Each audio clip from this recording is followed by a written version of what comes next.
Billy is one of my closest homies, and we've been friends ever since we were little kids, and for as long as I can remember. But Billy's been a dumbass, bro. I'm talking he's slightly retarded, you know what I mean? And everyone knows Billy for just two things: always making the absolute worst decision possible, and always having the best stories, bro. Like, statistically, this motherfucker should have died 61 different times already, bro. Nah, I got plot armor, bro. Bro, no you don't. I do. Man, shut the fuck. What the fuck? Now, this story takes place on February 14th, 2025, Valentine's Day. And I'm gonna be so honest, this story is one of the craziest stories I've ever heard in my life, bro. So, wait, can you swear to them that is real? It is. Say you swear. I swear, bro. On everything you love, the Valentine's story happened, bro. On everything I love, the Valentine's story really happened. It was a fine Valentine's Day night. Bob, Billy, and I were all some single dudes, except Billy had a little situation, you know. He was talking to a girl named Elise, and they would hang out from time to time, but it was a new thing, so they weren't really dating, and they were definitely not Valentine's. Now, I don't know much about Elise, but just 2 weeks prior, Billy was telling me about how he met some cute girl. They would text, they would hang out, but for whatever reason, their conversations would always be some like, hey, how you doing? oh, I'm good. I am a little bit stressed because I'm moving and everything. Oh yeah, moving sucks. How about you come over, I relieve all your stress type shit. Billy, I really like you. I like you too, Elise. But I think you might be a whore. Wait, what? Like, you're most likely a bop. Okay, wait, I mean, you're like, definitely a fuckboy. okay, chill now. I've never fucked a boy in my life. So keeping that in mind, we were all single, and this Valentine's happened to land on a Friday, and because of this, we going to the club. yeah. Yeah.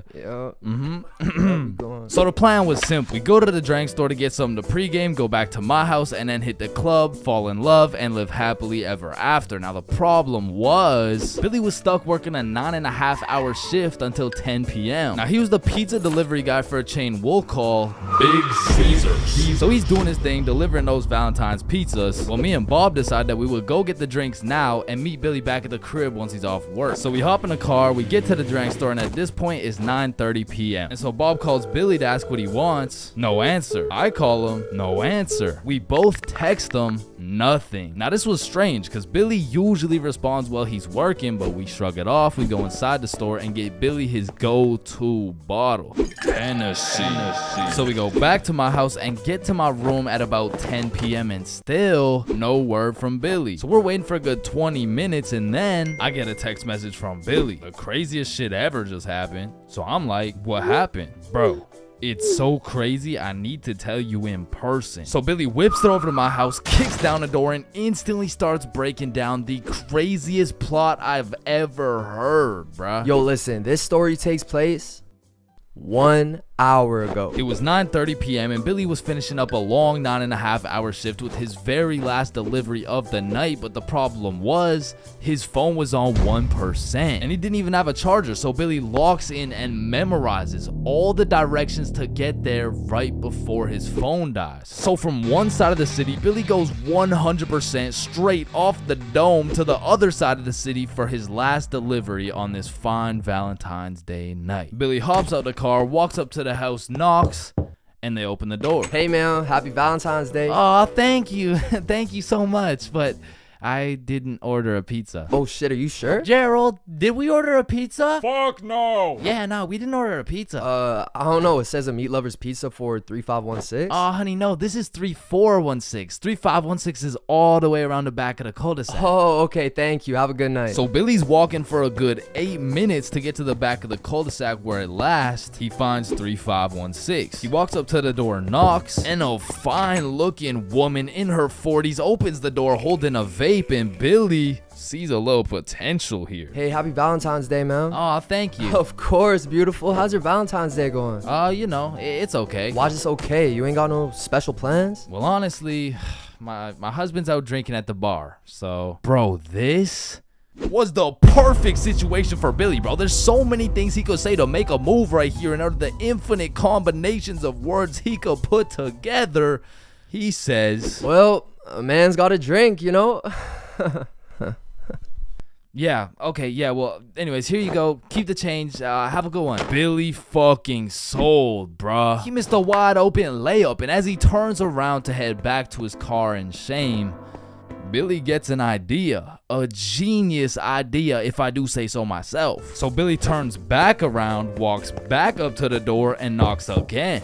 Hey, what's up? Hey, so my car, like the pizza car, is on the other side of the cul-de-sac. So if there's any way I could cut through, it would save me like 10 minutes. Yeah, of course, come in. And this motherfucker just got his own rebound off the backboard, bro, but he only has 60 seconds on the shot clock to make a move, and so he starts breaking down that professional barrier. So what's your name? My name's Angelina. What's your name? My name's Billy. Wow, you have a very beautiful name. And you have a very beautiful smile. Oh, thank you. Holy fucking shit, he was cooking, but they had made it to the basement, meaning he only has 30 seconds left before he's back to the cold, lonely outside world. So Billy cooks up yet another genius play. Angelina, I really hate to ask, but is there any way I could charge my phone real quick? Like, I just need to get it to like 5%. Of course, honey, sit down. It's no worries at all. This motherfucker Billy did it again, bro. Now, I don't know if it's because she just wanted some human connection on his Valentine's night or she was genuinely just being nice, but this motherfucker's now in a position where he's posted up on this woman's couch in her basement at 10 p.m. on a Valentine's night. Yo, what flavor is that? Oh, it's mango ice. It's my favorite. Damn. You think I could take a hit? Only if I could hit chores. Oh, shit, I bet. So as these two fiends are bonding over a little nicotine addiction, Billy's like, So you said your husband went up to the bar?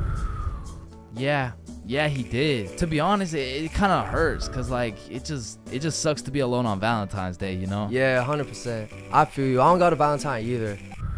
Type shit. Now at this very moment, Billy's about to shoot a shot farther than a three-pointer, farther than a half-court, full-court football field. This was a blindfolded shot from Mars by a 6-year-old kid with Down syndrome, bruh. I mean, shit. We could be Valentine's tonight. Oh, that's so sweet, but my daughter's upstairs. Haha, shit, yeah. I get it, but like, this couch low-key spacious, though. I mean, it's not that spacious. Please?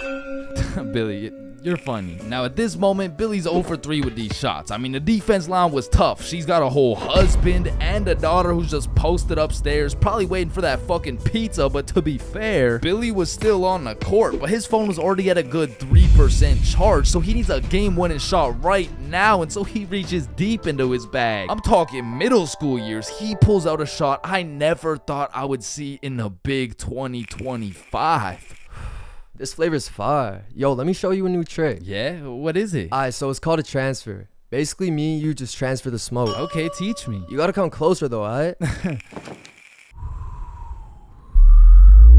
This motherfucker Billy switched the shot, bro, against all odds. Just 15 minutes ago, he was some bum delivering her Big Caesar's pizza. All of a sudden, now she's hot and ready, bruh. And so Billy's making out with some random dude's wife for a good 5 minutes. Then she's like, is your phone charged? Yeah, I appreciate it. You know, let me charge everything. Of course, honey, it's my pleasure. Alright, I'm gonna text you. Okay, drive safe. And Billy leaves this married mother's house after making out with her as the fucking pizza delivery guy. Bro, what the fuck? Billy, are you dead ass? I swear to God. Bro, that story is fucking insane. I mean, shit. I'm not done, bro. Cause if there's one thing that Big Caesar's taught Billy, it was how to deliver, bruh. So he takes the receipt, boom, takes her number down and texts her. So he drives back to Big Caesar's, goes in, clocks out, hops in the car, drives home, goes inside, showers up, gets out the shower to check his phone.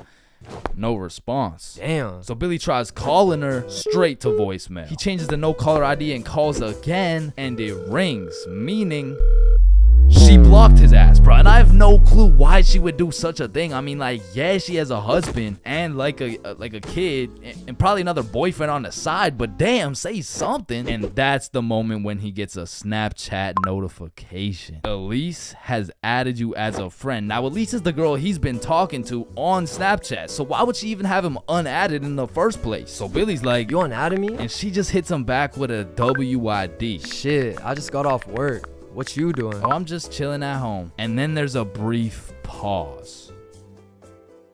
Do you know whose house you were just in? Do I know whose house I was just in? I've been to her house before. She doesn't even live close to... Wait. And Billy starts piecing everything together. How Elise was moving houses. All the boxes laid out in that woman's house. How Elise's family loved eating Big Caesars. And the woman's daughter being upstairs the whole time. Oh, fuck. Billy hooked up with his girl's mom. Now, we have no clue what her mom told her, because it makes the most sense that she said something along the lines of, hey, why did the pizza dude take so long? Elise, I think he was flirting with me. Because let's be honest, what is the other option, bruh? Hey, why did the pizza dude take so long? Yeah, no, I mean, I just cheated on your father with the big Caesar's pizza delivery guy who actually just happens to be your age. So Billy's texting Elise, trying to play it cool, like, Oh, I had no clue that was your house. What are the chances? and she just says, yeah, I get my good looks from my mom. And then she blocked him again, bro. Because after telling her 100 times that he's not a hoe, he's not a bop, he's not a fuck boy, I accidentally hooked up with her mom, bro. Billy, you know I gotta make a video about this, right? Yeah, I know.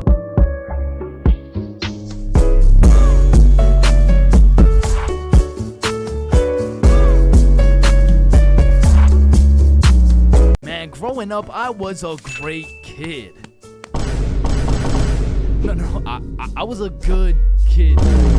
Man, growing up, I was a kid, bro. And as a kid, you hit a certain age where your own parents become your number one up. Like, hey, mom, can I go to this girl's house? No. Hey, mom, can I sleep over at Billy's crib? No. Hey, mom, can I go do crack under the bridge with my new friend Jorge? Hey. Hell no. Come on, all my friends are allowed to. Yeah. Okay, well, if all your friends jumped off a cliff, you're not just gonna... Now, to be fair, my mom wasn't the strictest parent out there. I mean, I've seen motherfuckers get the belt for speaking too loud, speaking too quiet, bro, for speaking at all. Like, one time, me and my friend wanted to have a sleepover, so homie went inside to go ask his mom, and he came out looking like he got a whooping from Prime Goku, bro. Yo, what the fuck happened back there, man? She said no to me, but...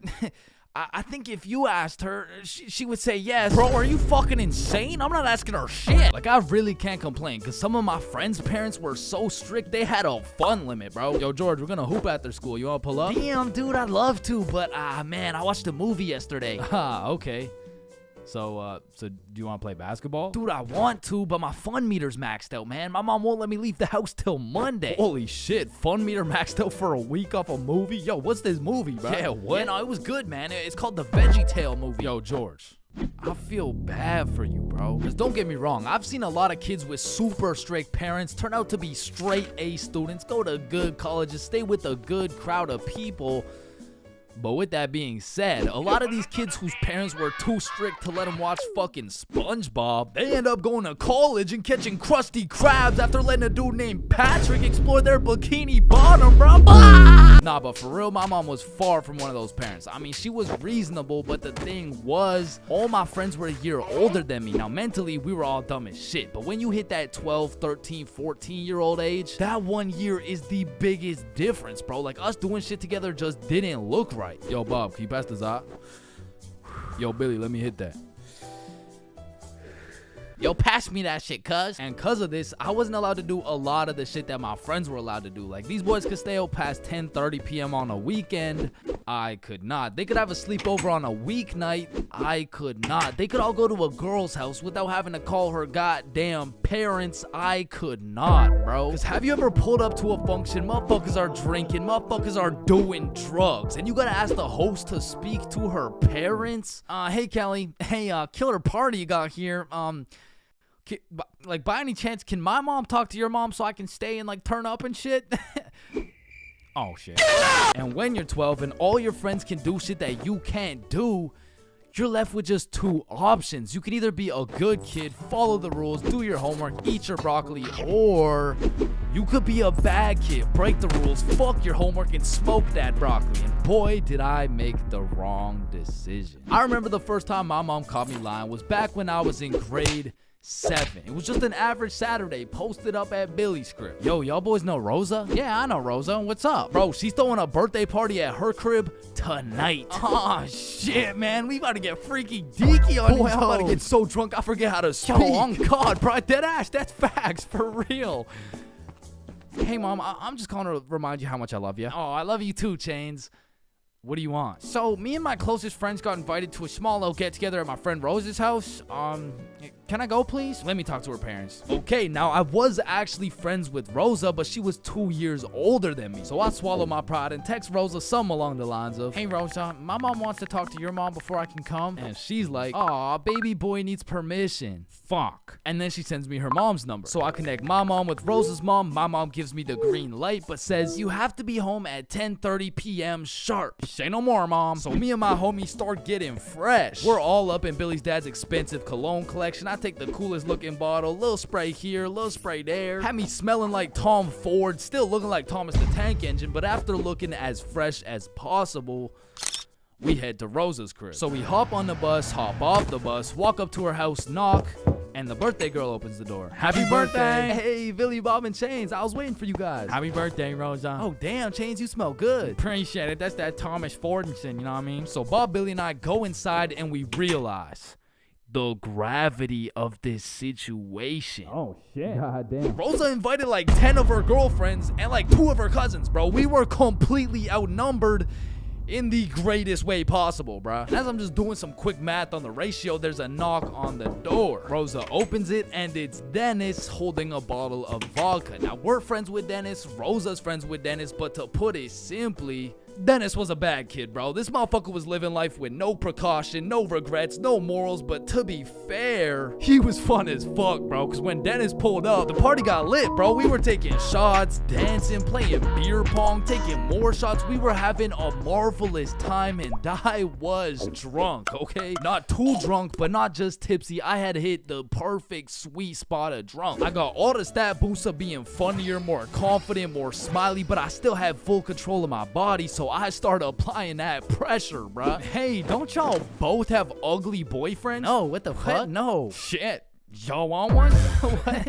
Damn, you smell good though. Appreciate it. I showered this week. Now, I don't remember what I actually said, but all I know is that in grade 7, cologne was overpowered, bro, because nobody was smelling good, and if they tried, they would just smell like Axe, dog. So I'm over here combining the powers of Tom Ford with the confidence of Smirnoff. Had me feeling like I'm him, bruh. So how y'all feeling? Honestly, feeling amazing. How you feel? Shit, I'm feeling good. Just a little, Just a little bit tired. I vividly remember sitting on that couch with these 2 girls, never wanting this moment to end, bruh. But when I look up, I see one girl crying, one girl looking for something, Dennis helping her look, and Billy and Bob are all ready to dip. So I hop off the couch for a second like, yo, what's going on? Yo, so Dennis just finessed like 3 of these girls' vapes, and we're not trying to get blamed, so we're about to dip. Bruh, for real? Yeah, you coming? Bro, but like, bro, I'm not ready to leave yet. Yeah, nah, it's cool. Don't worry about it. Just text us when you leave, bro. Ah, shit, alright, peace, bro. Peace out, dog. So Bob and Billy dip. I see Dennis's ass sneak out through the back door, and at this point, I have no clue how long I've been here, bro. But the party had died down to essentially just the girls who are gonna sleep over and me, bro. So I go to check what time it is on my phone, and it's 10:15, bro. My curfew's 10:30, and I'm a 30-minute bus ride from home. But if we're keeping it a buck right now, I don't even want to go home, bro. I made it to the girls' sleepover, and I didn't even have to ride the group dildo or nothing. This is a once-in-a-lifetime opportunity. So I text my mom, and I lied, bruh. While Billy and I are almost at Billy's house, can I sleep over at his house, please? Then I threw my phone away, hopped back on the couch, and went right back to my happy place. So I'm posted up with these 2, laughing, cracking jokes, when Rosa walks up like, yo, Chains, where'd your friends go? They abandoned me, Rosa. They left me here stranded with no way home. Shit, I mean, you could just stay here if you want. Say less! So...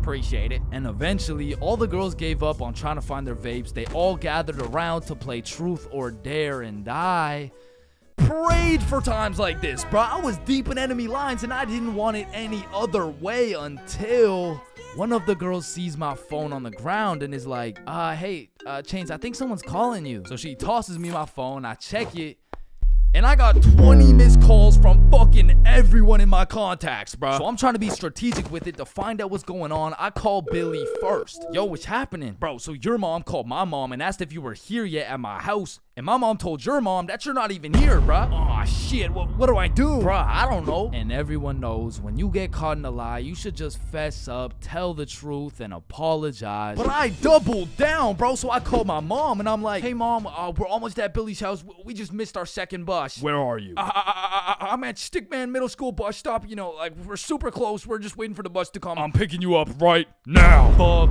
me, bruh. Now, not only is she expecting all 3 of us to be together at this bus stop, shit, not a single one of us is there, bro. To put this in perspective, my house is right here, Billy's crib is right here, and Rosa's crib is all the way over here, bro. And Stickman Middle's somewhere near the middle. And so I pull up the bus app on my phone and see the next bus is coming in 2 minutes. And with all that adrenaline pumping through my veins, I jump up out the couch, steal a piece of gum, and haul absolute ass to the bus stop, bruh. I get there right on time, hop on the bus, and I call Billy. Yo, dog, I think I'm cooked. I told her I'm at Stickman Middle with you guys. Dude, why the fuck would you do that? Shit, bro, I don't know. I'm busting there right now. Bro, if she sees you there without us, you're cooked beyond belief. I know, bro. Yo, we're on our way. So Bob and Billy hop on scooters and start hill bombing their way down to the bus stop to save my ass. And this shit was a race to get to the bus stop before my mom does, because if she catches me there alone, I'm cooked. If she catches Bob and Billy there before me, I'm cooked. If she gets there before anyone, I'm fucking done, bruh. I'm on the bus just praying, and when I finally get to the bus stop at Stickman Middle, I get out and take a deep breath because my mom's not here. But I'm shitting my pants because neither is Bob or Billy. And so I'm calling them, no answer. And I look down the road, I see some headlights. And this was not a busy street, bruh. And as the car is getting closer and closer, I can feel the anger radiating from the whip. I can almost hear the belt making contact with my cheeks. And the car pulls up, and it's just some random dude driving by. Yo! These motherfuckers, Bob and Billy, come flying down the hill. They get to the bus stop, throw their scooters in the bush, and pretend like we've been waiting here for an hour. Oh, gee wilkers, man. I can't believe we missed this bus, dude. Billy, pray for me, bro. Get in the car. I get in my mom's car. I'm stone fucking sober. My heart is pounding. Why did you lie to me? Well, I honestly wanted to spend more time at my friend's house because we were just having fun. I'm not mad. I'm just disappointed, Chains. That shit hurt way more than any punishment ever would have, bro. So even though Bob and Billy clutched up for me, I still got grounded, bro. But I did learn a valuable lesson. Just tell the truth, bro. It makes everything easier.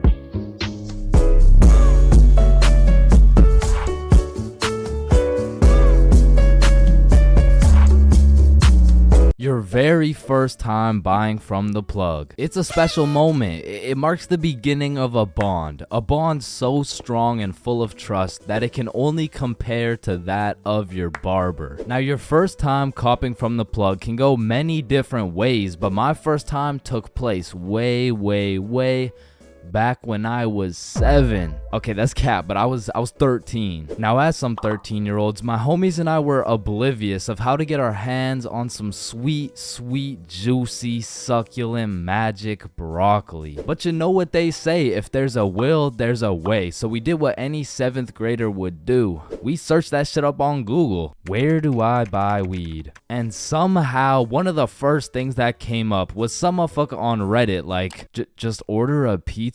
The pizza delivery guy stands a 78% chance of being baked. Just ask him where to find some gas. Simple as that, man. Yo, bet. So we call up Little Caesars like, hello, can I get a medium pepperoni pizza, please? Yeah. Yo. Alright, bet. And about 45 minutes later, the doorbell rings. We open the door to see some 48-year-old man who's probably going through his 2nd divorce. Should we ask him? Yo, he does not know where to find that shit. Oh, that'll be $13.69. Here you go. All right, have a good day. But wait, do you happen to know where to find some of that? Some of that good dope? Good dope? Oh, I see what you're saying. If you wanted some ranch dip, just say that. Nah. What he's trying to say here is, do you know where to find some of that good shit? Oh, you want some good shit, huh? You sure won't find it at Little Caesars. This pizza is ass. Go to Pizza Hut or something. Well, shit. What the fuck just happened? Okay, the guy on Reddit said there's a 78% chance. Maybe we just got unlucky with this one. And our dumbasses decide to order from Little Caesars again. That'll be 13. Okay, new plan. Yo, I think I know a guy. So Bob locates a local plug Snapchat. Billy adds him, and bro adds back. So now we've located the plug, but we had no clue on how to go about hitting this man up. Hello, Frederick Gordon Williams. I have reason to believe you are a plug and will be able to sell us some devil's lettuce, as we are minors, currently 13 years old. Just give us your home address and we will skirt and pull up soon. Sincerely, Billy. Instantly blocked, bro. Looking back, we sent the most federal message possible. We hit this man with his government name and asked him for his home address. But we had no clue that was federal. Like, that's peculiar. I wonder why he blocked us. So we did what any 7th grader would do. We searched that shit up on Google. How to hit up the plug. Be simple and forward. Use slang. Act cool. And after conducting a little more research, we were ready to try again. So I added him on my Snapchat. Yo, Big G. Let me cop some of that gas real quick, Cronum. Oh shit, he responded. How much you need? Shit, what do I say? Search it up. 3 pre-rolls. Let me get 3 pre-rolls, fam. Alright, meet me at Stickman Park at 2:30. So now we'd set a place and a time to cop some grass. However, what Frederick Gordon Williams didn't know was that we were a whopping 13 years old. Keep in mind, we were still in middle school, but this dude was in grade 10. Shit, I'm pretty sure he was 20 years old, but still in grade 10, which was pretty fucking scary for us 7th graders. So we threw on some drip we believed would make us look a little bit older, and we headed off to purchase some of Satan's spinach. We arrived at the park a little bit early, and as we waited, we discussed our plan. If he asks how old we are, we're 16. If he asks our grade, we're grade 10. If he asks our pronouns, we are he/. Bro, chill, he's not gonna interrogate us. It's a simple business transaction. Oh shit, there he is. And as Frederick approached us, I could feel my blood pressure rising. Some would say I was shitting bricks. Yo, you got the money? How much is it? How much you got? Well, I brought a $50 bill. Shit, it's usually 60, but I guess I can do it for 50. Oh, thank you so much, man. Holy shit, this is a fucking steal. Here you go, but remember, this is OG Bubba Killer Death Paralyzing Kush 9000. It got its name for a reason. Don't worry, we do weed all the time. Yeah, we're super teenager and shit. Yeah, sure, whatever, man. Well, have a good day, sir. And at last, 50 bones later, we had acquired some kush. Now, this wasn't our first time smoking, but our tolerance levels were low as fuck. So we pass around our first pre-roll, coughing up a fucking storm. And then we smoke up the next one and the next one until we're indubitably zooted. God damn. Are y'all feeling it? Shit, yeah, I'm feeling it. Well, what about you, Chains? Shit, I think he's feeling it. And as we made our way back to Bob's crib, my frame rates were dropping, my eyes were drying up, and my brain cells were unresponsive. In other words, I was fucking fried. We get back to Bob's crib and all I can think about is food. The munchies had hijacked my brain, but luckily for me, Bob's mom had just went shopping. Unluckily for Bob's mom, she was gonna have to go shopping again. The boys and I threw on The Amazing World of Gumball on TV and we fucking demolished every single crumb from Bob's cabinet. Cause goddamn, Frederick Gordon Williams was right. They don't call it the OG Bubba Killer Death Paralyzing Kush 9000 for no reason.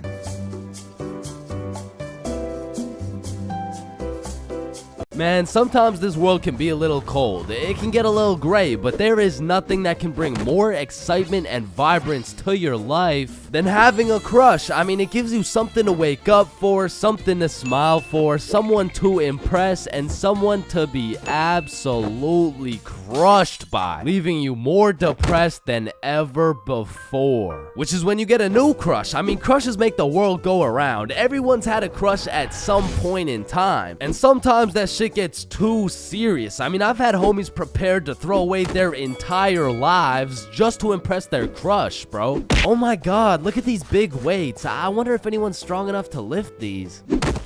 Oh my god, look at this big jump. I wonder if anyone's athletic enough to make. Oh my god, look how creepy this cave is. I wonder if anyone's brave enough. Oh my god, look how tall this building is. I wonder if anyone could stick the landing. I said, I wonder if anyone could stick the Oh, ew, did he just die? Oh my god, I'm getting the ick. Nope, just getting a few extra reps in. Man, I remember my first crush like it was yesterday, bro. She was 5 years old. But I was 5 years old too, right? Like, so it wasn't actually yesterday, you know, it's a saying, but we were both 5 years old, and I remember sliding in smooth as hell. Yo, shorty, you like Legos? Yeah. How about you and me go Lego my ego? What does that even mean? Shit, I don't even know. I seen it in a commercial once.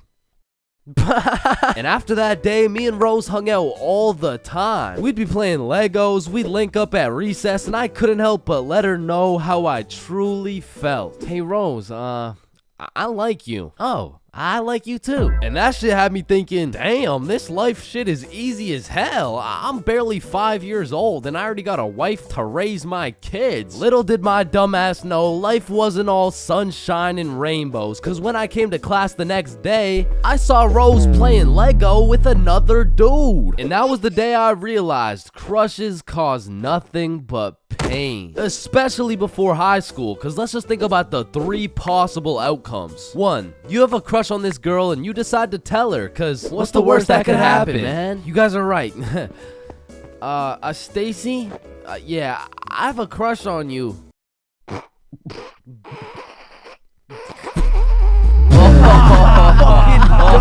Ugly as fuck. Or 2, you never build up the courage to tell her and end up watching your crush sit in a tree with the faster kid who had the light up Skechers and the Charizard EX. And we all know what happens when Stacy and Jimmy are sitting in a tree. Or outcome 3, you confess to your crush and it's the perfect scenario. I like you too. Now you've officially started your first middle school relationship, which is probably the worst outcome of all, bro. Cause now you've been sentenced to 14 days of relentless cringe and countless awkward scenarios. And I say 14 days because that shit's lasting 14 days max, bro. Hey Stacy, do you want to be my girlfriend? Yeah, okay. Oh, yeah, awesome. Yeah, awesome. Woohoo.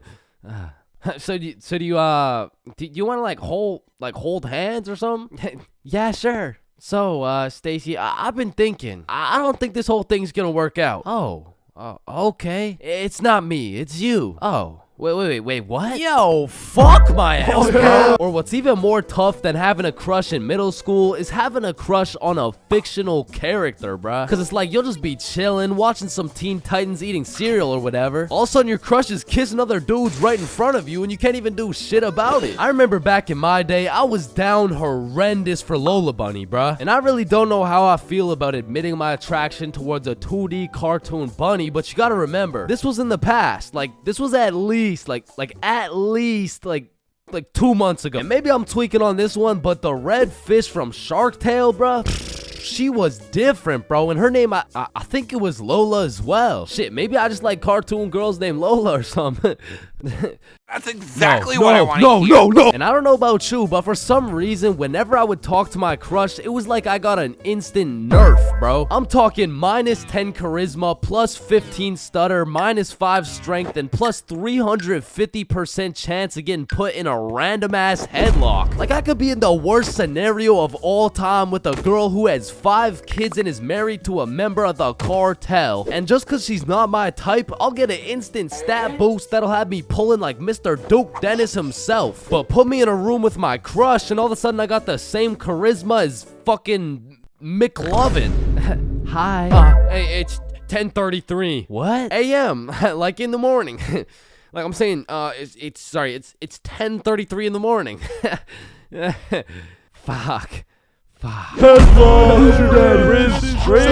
And on top of your crush turning you into McLovin, it also leaves you open to the inevitable pain of being embarrassed in front of your crush. And man, let me tell you, there is nothing quite like it. It was a beautiful sunny day and I was in grade 2 wearing my favorite bright blue basketball shorts in math class, gazing out the window at those shiny old monkey bars, excited for recess. And when the bell rang, I hauled my little ass over to those bars and I was swinging like there was no tomorrow. And before I knew it, the whole class was on these monkey bars, which quickly turned into chicken fights, and I wasn't complaining. I mean, hanging from a bar and kicking the living shit out of some toddlers? Sign me up, you know what I'm saying? So I'm in line watching these grade 2 gladiator battles go down until it was my turn, and when I step up to those bars, I look into the crowd and see my crush of 2 weeks, Lexi. And now that Lexi was watching, there was no chance I was about to lose this fight in front of her. But as I look over to see who my opponent is, I realize it's Axel. And Axel was known for being the undisputed chicken fight champion. Legend had it he once took on 3 dudes at once, pause. So I knew going into this, I had to lock the fuck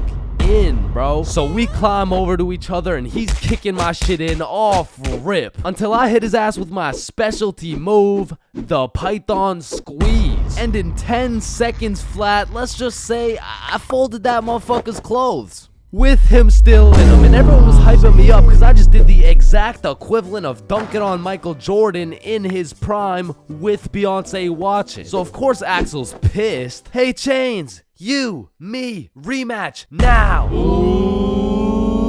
And I look over at Lexi and she looks over at me, and now I can't back down. So we get back in position, climb over to each other, and I go for the Python squeeze again, and this motherfucker Axel just winds up and kicks me in the balls. And I'm not gonna lie, that hefty kick to the dick accessories was the worst pain I had ever felt in my 7-year-old life. But I couldn't just drop and lose to Axel in front of Lexi, so with all the pain and anger I feel radiating from my nuts, I hit Axel with the meanest 20-piece combo in chicken fight history, and he drops. And then he pantsed my shit, bro. And embarrassed, I drop and try to run away, but the shorts around my ankles trip me and I face plant. Face down, tighty whities up, balls in shambles in front of everyone, including Lexi. And some people like to say, oh, it could always be worse, but this time, I don't know, man. I don't know. So the moral of the story is, man, fuck Axel, bro.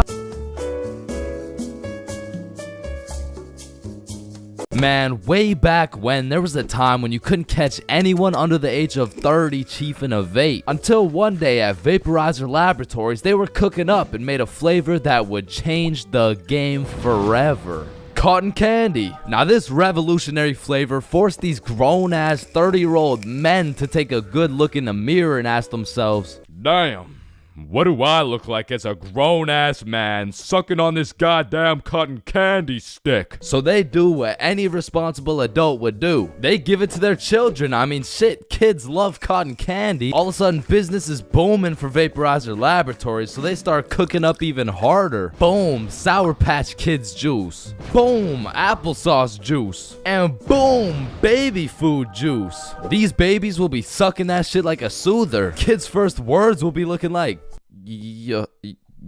Oh my god, honey, Jackson's gonna say his first words. Yeah. Oh, let's hear it. Yo. Yo, Pops, well, let me bum a hit off that 50 Nick Guava Ice, G. Yo, just wait till they drop that breast milk flavor, bro. Shit, these newborn babies won't even know what hit them. They'll be returning customers for life, which will probably be like 12 years max. Now, the reason I say all this is to let you know that vaping not only intruded my high school years, but also my years in middle school. I was first introduced to these bad boys at the ripe age of 13. And with a little bit of that good old peer pressure, I folded, bro. Like, what was I supposed to do, bro? Like not take the hit? No, I probably should not have taken the hit. But from that point on, I started doing a little dabbling, you know. I mean, as a 13-year-old, there's only one answer to someone asking, yo, dude, you want to try a hit of this blueberry guacamole milkshake ice flavor, dude? And that answer is abso-fucking-lutely, dude. And I was never a fiend or anything, but I will say, I popped a few ghosts and blown a few O's back in my day, but it had never gotten to the point of me owning a vape. Until one day. This story takes place way back in grade 7. Me and the boys were posted in science class dissecting cowballs or some shit when Mr. Principal burst through the door like, Is Tessa here? Yeah, she's right there. and I look at Tessa and she just tosses her vape over to her homie Kate. And I seen that shit clear as day, but Mr. Principal's old ass must have forgot to wear his contacts or something. Cause he runs a quick pat down on Tessa looking for said vape, but sure enough, he doesn't find it. Miss Rhodes told me you were vaping in her class. Is this true? No, I would never. Okay.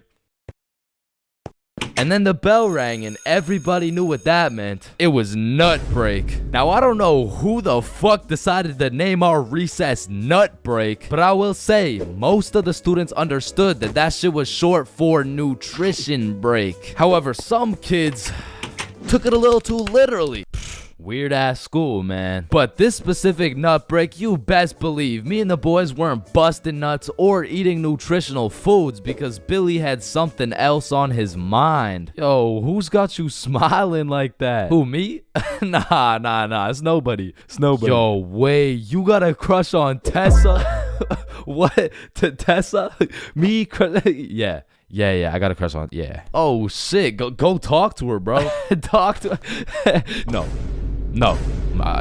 Bro, it's simple. She's new to the school. She's probably looking for some friends, so just walk over and introduce yourself. You're right. I'm just gonna do it. Yes, sir. Hey, did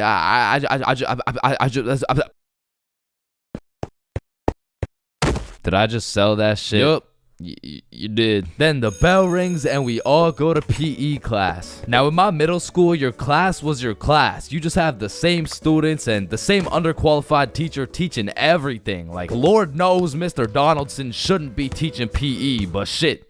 Here we are. And so while we're playing dodgeball, I'm trying to coach Billy on how to confess his love for Tessa, but I'm gonna keep it a buck. I was speaking straight out of my ass, bro. I don't know the first thing about confessing love. Listen, bro, I'm the expert when it comes to confessing love. All you gotta do is walk up with confidence, introduce yourself, and then ask her to be your girlfriend, bro. Okay, simple. Let's practice. Hey, Vanessa. My name's Billy, and do you want to be my girlfriend? Damn! And after the proper training, by the time lunch came around, Billy was prepared to do what had to be done. Alright, listen, bro. Whatever happens out there, me and Bob got your back. And remember, the worst she can say is no, bro. Alright, I'm ready. You got this. Hey, Vanessa. I'm Billy. I seen you in science class today, and you were looking very pretty. And do you want to be my girlfriend? Fuck no. She laughed, bro. She laughed in Billy's face. And he walks back to us with tears in his eyes. She laughed at me, bro. Well, at least you know what they say. What? If you can make her laugh and giggle, you can make the cheeks clap and Not jingle. right now, bro. You're right. Too soon. Needless to say, that brother Billy went home that night, listened to Juice WRLD, and cried himself to sleep. Shit, the next day, Billy didn't even say a word, but I could hear Lucid Dreams on full blast in those earbuds. Man, it's a tough sight to see. Next thing I know, Mr. Principal bursts in the class talking about, All right, Tessa, in my office right now. Now, I don't know why she was in trouble, but whatever she was accused of, she's guilty, bro. And she's also guilty on 1/3 degree count of breaking my man's heart. And as I'm busy praying on Tessa's downfall, I get a little tap on my shoulder like, psst, take this. Mr. Principal's looking for it and he's not gonna check you. Whose is it? It's Tessa's. Don't worry, it's safe with me. And it was safe with me. Cause that shit was now mine. The only way she could get it back is if she repaired my boy Billy's heart, and that just wasn't happening. And soon enough, Tessa comes back from Mr. Principal's office and she didn't say a word. We had nut break, nothing. We went to PE, nothing. And then we went to math class. And as I was chilling in math class, calculating the square root of pi and shit, I get a tap on my shoulder again. Psst, Tessa wants her vape back. Vape? What vape? The one I handed you this morning, you know, it was purple. Oh, that vape. Oh, yeah, no, I threw that shit in the bushes. So she reports back to the person who gave her the vape, and she reports back to the person who gave her the vape, etc., etc., until Tessa finds out, and she looks pissed. So she whispers to her friend, who whispers to her friend, etc., etc. What bush did you throw it in? Oh, the one out back. And to put it in perspective, the bush out back was fucking massive. It was this huge conglomerate of straight prickle bushes, and so pretty much her vape was gone, bro. And I went to sleep that night with a smile on my face, knowing I not only saved Tessa's lungs, but also Billy's heart. The next day I went to class, sat down with the boys as always, but something was different. Tessa and her homies were nowhere to be seen. I shrug it off and continue to make some groundbreaking studies in science class until I hear Billy like, bro, no fucking way. So I turn around to not only see Tessa and her friends waist high in prickle bushes looking for this vape, but I also see Mr. Principal forcing them to do it. Now this was truly a beautiful sight to see revenge play out this perfectly. Like Billy was sitting at the window the entire class watching him do a whole search party for this vape that was posted in my pocket. And just when I thought Billy couldn't get happier, the next day Tessa and her friends had to present a PowerPoint to the entire school on why vaping is bad. Vaping is bad because when the vape enters your lungs, well, it's not good for your lungs. Man, karma is real, because not only did Tessa understand how it felt to be laughed at, but the next day my friend came up to me like, can I use that vape for the day? And I wasn't using that shit, so I said, yeah, sure. And at the end of the day, you'll never guess what she told me, bro. Yo, you still got the vape? No, I threw it in the bush out back. Listen, I am no criminal. In fact, I would consider myself a good Samaritan. Type of dude who helps grandmas cross the street. Type of dude who might even pick up some trash now and then. And absolutely not the type of dude to go to jail. Now, I know for a fact I would never go to jail. Not because I never break the law, but because I'm fast as fuck. In the streets, they used to call me Usain Jr., bro. So there was no way you would catch me getting arrested by some 50-year-old man with a beer belly and a donut in his hand. I would be out here crossing bro up, hit him with a little body feint, leave him in the ER, bro. But with that being said, I needed that speed. I needed that speed to get out of all the dumbass situations I put myself in. Cause I'm still no valedictorian, but back in grade 9, I was nominated stupidest dumbass, and all the runner-ups were my homies. So evidently we had some stupid ass ideas. Like I remember this one time we were all looking for something to do, and if you're from a small boring city like mine, you would know there's not many fun things to do besides smoke and break the law. So what did we do? We smoked. And then we broke the law. This story takes place at Billy's crib. So it's just me, Billy, and Bob. We're chilling playing PlayStation or whatever. And Billy's like, damn, I'm bored as hell. We should go do something. Yeah, facts. What's something fun we could do? Shit, we could have some girls over. We got no hoes, bruh. Holeless. Shit, I forgot about that. I mean, we could get some food. You got money? You're broke, bitch. Damn, you're right. Wait, we could smoke. You got grass? Yeah, I do actually. Oh shit, bet. So we all go outside, roll up the grass, and get baked. Then we go back inside and hop back on the PlayStation. Damn, I'm low-key still bored. Yeah, let's have some girls. You still have no hoes, bro. Fuck. I mean, we could have a bonfire. Oh shit, that's not a bad idea. Genius. So you think this is a good place? Nah, it's too out in the open. What about here? Nah, it's too close to the school. What about here? Oh shit, this is kind of nice. So we were looking around, we gathered up the best sticks to build the fire, and we set them up quite nicely. We lathered those bad boys in some gasoline, and apparently my high ass didn't know how fire and gas worked. So I leaned over the fire, and when I go to light it, for a second my life flashed before my eyes. So I quickly jumped back, but my friends and I are baked to perfection. So they're like, yo dude, are you good? Yeah man, I think so. Are my eyebrows still there? You never had eyebrows. Oh, okay. So we're all just staring at the fire in silence, thinking about random things.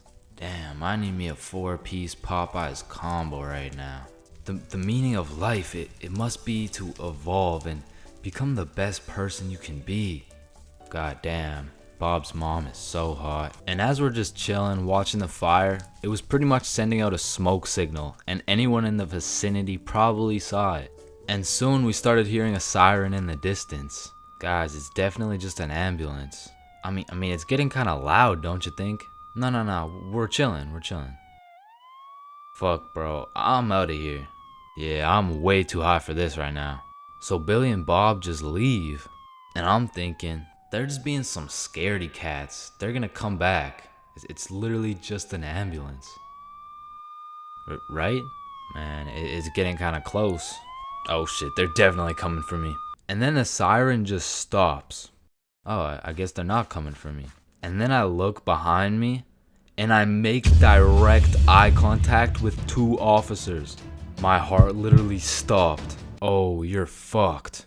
Hey! I grabbed the gas, and with all the adrenaline I had, I literally jumped on the fire, stomped it out, and hauled ass. Hey, get back here! I'm being chased by these 2 cops, and I am red-handed as fuck. I mean, I'm holding a liter of gasoline, a lighter, and the kush while I'm baked as hell running from these cops. And they were on my ass, bro, because let's be real, I could have outrun these fat asses any day of the week, but I'm at a major disadvantage here. Like, I have to run carrying the can of gas while I'm zooted, bro. So sheer speed was not gonna do it, but I had to get him off my tail, or else I was going to jail. So I take a sharp right, and then I'm faced with these 2 paths. I hit a quick left, and as soon as I get out of their sight, I slide into these bushes smooth as butter. And I was scared shitless. Man, I can't go to jail. I dropped the soap way too much for all that. Holy shit, they're right there. Where'd he go? We almost had him. And we would've had him too if your fat ass didn't eat so many damn donuts. Shut up, Robert. That's why Dave fucked your wife. As soon as it was clear, I booked it straight to Billy's house. Oh, guys, it wasn't an ambulance.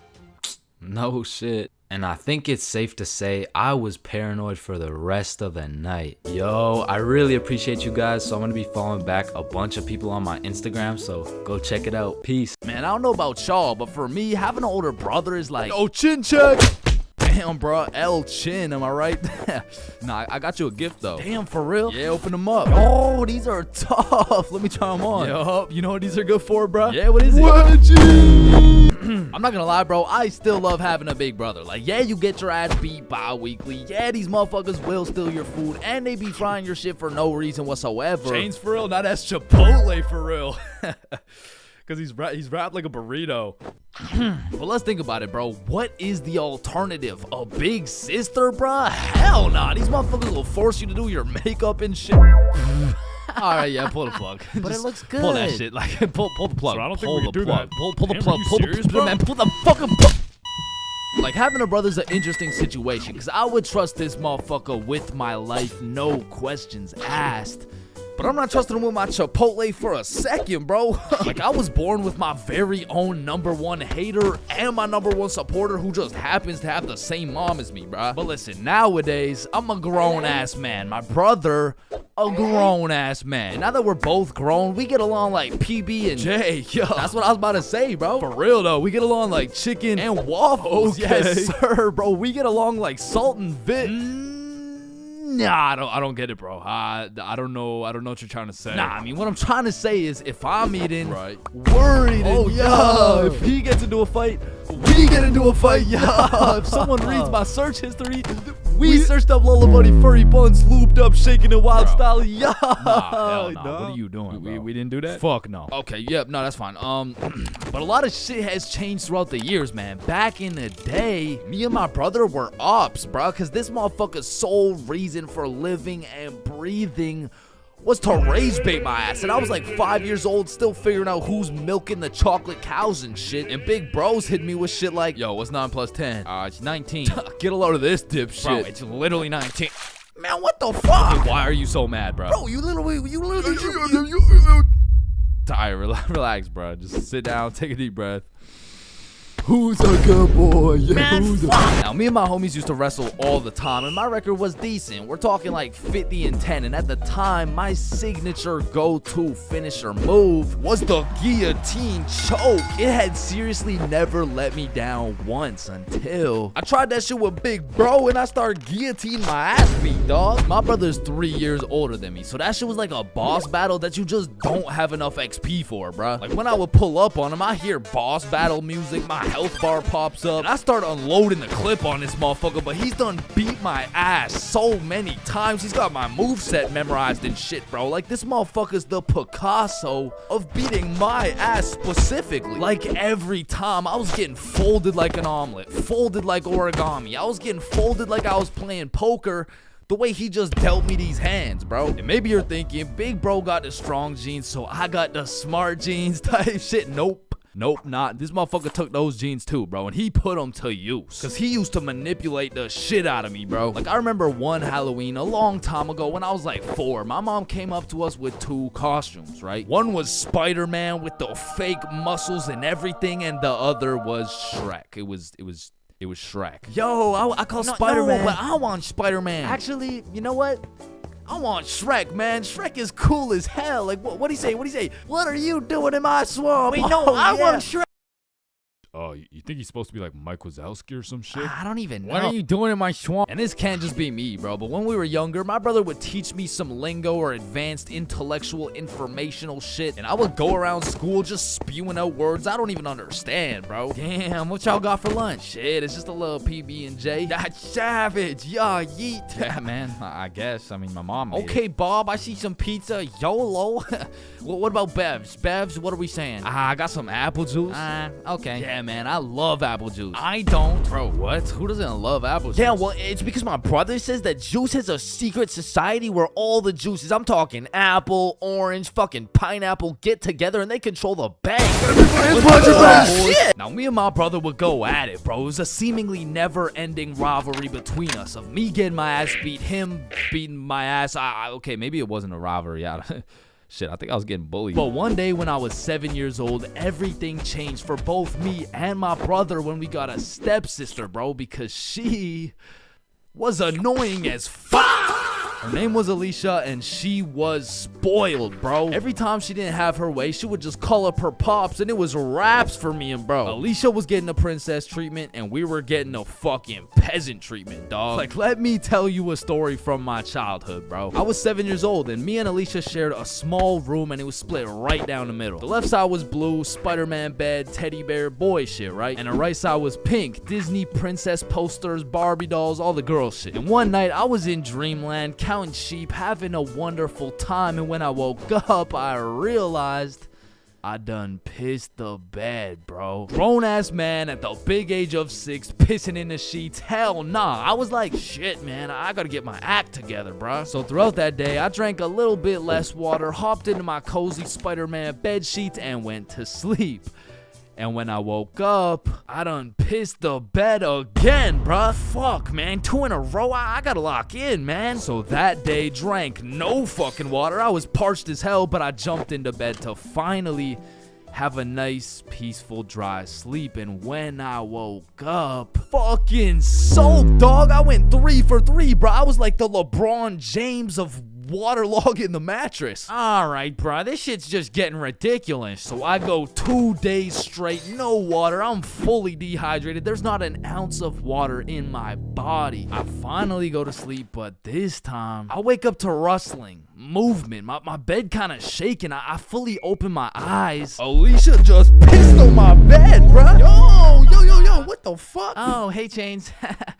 They will never believe you. Bro, I hop off the DIY water mattress, run over to my mom's room, and you gotta think about how guilty and schizophrenic I sounded, bro. Mom, Alicia's pissing on my bed. Chains, it's possible you wet your own bed while you were sleeping. No, come here. Look, she's probably doing it right now. Chains. Alicia's dead asleep. No, but every single day I wake up and there's just piss all over the Spidey blankets. All right, Chains, what's next? Alicia's just gonna shit your pants too, bro? And to this day, nobody believed me except my motherfucking brother, bro, because he's a G. And when he realized how annoying a little sibling can actually be, he was like, shit, I low-key fuck with you, little bro. Hey, I fuck with you too, twin. So we started playing some Mario Kart together. He taught me how to play basketball. He introduced me to Minecraft. He even taught me how to make a YouTube channel. And as we got older, big bro got a car. And that shit felt like when Greg and Roderick finally started fucking with each other, bro. We were running around, hitting late-night Sevruns, eating straight Roderick-ass meals. We were in that bitch like, brain freeze. And ever since that day, my big brother's been like my second half, bro. My twin in him. Truly, I can say my big brother's my vinegar, bro. It was salt and vinegar. It was on the tip of my tongue, bro. How did I not get that?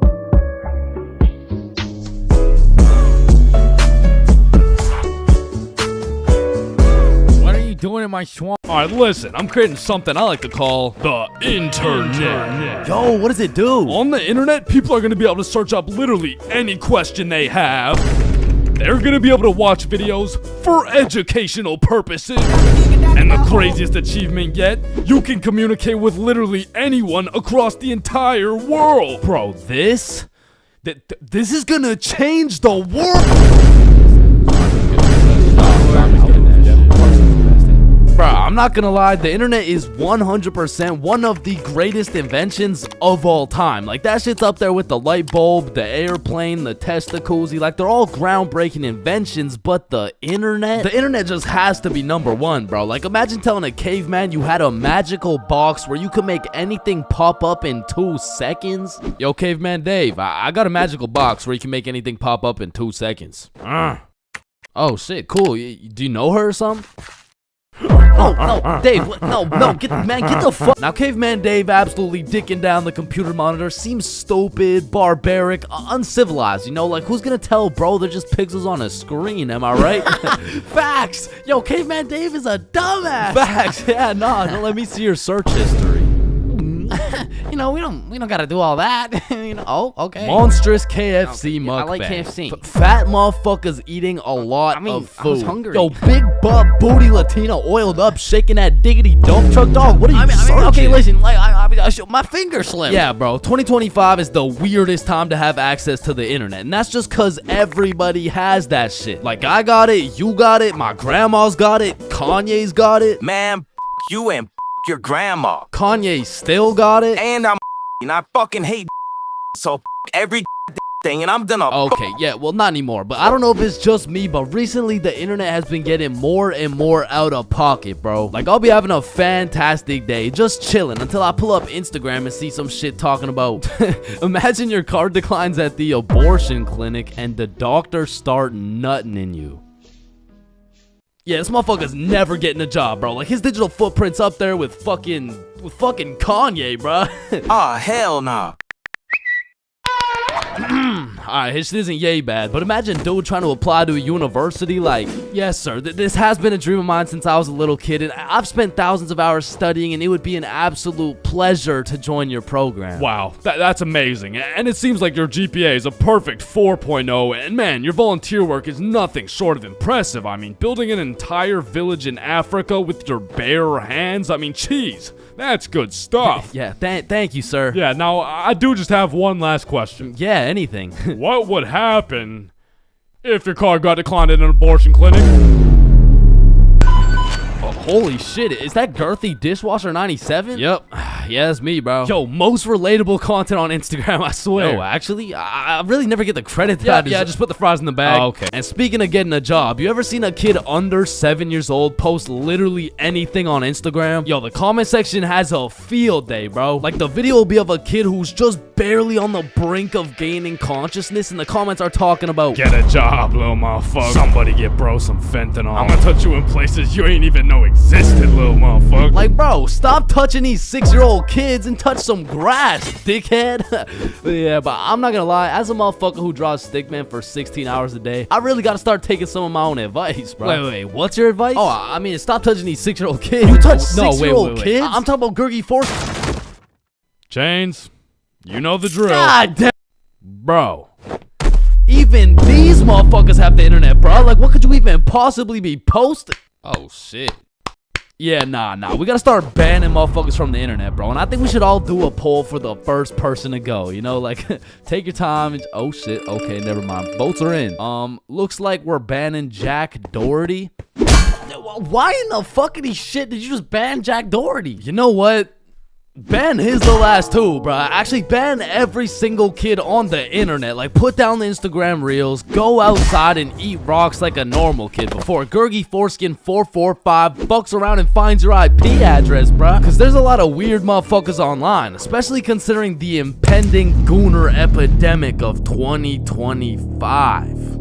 Now, if you're unaware of this widespread epidemic, well, fucking good for you, but there's been a recent spike in the amount of gooners seen online. Like the type of motherfucker who'll be scrolling and see a video of a Cheeto that's kind of built somewhat like a Kardashian, and next thing you know, bro's got a DIY screen protector, bro. And I swear these gooners have no clue it's a problem either. Like, they probably show up to the doctor's office for a quick little checkup, and the doctor has to break the news to him like, Yeah, Mr. Gooningson? Yeah, I'm sorry, but you gotta stop masturbating. no, wait, what? No, wait, why? Because I'm trying to examine you, dumbass. Oh shit, like it's honestly mind-blowing how having access to the internet with all its power and infinite knowledge just makes us more stupid, bro. Like at any given moment, we have the resources to learn quantum physics or learn how we can watch Skibbity Toilet. What? No. Why the fuck would we watch Skibbity Toilet? Shit, man, this stuff's good. Just take a watch. No, I'm not watching that shit. Just real quick.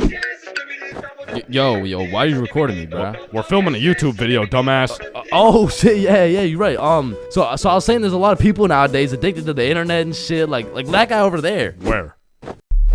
Bro. What? Oh shit, yeah, what I was saying was, back in the day, the internet was just for shit like cute cat videos and cool math games and shit, but nowadays, the internet has everything your brain craves. Like, it's got food for you, it's got friends for you, it's funny, it's educational, bro, it has Cheetos built like Kardashians, bro. And as if the internet having everything we ever needed wasn't enough, these motherfuckers invented AI, bruh. Now, maybe it's just me, but this AI shit is getting a little too good, bro. I mean, when ChatGPT first came out, I was using that bad boy for all kinds of shit. Whenever I couldn't do my homework, ChatGPT. When I forgot a recipe, ChatGPT. When I couldn't get a girlfriend, cry myself to sleep.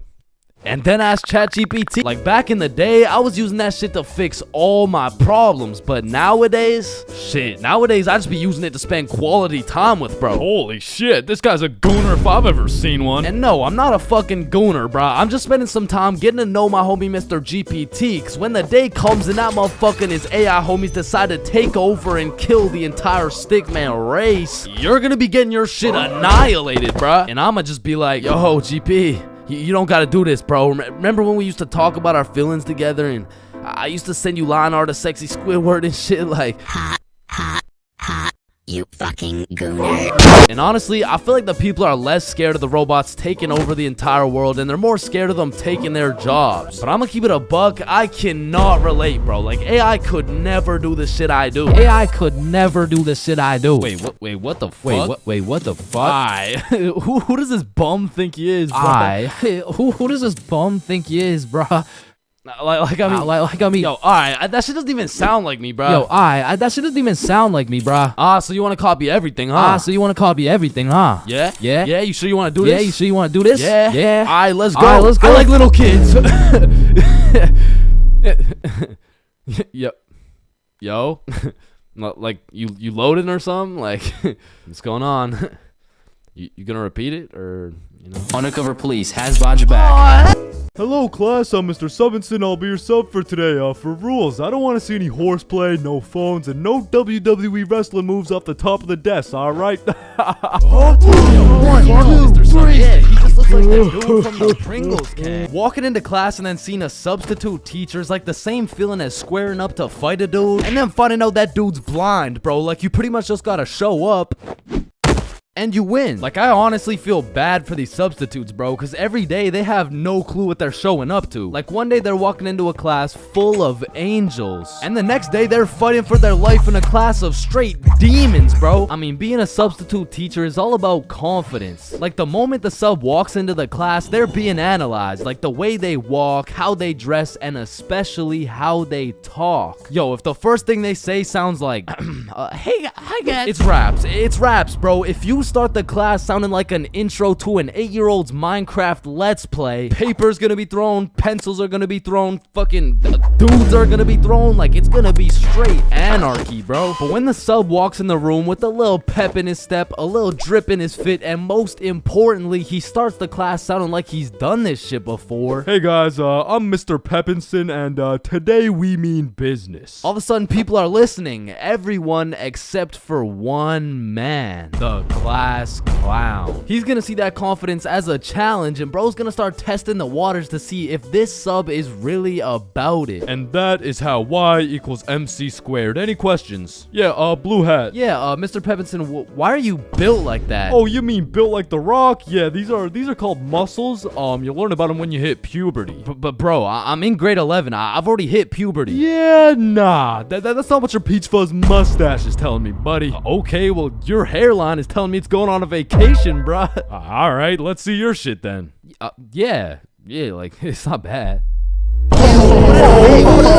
Like, some substitutes are so good, you just wish they were your real teacher. Like, I remember one time in grade 10, I had this math class with one of those teachers who used to yap the whole time and then assign a bunch of homework with 5 minutes left in class. And then one day, a goat walked into our class. A goat who went by the name of Mr. G, or more formally, G-Dog. Now, G-Dog was packing a mean 68 years in his lifespan. However, he had the utmost pep in his step, paired with the drippiest of fits. And he was the type of dude who would lay down some respectable rules, and if anyone broke them, he wouldn't get mad. He would just simply flame the living shit out of you in front of everybody. And that's how you calculate the surface area of... no text while I'm talking, please. I'm just texting my mom. Oh wow, that's crazy. How's she doing? Psh, wouldn't you like to know? Oh yeah, I mean, I would actually, cause she's probably pretty tired after last night. I mean, I did lay down some mean dick. But there are definitely some questionable substitutes out there. I remember when I was in grade 6, my entire middle school was just weird, bro. My recess was called Nut Break. My music teacher was deaf, and our principal was damn near bipolar. All right, who told the blind kid he could say the N-word? Okay, all right, it was me, but like, I didn't think he would actually say it. Oh no, that's actually a pretty good one. I mean, I gotta give it to you, kid. Wait. So you're not mad? No, I'm fucking furious. Okay, get in my office right now. Okay, wait. I thought you were just laughing. What's going on right now? Yo, I'm just messing with you, kid. You're good to go. Okay, thank you. Thank you. Get to go out of the school because you're expelled. That is absolutely unacceptable. Are you joking, or does it sound like I'm joking? Yeah, kinda. Yeah, bro, my middle school was weird as hell, so I can't say I was surprised when a substitute teacher walks into my class talking about, hello class, I'm Mrs. Hutchinson, and I identify as a mermaid. And I'm only 12 years old, so I'm like, dog, what the actual fuck does identify mean? But bless Miss Hutchinson's heart, man, because Lord knows middle schoolers weren't gonna take that shit seriously. Oh, she's funny, mermaid. No, class. I'm serious. Oh, so that's why you smell like the ocean. Exactly. Wait, what? And I remember one time this sub walked into our class, and I could have swore they just found this motherfucker on the side of the street, bro. He walked in sagging like crazy, and if he even went to school, this motherfucker most definitely cheated his way through, bro. Yo, hey class. Like, what are we doing today? I mean, shit. You're the teacher. Oh yeah, right. So what'd you guys learn about yesterday?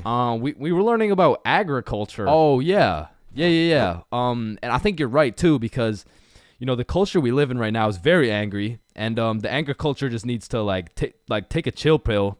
You know what I'm saying? Any questions about that? Yeah, what's a chill pill? Oh, yup, I'm glad you asked. Okay, see, I actually know a guy who can hook you up with some. Just meet me in the parking lot at lunch. Mr. Saginson, Are you trying to sell us drugs right now? No. Well, I mean, yeah, but it's for chemistry with neuroscience, or I mean, like for microbiology or something like that. And these substitute teachers seem to butcher every single name on the attendance. I mean, shit's gotta be on purpose at this point. Like, hello class, I'm just gonna do some attendance really quick. Correct me if I get your name wrong, okay? Horda Hansa. Is Horda Hansa here? Okay. I mean, my name's Jordan Johnson. Well, you're absent now, so you gotta speak up sooner next time. Wait, what the fuck? Maya? Is Maya present? It's Mia. Wow, quite the name you got there. It's spelled kind of weird, no? No, it's not. It's literally 3 letters. Ariana? Is Ariana here? Sorry, it's Ariana. Okay, and like, what's your point? That's just how it's pronounced. Juwan? Is there Juwan in the room? It's Juan. No, and some subs be walking into your class with the most bullshit rules ever. Like, hey, Mr. Subinson, can I go to the washroom? Does your teacher usually let you go to the washroom? I mean, yeah, I think you legally have to. Oh, I don't believe it. Sit your ass down and get to work. Wait, Mr. Subinson, respectfully, I'm about to shit my pants here. Wait, does your teacher usually let you do that? What, shit my pants? Yeah. Yeah? Alright, I'll allow it. Hey, who the fuck is this guy? And I feel like there's no greater sense of community among a class than when a substitute teacher comes in. The entire class just comes together to gaslight the fuck out of this poor substitute. I remember one time in grade 10, me and my homie had a sub come in who was giving us this multiple choice test. And my homie was the type of dude who'd be getting 0% on everything, and the way his grades were looking, he just couldn't afford to fail another test. So what he did, I just need to preface, I do not condone. But from the moment the teacher walked in, he acted like he needed a little extra help. You know what I'm saying? And to be honest, he put on a spectacular performance. I mean, someone either needs to get this man an Oscar or a diagnosis, bro. And I just acted normal, but I guess by proxy, I got a little extra help. And I don't know what that says about me, but I do know what it means. It means the substitute teacher walked out of that class happy she was able to help 2 students in need. And it also means me and my homie both walked out of that class with 100% on our tests. Listen, bro, in this world, there's levels to clout. You could get yourself some Instagram followers. You could stack up a few bands. You could even be famous, but there's only one spot in life that is superior to the rest. A spot so glorious and sought after that they are idolized like no other. It's me, I've got the infinite money glitch. Come on, Jimmy, you know it's me. I need a max win. Man, shut the fuck up, Drizzy. I'm literally Kanye West. Nah, but I'm the top G. Alright, little bro, let's go band for band then. It's me. But I'm the fastest kid in my school. Bro, I don't know who decided speed would be the deciding factor for who's the king of the school, but all I'ma say is that motherfucker's the GOAT, bro, because I was the fastest kid in my school. I was clapping everyone in races, I was breaking track records, and I had all the 9-year-old baddies, man. I wish I could still pull like that. Alright, it's just a miscommunication, you know, like when I say 9-year-old baddies, I didn't mean like... Explain it to the judge, buddy. Sick fuck. And because I peaked in elementary school, come with me and we'll take a look back at some of the first years of our lives and maybe some of the best, am I right? Kindergarten. Coming into kindergarten, kids were either excited or terrified as fuck for their first day. I mean, I would be pretty fucking pissed too if I knew this was the beginning of me being locked up every day for 13 years. But kindergarten was funny as hell because these kids had no clue what was right and wrong, so they'd be saying the most outrageous shit for no reason at all, bro. Hey, buddy with the hat, can you pass me the skin color crayon? I mean, at this age, kids were just walking NPCs, and I can't even blame them. I mean, they haven't developed consciousness yet, bro. Like, at this age, recess consisted of catching bugs, playing on the monkey bars, and fucking eating sand. And I've talked about the high school bathrooms and all the wild shit that happens in there, but to be honest, the elementary school bathrooms blow that shit out the water, bro. Because these kids aren't hitting vape tricks, no, they're hitting toilet trick shots, trying to set some world record for the farthest piss taken from the toilet. And let's just say even Stephen Curry couldn't splash that 3-pointer, so essentially, motherfuckers was just pissing on the ground. Like, you need to walk into that bathroom 110% alert, or else the next thing you know, you're getting that R. Kelly treatment, bro. And I remember my kindergarten had those green, yellow, and red cards to show how good you were that day, but there was always that one kid with the permanent red. I'm talking the teacher didn't even bother to change his shit the next day, because everyone knows as soon as he walks into class, he's doing some fuck shit. For me, it was this kid we'll call Dennis, because he was a menace, bro. He was always loud, always throwing shit, but besides being a menace, he was also a truth speaker, a fact spitter, for better or for worse, because this little guy had no filter. Okay, Leah, you're up first for our show and tell. Okay, I brought my favorite painting of mine. This right here, this one's me, and this is my dog, Peanut Butter. That shit is ass. Dennis, what did we say about saying the truth out loud? I mean, not the truth. I'm talking about, like, he was the only dude I knew who could talk over the quiet coyote. I mean, to this day, if I see one of those things, I just can't I just can't talk over it. I mean, maybe he's gonna eat me. I don't fucking know. But there was one thing that could shut Dennis up, and one thing only. Boy-girl seating arrangements. Dennis always had so much to say until you put him beside Isabel and Leah, and all of a sudden it's like, hey, what are you drawing? Nothing. Aw, is that your dog? Maybe. Shit, he's just like me for real. Like, to this day, you know. Oh shit. And then we go outside for lunch, and don't get me wrong, eating sand for fun was great and all, but as kids got older, everyone started to play games, some of which consisted of tag, manhunt, soccer, basketball, grounders, red ass, kickball, jump rope, tetherball, and what is possibly the most goated game of all time, Foursquare. This game was legendary, bro, but this shit used to get heated as fuck. I mean, kids were making truces, making whole clans, and that right there was real beef. Like, if you caught the ops lacking at nap time, it was on sight, bro. Psst, what? Oh, no, wait. You're a poopy head. But man, crushes were everything in elementary school. Like, if you told anyone you had the smallest crush on a girl, word's getting out fast, and the entire class is gonna be organizing a wedding for tomorrow. But some kids just didn't use their words, like this one girl in my elementary school who most definitely had a crush on me. I mean, once again, I was the fastest kid in my elementary school, so...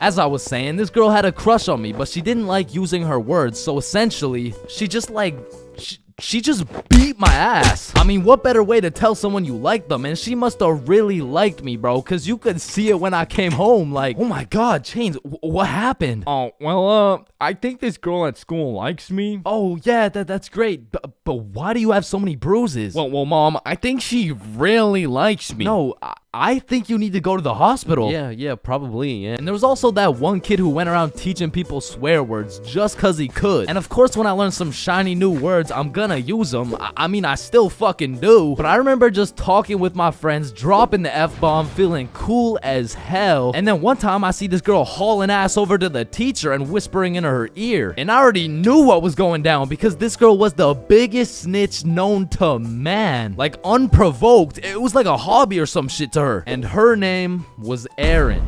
Like, her real name was Erin, spelled E-R-I-N. Yeah, how's it feel to get snitched on, buddy? But getting in trouble in elementary school was tough because they would act like you were committing war crimes for the smallest things. Like, when I got snitched on for swearing, I was in grade 4. I was a big boy, you know what I'm saying? But my teacher was pissed, bro. Chains, you can never say that word. It's horrendous. What does horrendous mean? It's not good, okay? Aw, shit, my bad. Chains! Oh, sorry, it's just stuck in my fucking brain. Chains, cut it out right now or you get detention. Okay, I'm sorry, motherfucker. What? And I'm not gonna lie, the most cursed part of elementary school was the talent shows, bro. Cause the teachers expect you to be all quiet and serious and shit, but it was literally a real life try not to laugh. Like, how am I supposed to be serious when Jimmy's up there shitting out Minecraft parodies like it's comedy gold? I mean, at my school, it was less of a talent show and more of a come on stage in front of the entire school and do whatever the fuck you want for 10 minutes type of show. And man, that shit was brutal. It was like watching paint dry, But if the paint was 7 years old and standing on a stage in front of the entire school, nervous as hell, shitting his pants. Cause elementary school had some weird kids, bro. Like those kids who used to put glue on their hands to let it dry so they could peel it off. Or the kid who would just straight up eat the glue. Or the weird kid who would secretly take a bite out of every single foam football. Like, how are you that hungry? The kid who only wore shorts through rain and snow. The kid who was mad at everyone for no reason. The kid who wouldn't stop yapping. The kid who always had to flex how strong their dad is. My dad is so much stronger than yours. He can beat up your dad with his pinky finger. He can bench press 625 pounds. Wait, what even is that? You don't know what a bench press is? No. What the fuck is a dad? The kid who thought he was Albert Einstein. The snitch named Aaron lives at 354 Stickman Way. The fake snitch. Bro, you won't believe what I just did. What'd you do? I just put my juice box in the recycling. Get this? With the straw inside. I'm telling the teacher.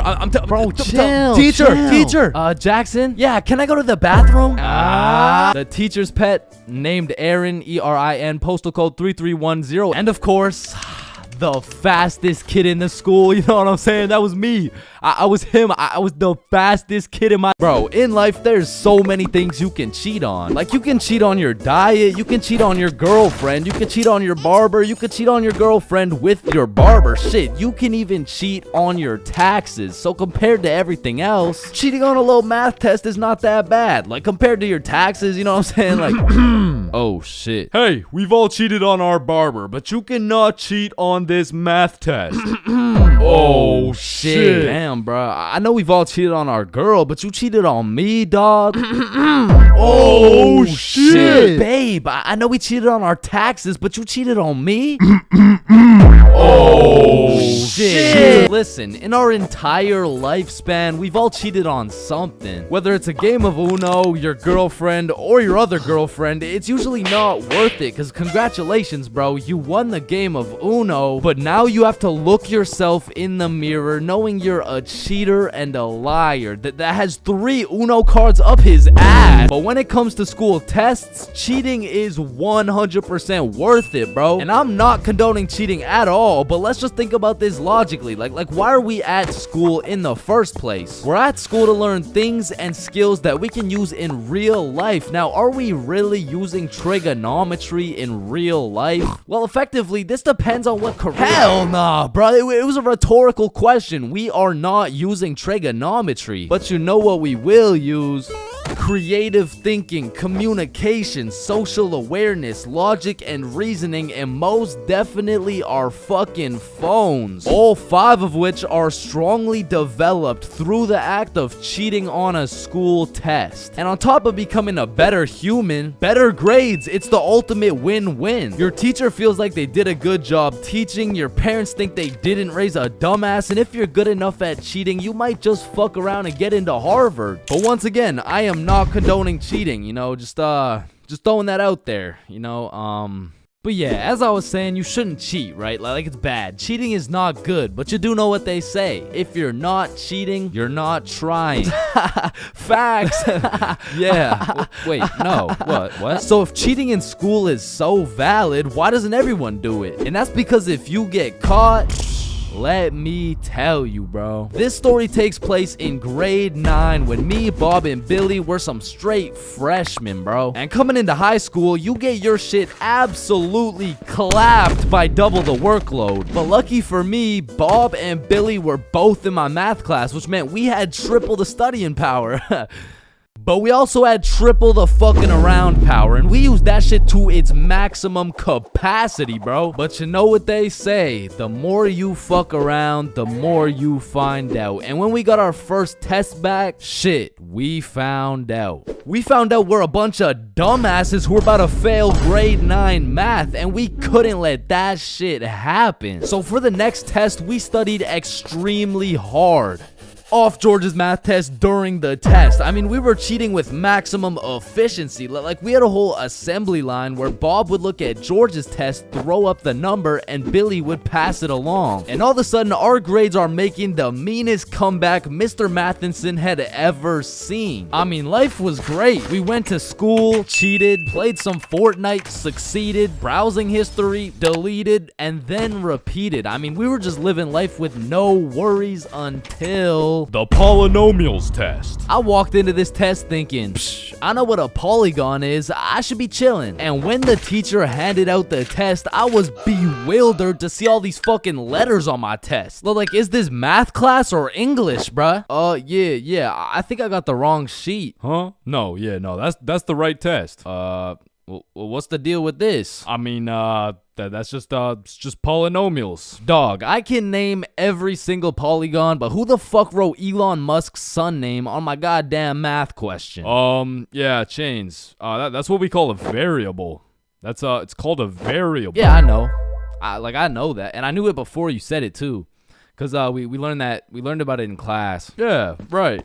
Now, this would have been extremely bad if we didn't have the ultimate method we like to call George. Because George was one of those dudes who loved studying. Like, he'd wake up and go to school, then come home and study till he dropped, bro. Like, if you kidnapped George's whole family and told him you'd only give them back if he answered this equation, this motherfucker would just be happy he got more homework, bruh. And cause of this, we had a little deal going with George. If he let us cheat off his math test, we would teach him how to be a normal dude. We were teaching this kid how to dap someone up, how to use slang, and all I'ma say is, this motherfucker should have just stuck to math, bro. Yo, Chains, sauce me a bite, big dog. I got you. Shit, Chains, you just busted in my throat, gang. Hey, yo. George, what you just said right there sounded gay as hell. Type shit. So as I was saying, I'm looking at this math test with more letters than numbers, and it would have been raps for me if it wasn't for the George method. So I'm looking at Billy, Billy's looking at Bob, and Bob's looking at George's test, and we're absolutely flying through this polynomials test. And about halfway through, I look up to get the next answer, and I get jump scared by Mr. Matheson mean mugging my shit. And you can see it in his eyes. He knew exactly what was going down, and he took me, Billy, and Bob's tests and took us to the hallway. What do you guys think you're doing? Polygon, polygamy, I'm pretty sure it's like Why did I see you three throwing up your fingers during our test? Well, you see, Mr. Matheson, we're gang affiliated. No, bro, what the fuck? Alright, you three, cut the shit. I caught you cheating. All three of you are getting zeros on this test, and I don't want to see it happen again, or I'm contacting your parents. Alright, it won't happen again. You're right. We're not in a gang, by the way. Yeah, I know, buddy. Well, shit. Yo, what happened to you, Jits? Are you chilling? Bro, Mr. Matheson caught us lacking real bad. Yeah, he gave us all zeros on the test. Holy shit, it sounds like Mr. Matheson just absolutely railed you guys. No cap right now. And all three of us proceeded to absolutely shit the bed on all of our next tests. And it was at the point where our grades were on life support and our math final was coming up. So if we didn't get our shit together for this final, our parents were about to put us on life support with that leather belt. So we put our cheating ways in the past and locked in, bro. We were focused in class, and after we went to Bob's crib and kept studying there. And then it clicked. We all finally understood polynomials, and so the next day we walked into class confidently, knowing we were equipped with hours of studying. We lock in, sit down, and then the teacher gives us our test. And as soon as we lay our eyes on that very first question of the test, we were fucked. Now, don't get me wrong, we could do polynomials all day long, but we forgot this was a final, meaning we forgot to study numeracy, exponent laws, rational numbers, linear relations, inequalities, geometry, probability, and statistics, and in other words, we didn't know shit. And before I can even make eye contact with the boys to tell them I'm fucked, these motherfuckers already hopping back on the George method. And listen, bro, as you can tell, I'm no mathematician, and I did not not study probability or statistics, but from what I'm seeing at this very moment, I have two options. I can do the test legitimately and have a 99% chance of failing grade 9 math and getting my shit whooped while simultaneously having my entire family realize they raised a dumbass who won't go anywhere in life and is destined to draw stickman for all of eternity, or I could cheat.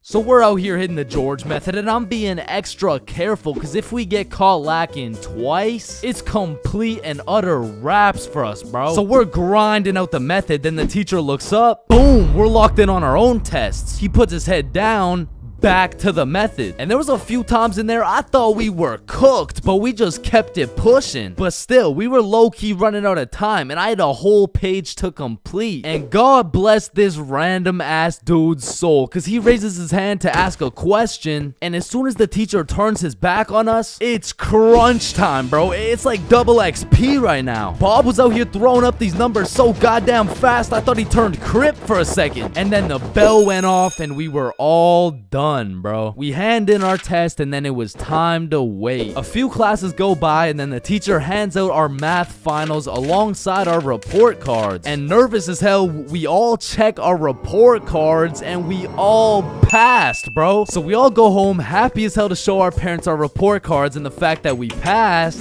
Chains, you got a 54 in math? Yup, mom, I sure did. You raised one hell of a smarty pen. Oh, fuck. But at the end of the day, even if we all got our shit whooped, maybe the real treasure is the friends we made along the way. Yo, homies, I'm bricked up right now. Oh, no.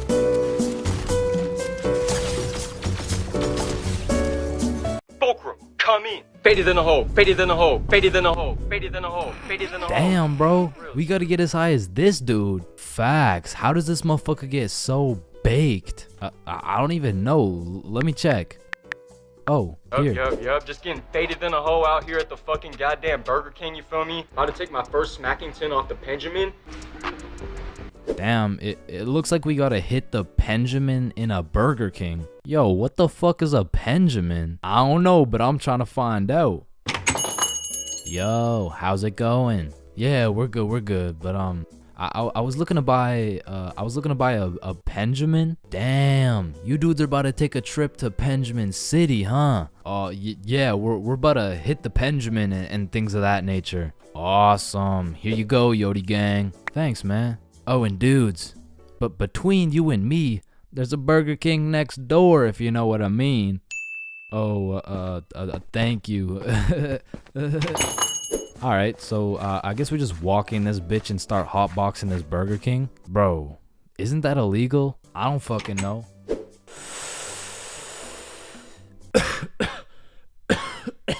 God damn. This shit hits. Let me try.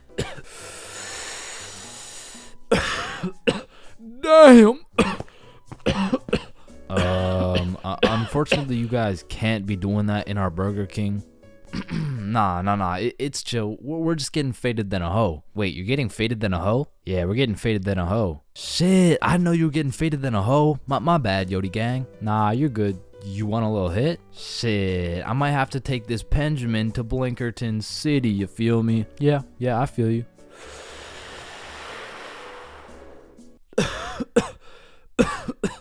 Damn, this Benjamin rips harder than a hoe. Yeah, have a good rest of your shift, man. Yeah, you too. Fuck, did I just say you too? Listen, I don't know about you, but this Benjamin got me feeling faded than a hoe, faded than a hoe, faded than a hoe, faded than a hoe, faded than a hoe.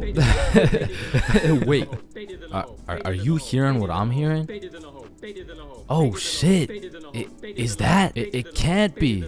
Need I say more, Yodi gang? Holy shit, it's him! Damian Luck 925. I am the original Fulcrum. Fulcrum, come in. Yup.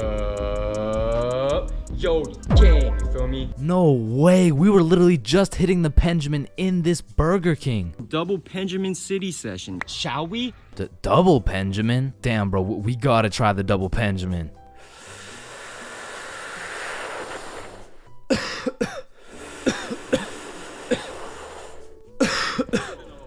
Yo, where are we? I'm faded out here in Yodi land, you feel me? No fucking way. It's a city full of Damien 925. Yo, this is crazy. Bro, these munchies are crazy. Facts, let's go cop some food. Holy shit. 7-Eleven is just full of motherfuckers hitting the Benjamin. The whole goddamn store is hotboxed. Yo, quick, buy the Doritos before I pass out. Oh, fuck. Hey, wake up. Wake up, hey, please wake up. I just, hey, it's gonna be okay, it's gonna be okay. Just got 5 things to say. Yeah, what is it? What is it? Faded in a hole, faded in a hole, faded in a hole, faded in a hole, faded in a hole. Need I say more? Hey, but you gentlemen have a good rest of your day. Man, summer is just a beautiful season. The sun is shining, the trees are green, and you can stay out with your homies all night. And best of all, you get to sleep in till that shit gets absolutely fucked by the first day of school. And waking up to that first alarm of the school year will have you discombobulated as hell. Like, Chains, square doodle mat salami mouse. What? You heard me, square doodle mat salami mouse. Wait, huh? Really? Keytor's Claw Bosomorph. Man, what the fuck are you talking about? What the fuck? And even though getting out of bed early hurts your soul, it's absolutely necessary you spend at least 5 minutes staring at your wall, contemplating your entire life. And if you're a real G, you laid out your toughest fit the night before, so you're low-key hyped to rock that shit to school. So you throw on your new shoes and flick up for the first day of school. And then you walk over to the establishment where you will not only pursue your educational prowess, but you may also dabble in what some call stunting on these hoes. And man, I will say, linking up with your boys on the first day of school just hits different. Like, I be reuniting with the homies like I didn't just see them 12 hours ago. And we're all happy and shit until the school bell reminds me I just got my ass locked up for another 10 months. And I don't know about y'all, but I don't think I've ever made it to my first class of the year on time. Like, it'll be 9:15 and my dumbass will still be trying to figure out how to make it to room 347 by 8:55. And walking into your first class of the year late has to be one of the most uncomfortable situations you can experience, bro. Because the teacher will be like, oh, and who are you? Oh, I'm Chains. Well, Chains, why are you late?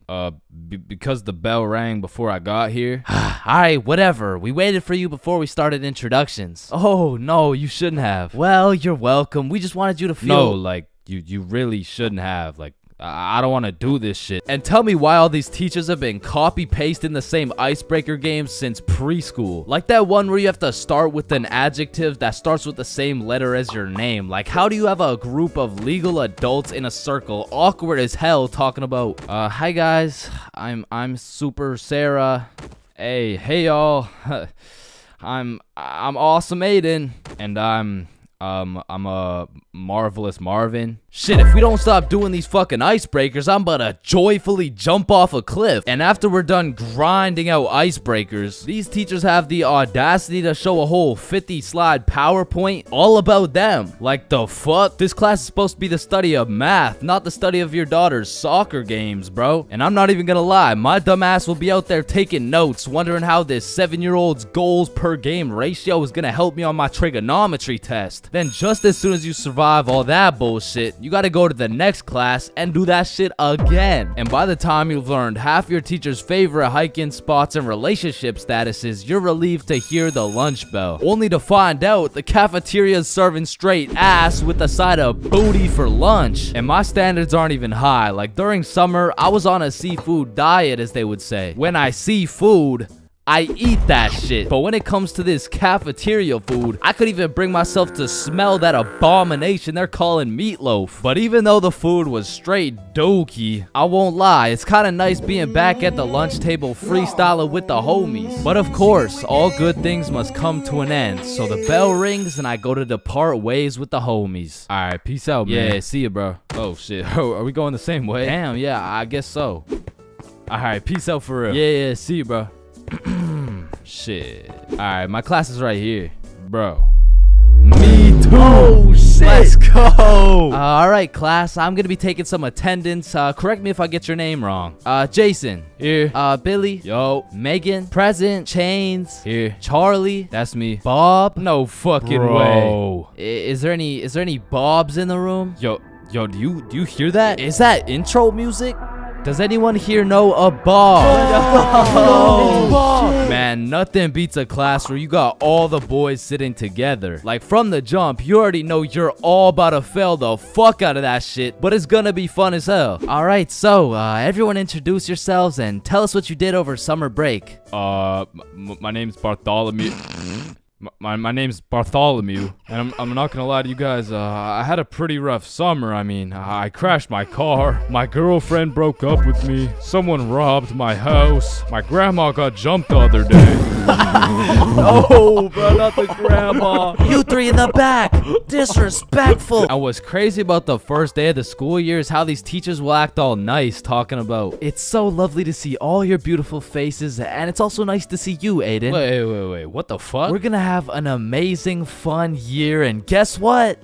There's no homework today. Knowing damn well they're about to make up for it with twice as much homework tomorrow. Like, they'll for real be handing out kindergarten-ass coloring sheets the first day, and then tomorrow you're getting your ass whooped by some calculus worksheets. And I didn't even talk about the motherfuckers you'll be seeing in the halls on the first day. Like, I don't know what these dudes be going through in those 2 months, but motherfuckers be going from Arthur Kennedy to AK real fast, bro. Oh shit, is that you, Arthur? Whoa, G, don't be dropping the government name like that. Government name? But that's just your first name. Hey fam, it's AK. Aye man, what you been up to, bro? Hey fam, I'm trapping, trying to make it out of the mud, you know? The mud? You live in a gated community. Oh shit, that's the ops right there, fam. Get down. The ops? That's just fucking Edward. Or the way these new freshmen be walking like they're scared a senior's gonna slap the books out of their hands and take their Fortnite V-Bucks gift card. Like, bro, you freshmen are worried about the wrong V-card. Like, I don't know why, but the day these kids go from sophomore to seniors, they instantly decide to pull an EDP. Like, bro, you're 18 and she's fresh out of middle school. That's a whole crime. But that's not the only crime motherfuckers be committing on the first day of school. Some dudes be pulling up to school with the most atrocious fits known to man. Like, there's no fucking way you laid out this ramen noodle chicken soup ass fit the night before, slept on it, then woke up and thought, oh yeah, the hoes are gonna love this one. Like, I'm not gonna lie, you could never catch me wearing the types of fit these motherfuckers be wearing, bro. Like, that shit should have never made it out the closet. Like, I don't condone bullying,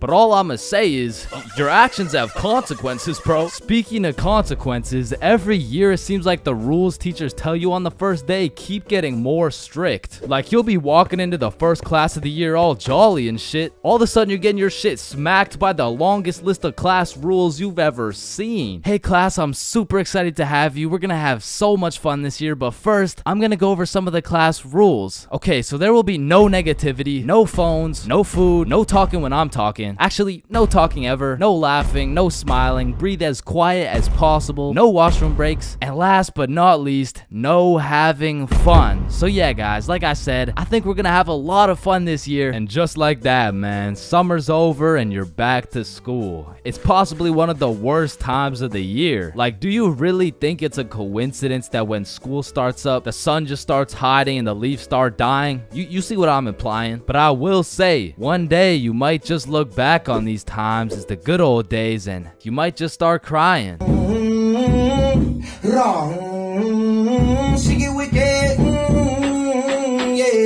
Man, family functions have the weirdest dynamic, bro. Like, how have you known these people your entire life but have still never gone past a surface level conversation? I mean, let me know if it's just my family, but every function is the same. The whole gang links up, and everyone just asks the most generic small talk questions to each other. Hey, how's that new place you bought? Oh yeah, you know, it's good. And how's the kids doing? Oh, you know, they're good. Oh, and how's the wife? Man, fuck your wife. I don't want to hear any of these NPC conversations, bro. And let me know if I'm getting too specific here, but what about that one uncle who goes by the name of either Bob, Jerry, or Dave?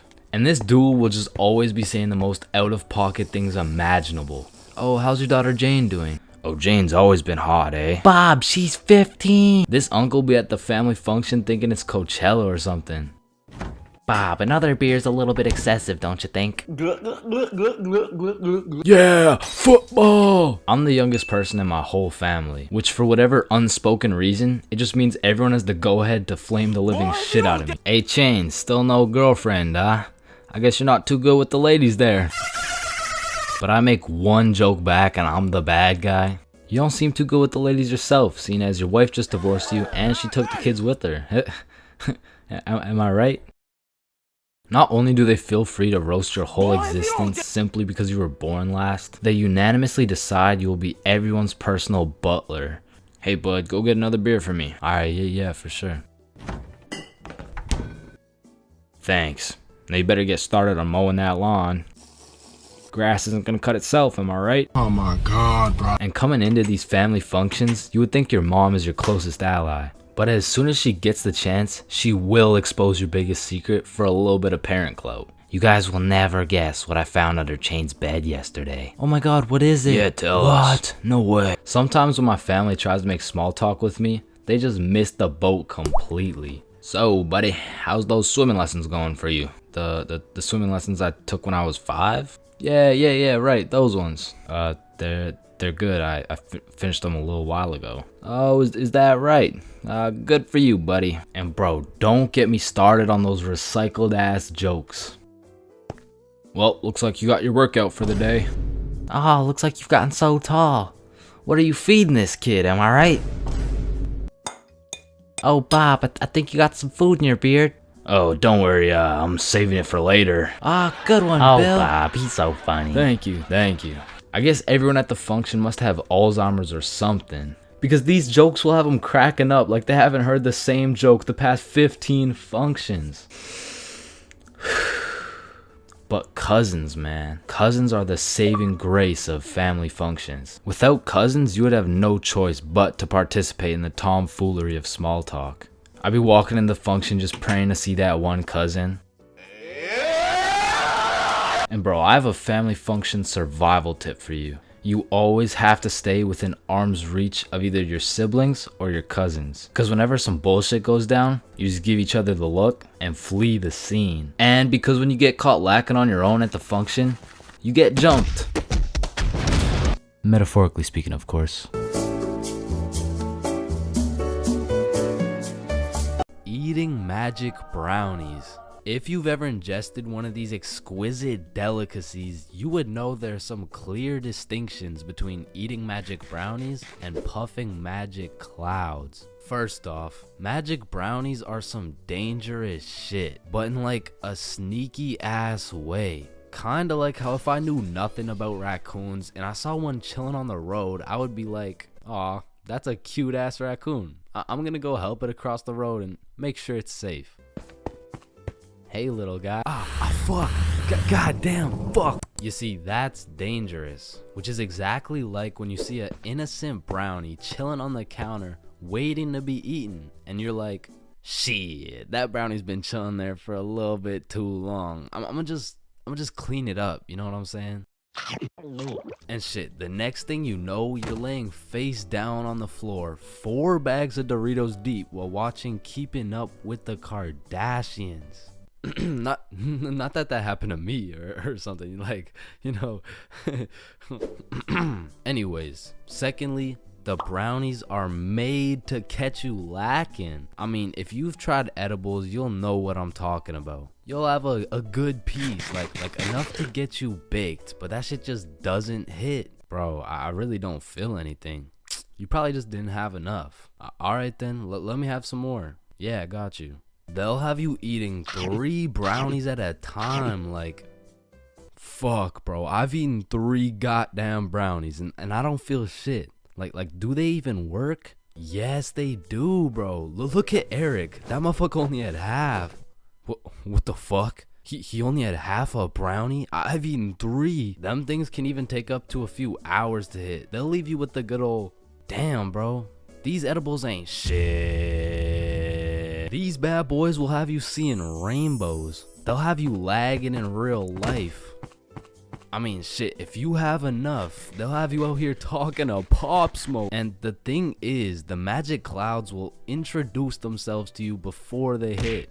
But the fucking magic brownies be coming out of nowhere on some Randy Orton shit, leaving a motherfucker RKO'd out of nowhere. And I'm telling you, there's something about edibles that be changing your settings. Like that bitch lowers your FPS, changes your render distance, and maxes out your sensitivity. I mean, one time I gobbled down a brownie, and when I touched a blanket, I felt every bristle, every microfiber, and every single atom in each microfiber. I mean, it was really a blessing and a curse, because every time my shirt would wrinkle, I would take 1 HP. But at the same time, a bowl of ice cream had me bustin', bro, because magic is some powerful shit. Like one time a good friend of mine got fooled by the good old, these edibles ain't shit, let me pop some more.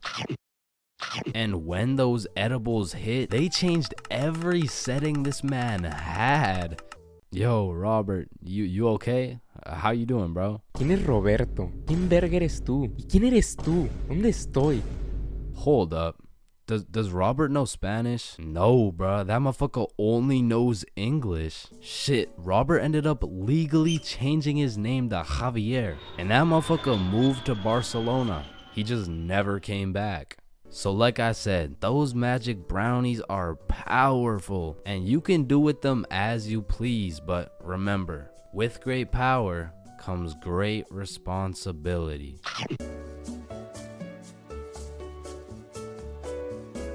Skipping class in high school is a slippery slope. Like one day you can skip and it'll slide no problem. Like, oh hey buddy, welcome back, we missed you. Yeah. You skip 2 days, you're chilling. Hey, look who's back. Yeah. But when you go to class after skipping 3 days, all of a sudden shit is serious. Chains, why haven't you been here, huh? Well, you know, it was some family stuff. Oh yeah, family stuff. What family stuff? What I don't really want to talk about what family stuff. It was my grandma's funeral. Damn. But that is no reason to miss a test. And Lord forbid, if you miss a whole week, the school board turns into the FBI. Like during the whole pandemic, one of my homies refused to go to any online classes. And one day he was enjoying his extended vacation while smoking up outside his crib. Next thing he knows, he's making direct eye contact with his science teacher while smoking grass. And because they started going FBI mode when you skip your classes, the homies discovered a top secret method so we could skip classes with 0 consequences. So when you would skip a class, the teachers would instantly hop on their laptops and whip up an email along the lines of, Mrs. For real, are you aware that your son Chains has missed his science class today? If this is continued, Chains' grade will continue to drop, which might ultimately lead to him failing my class. Mr. Perkinson. Now, Mr. Perkinson would write these emails with the hopes of my mom reading them and then beating my ass. When it really went like, my mom would read it and she would politely ask me how my science class was today. I would cap my ass off and then she would proceed to beat my ass. And one day after I got my shit whooped, I was talking to the homie Bob. Yo, we're going to Chipotle next class. You trying to come? Man, I don't know. I'm getting real tired of these ass whoopings, bro. Ass whoopings? You're getting ass whoopings? Yeah, bro. Mr. Perk never fails to type up an email that results in the leather belt. Oh, what? Nobody ever told you about the secret method? Secret method? Oh, you mean like wearing extra pants so the belt doesn't hit so hard? No, I'm talking about the secret method so Mr. Perkinsons can't email your mom.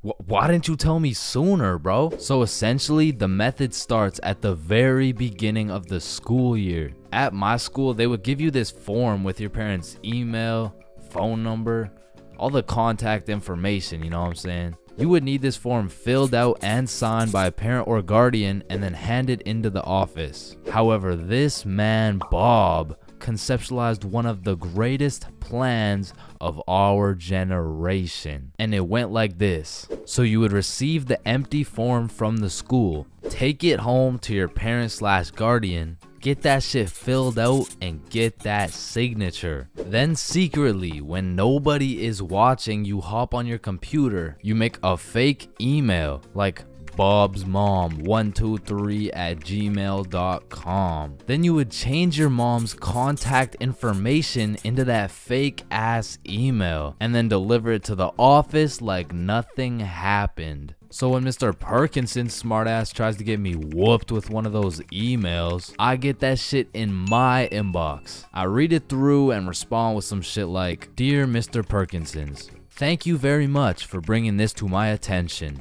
I was unaware of my son's absence in pursuing his educational prowess. I will discipline him with a punishment that may or may not involve me whooping the absolute shit out of his tushy.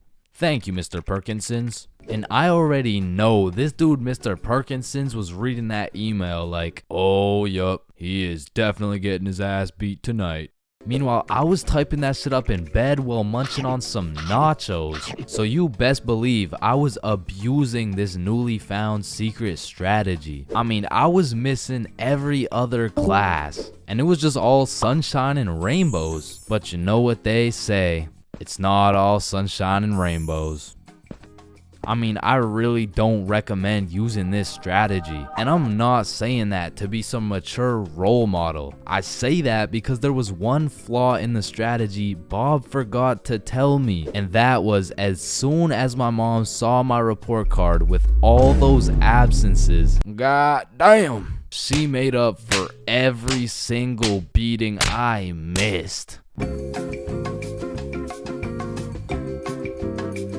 April 20th, 420, the day when everyone puts their differences aside and they just hotbox the Earth's entire atmosphere. Man, what a time to be alive. Now, I don't know if any of y'all have gone to one of those 420 conventions before, but god damn, these motherfuckers be getting higher than Buzz Lightyear, bro. Like, at this point, they aren't even baked. They're fucking deep fried. They just be walking around hotboxing cities at a time, and anyone in a 500-foot radius is gonna start feeling the effects of that Mary Jane. Like, I remember my first time going to one of these things, and I was still a minor with an O. However, I had done some pregame before the convention, so let me just put it like this: if I was a potato, I would have been a baked potato. So heading into the convention, I was already a little bit paranoid because as I looked around, all I could see was a bunch of hippie dudes with beards and shit. And at the time, I was just repping that peach fuzz. I was standing out like a sore thumb. So you can only imagine how hard I was shitting my pants when my high ass saw a cop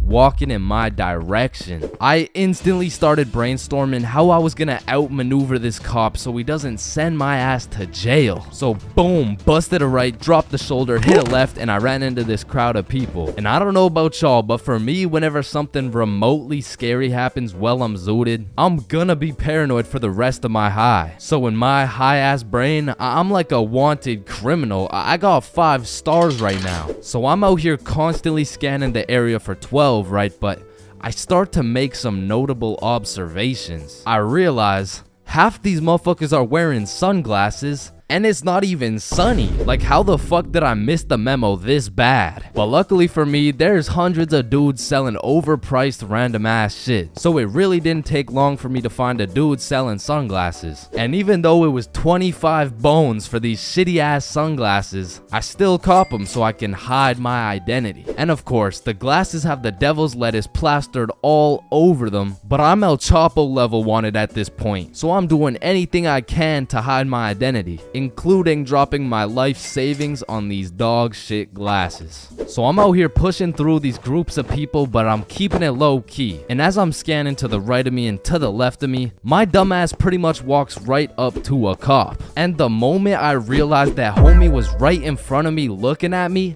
I started to panic, bro. I felt like at this point my best option was just to confess. Like, if I take the plea deal, I'll definitely get a lower sentence. But as I was stressing heavy, that adrenaline starts to kick in. And I know some of y'all can relate to this, but the scientific breakdown shows that when you're zooted and you get into a high stress scenario, the adrenaline gears up and starts beefing with the THC in your brain. Now, if you're lucky, the adrenaline will beat the THC's ass and will have you thinking properly in said stressful situation, which is exactly what happened to your boy. So as I transformed from a baked potato into a less baked potato, this is where the table really started to turn. I looked at this cop in the eyes and this motherfucker was more baked than me. Like shit, at this point, I'm about to put this dude on citizen's arrest. Officer, are you baked right now? No, there's a sorry, there seems to be a lot of cannabis in the air right now, and so it's like this poor officer probably had to pull an 8-hour shift in the world's biggest hotbox while trying to do his job. And needless to say, after realizing the officers were faded than a hoe, I had no problem walking around with my peach fuzz mustache smoking on that Mary Jane.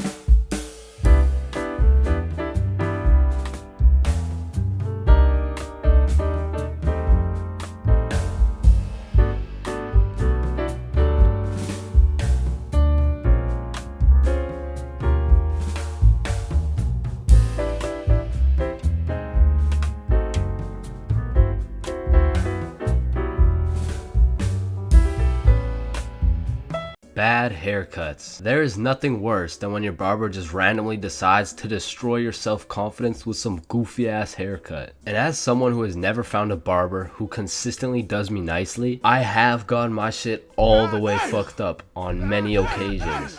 I'm talking not going to school, locking myself in my room so nobody can see me with this disgraceful cut type of fucked up. And these barbers are out here having the audacity to ask, do you like it? Man, do I like it? Yeah, bro. I love it, bro. Thank you so much. Man, I just be wiping the tears away and then tipping them nicely, knowing damn well I should be out here throwing hands, cause this dude is the reason I can't get any bitches. So I've tried lots of different barbers in my time, starting with the ones my mom used to take me to. I mean, this early I never really even had a say on what I wanted my hair to look like. So what are you looking for today? Just a little bit off the top, please. Shave it. Wait, what? Shave it. Your new haircut looks so good, buddy. Thanks. Hey man, you know your haircut is ass when your mom says she likes it. As a kid, I always dreaded getting haircuts because I knew my barber was already like 0 for 10. And I would show up to school every time knowing it was inevitable that I was about to get my shit flamed. And truthfully, there is no worse roasting than when you get a bad haircut. Like, people you barely even know will be out here cooking you. Who the fuck is this? All of a sudden, people got more jokes than Chris Rock. And it's even worse when you decide, I should get a fresh cut because school's starting back up and I'm trying to look fresh. Bro, I can't go to school like this. Yo, Chains, what's up? Yo, what's good? Bro, are you alright? Why do you got this hoodie on? Yeah, I'm chilling. I'm just kind of cold, you know? Bro, it's 32 degrees.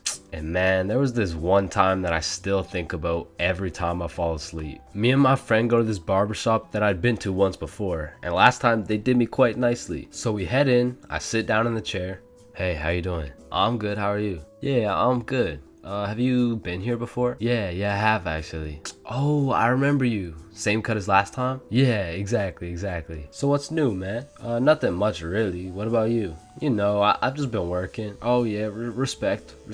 So, how's your dad doing? This is when I knew something was terribly wrong. Bro, I don't got a dad. You know, he's good. This motherfucker was giving me some random kid's haircut. This dude must have thought I was Manny or some shit, cause he gave me that middle part cut, and he pushed my hairline back a little bit. And everyone in my city knew this barber, so everyone at my school followed his Instagram too. Can I get a picture from my Instagram? Nah, bro, I don't really like being posted. Don't worry, it's quick. Nah, I don't really want to. This dude caught me lacking so bad and broadcasted it to everyone in my city. Fuck, bro, I should throw hands with him right now. I gotta get it back in blood. So, do you like the cut? Yeah, I do. And when I checked my Instagram, I was out here getting flamed so hard. Borderline cyberbullying. And I'm not joking when I say this. This motherfucker fucked me up so bad. I learned how to cut my own hair and never went back to a barber ever again.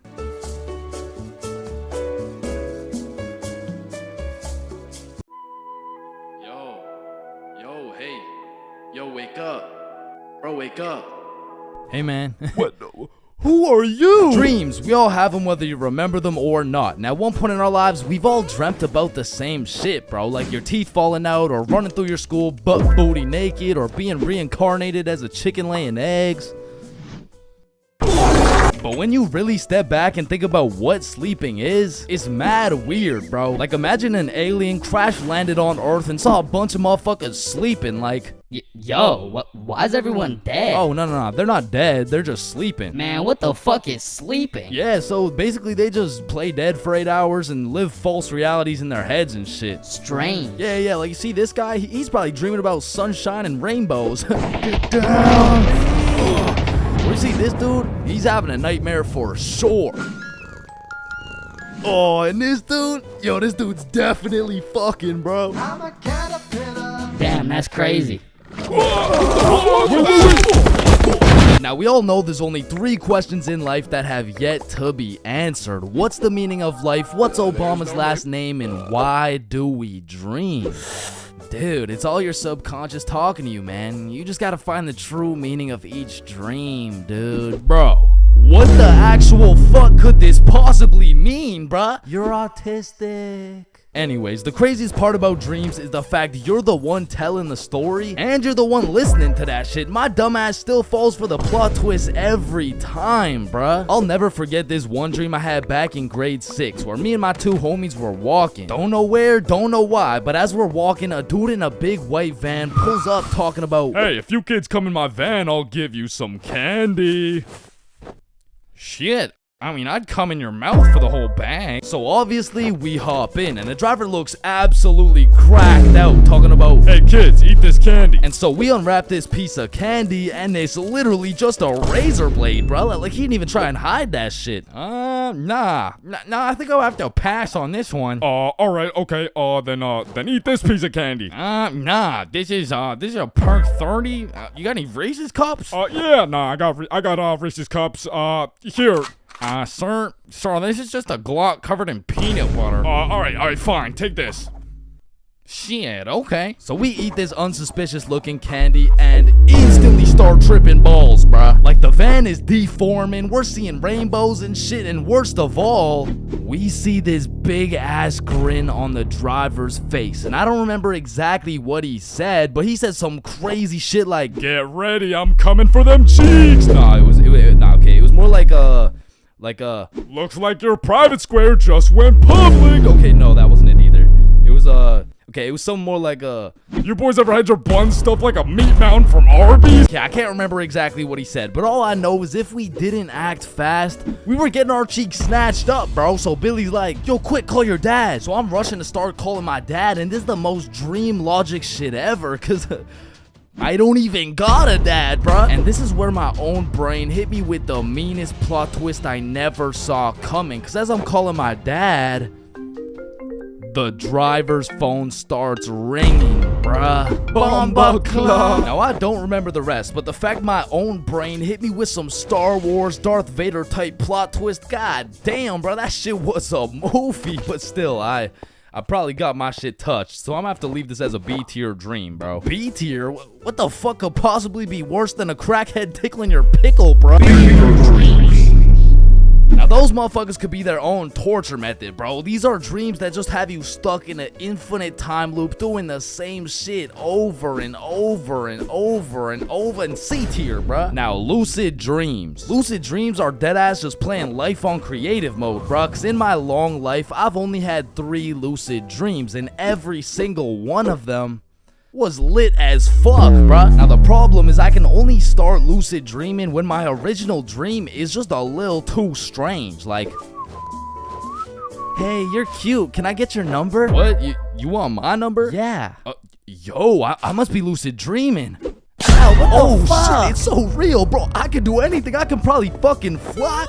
Alright, Chains, this is not a dream. You're under arrest for battery and assault. But for real, my first lucid dream started when I was posted up in a basement with Michael Jackson. Yo, aren't you supposed to be, like, dead and shit? Oh shit, I must be dreaming. And so to test the waters, I start spawning in random shit on the spot, and this is the moment I realized the possibilities were endless, bruh. I could do whatever I wanted, and so I spawned in a honey pack, and I spawned in Lola Bunny, and I S tier. Lucid dreams are S tier, bruh. Wet dreams are too. Now we got a few popular reoccurring dreams on our hands, like running through your school butt booty naked. Now back in the day, this dream used to have me scared shitless, bro. I was like, oh shit, where's my pants? Yo, what's my crush gonna think?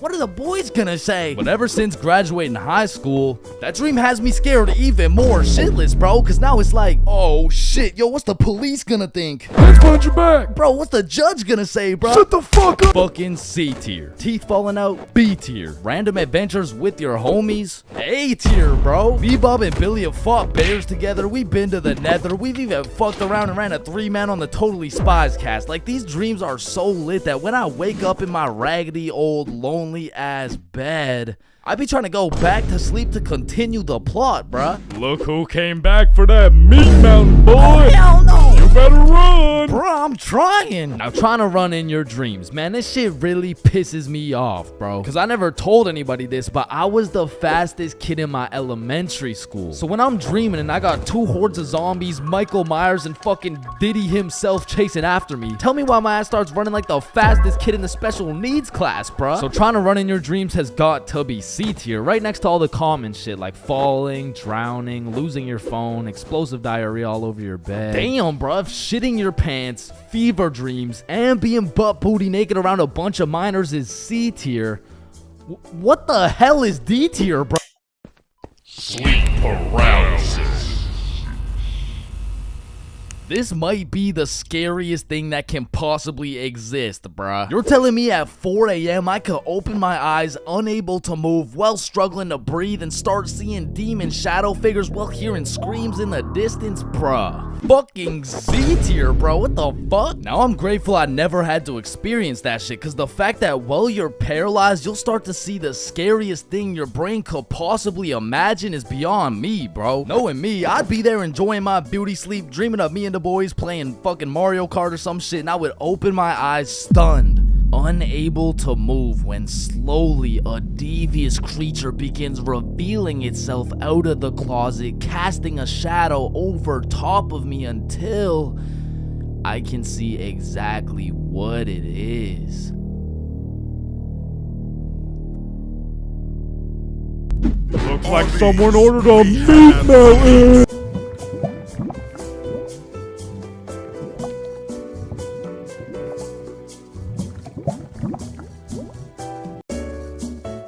Okay, Chains, welcome to your first day at Jim Jordan's. These are our new product, Bieber Bites. Just smile and remember. The customer is always right. Okay, yeah, nah, I could do that. All right, I'll leave you to it. Okay, yeah. Hey, sir, Hey what can there, can I get some Bieber bites? Yeah, how many? Right.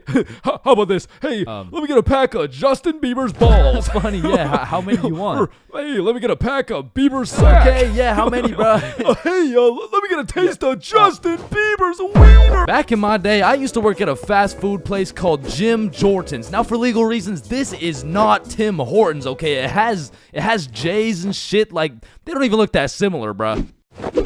But honestly, working at Jim Jordan's, I felt like Johnny Sins, the way I'd put on my uniform and go to work just to get the soul sucked out of me, bruh. And instead of dealing with a bunch of fat asses, I'm dealing with a bunch of fat asses talking about... Alright, so I ordered an extra large BLT with ranch, extra bacon, no veggies, and I only got 5 strips of bacon. I want a new one. Okay, yeah. Where's the sandwich? I ate it. Of course you did, bruh. Like, you do not need more food. I don't think your arteries could compensate for any more bacon. No, my doctor said I'm in shape. I mean, yeah, bro, you're in the shape of a circle. I mean, I don't even know how you made it through the door. Oh, shit, damn. Now, believe it or not, I was a Jim Jordan's Hall of Fame employee. Shit, I was the best in that whole goddamn establishment, bruh. And no, it's not because I was the sexiest, hardest working, strongest, most intelligent dude they'd ever seen. It's because everyone else was ass, bruh. On the drive-thru, we had the Indian homie Dill Preet, and the only English he knew was the Jim Jordan's menu, bruh. Welcome to Jim Jordan's. What can I get for you? Hey, just give me a moment. I give you donut. No, I need time to think. You need chai, tea, drink. No, can you wait or not? Okay. 1 tater tot. No! Wait! You want 8? No! Okay, stop it. You know what? Okay. Chocolate donut. Then over making the food, we had this sweet 83-year-old lady Linda who was 20 years too old to be doing this shit. Okay, Chains. Here's the cheese bagel. Thank you, Linda. But yeah, this is the 9th cheese bagel you've given me in 20 minutes. Oh my good gracious. I'm sorry. I'm sorry. Oh, what's this? Oh, cheese bagel coming right up. And overworking the counter, we had Sebastian. Now, don't get me wrong, Sebastian was a really nice guy, but he had a little hint of the tism, you know, no, he had a lot of the tism. Like, it was more like the tism had a hint of Sebastian, which is cool, of course, but it did mean that he would absolutely yap at every single customer who came in the store. Shit, I'll never forget this one time a girl came in the store and just ordered a muffin, like, welcome to Jimmy's. What can I get for you? Hey, can I just get a fruit explosion muffin? Can you guess what Sebastian said next, bruh? Maybe your total is 175? Cash or card? For here or to go? None of the above, bruh. The sentence that came out of this motherfucker's mouth was, a fruit explosion muffin? Yes, please. That sounds an awful lot like a hate crime to me. Yeah, can I get my muffin, please? Do you get it? Yeah, you get it? yeah, I get it. Okay, listen. It's like, You really okay, don't need to explain. Explosion, okay? Sir, it's like if you took a bunch of gay people. So that's Sebastian. And over on drinks, we had this dumbass 15-year-old who's always spilling and shit. That was me. Yeah, that was me. I was ass too, but like I was still the best by default though. So the point is, our Jim Jordan's crew was looking like a group of clumsy villains from a Disney movie. But just because we were all really ass at our jobs doesn't mean we were useless. Because if there's one thing we knew how to do, it was making people's days even worse than they already were. You pull up to our drive-thru all happy, just wanting a small coffee? Shit, you're leaving with a small hot tea and some suppressed anger you'll probably bring home and let out on your wife and children. You pull up to our drive-thru just wanting a breakfast sandwich? You're leaving with nothing because we ran out of eggs and cheese and bread and the breakfast and the sandwich. You pull up to our drive-thru pissed off, complaining about how there's not enough mayo in your wrap? Bro, you're leaving with a wrap filled with super special secret Sebastian sauce. So I'm sure you could probably tell, but we had to do a lot of customer service and talk our way out of a lot of mistakes. And by we, I mean me, bruh. I was the designated customer service dude, because before it was me, it was Dilpreet, and that shit would usually go something like, hey, I just took a bite out of my chicken wrap, and it literally tastes like someone busted a nut in that shit. A nut? Yes, someone busted a nut in my goddamn food. You want a donut? No! And then before Dilpreet, it was Linda. Hey, I just took a bite out of my chicken wrap and it literally tastes like someone busted a nut in that shit. Oh my heavens, that's horrible. I'm sorry, I'll get you a refund right away. Thank you. Hello? Hello. Welcome to Jim Jordan's. What can I get for you? God damn it. And before Linda, it was Sebastian. Hey, I just took a bite out of my chicken wrap and it literally tastes like someone busted a nut in that shit. Oh yeah, that was me. Now, of course, our elite Jim Jordan's crew had a manager, Magnus. Now, Magnus was strict as hell, but she would only show up like once a month. But whenever she did show up, she was running this Jim Jordan's like it was the military or some shit. Cause usually I'd be 54 minutes into my 30-minute break playing Clash Royale. But when Magnus was there, bruh, shit, I'd clock into my break, make eye contact with her, shit my pants, and then clock right back out. She was so intimidating that whenever she would show up, I would never spill a drink. Sebastian used real mayo. Dilpreet spoke fluent English, and Linda would be so stressed out she'd forget to forget. She was running this place so much like the military, she had my ass waking up at 4:30 every day. And when Magnus was teaching me to do customer service, she really loved to say, the customer is always right. So of course I listened, but it was low-key a crazy statement, cause honestly, the customer is never right, bro. It doesn't even matter what we're talking about. It could be like, hey, how you doing? Hey, I'm doing good, can't complain. I mean, it's a nice sunny day outside and all. Damn, this chicken wrap is good as hell. I am 100% sure nobody busted a nut in this.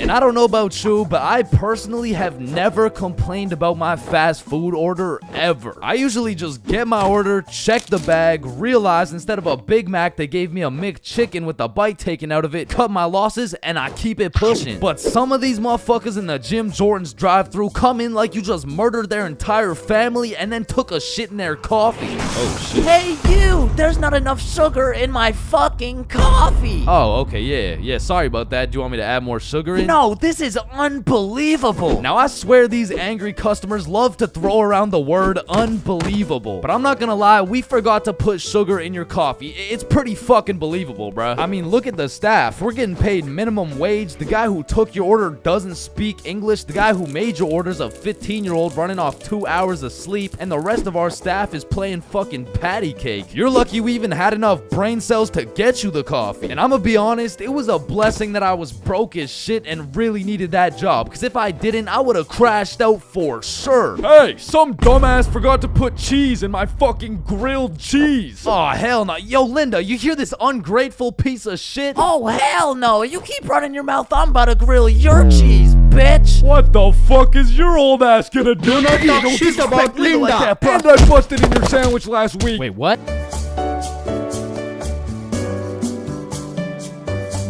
Fulcrum, come in. Faded in a hole, faded in a hole, faded in a hole, faded in a hole, faded in a hole. Damn, bro. We gotta get as high as this dude. Facts. How does this motherfucker get so baked? I don't even know. Let me check.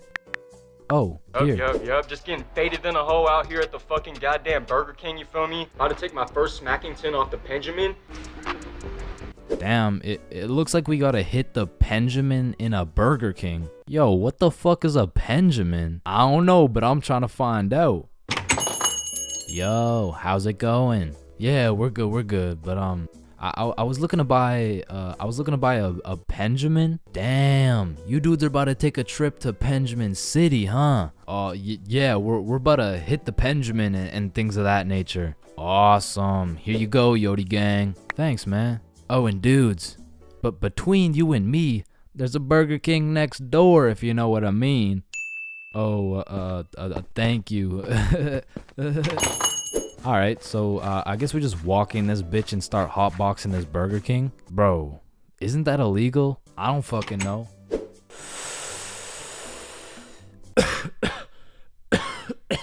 God damn. This shit hits. Let me try. Damn. Unfortunately, you guys can't be doing that in our Burger King. Nah. It's chill. We're just getting faded than a hoe. Wait, you're getting faded than a hoe? Yeah, we're getting faded than a hoe. Shit, I know you were getting faded than a hoe. My bad, Yodi gang. Nah, you're good. You want a little hit? Shit, I might have to take this Benjamin to Blinkerton City, you feel me? Yeah, I feel you.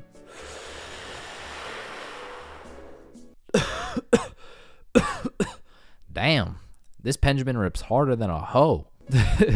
Yeah, have a good rest of your shift, man. Yeah, you too. Fuck, did I just say you too? Listen, I don't know about you, but this Benjamin got me feeling faded than a hoe, faded than a hoe, faded than a hoe, faded than a hoe, faded than a hoe. Wait, are you hearing what I'm hearing? Oh shit, is that? It can't be. Need I say more, Yodi gang? Holy shit, it's him! Damian Luck 925. I am the original Fulcrum. Fulcrum, come in.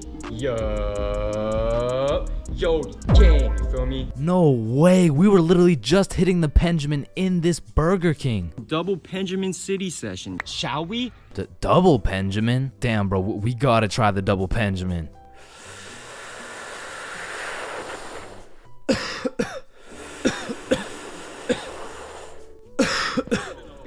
Yo, where are we? I'm faded out here in Yodi land, you feel me? No fucking way. It's a city full of Damian 925. Yo, this is crazy. Bro, these munchies are crazy. Facts, let's go cop some food. Holy shit. 7-Eleven is just full of motherfuckers hitting the Benjamin. The whole goddamn store is hotboxed.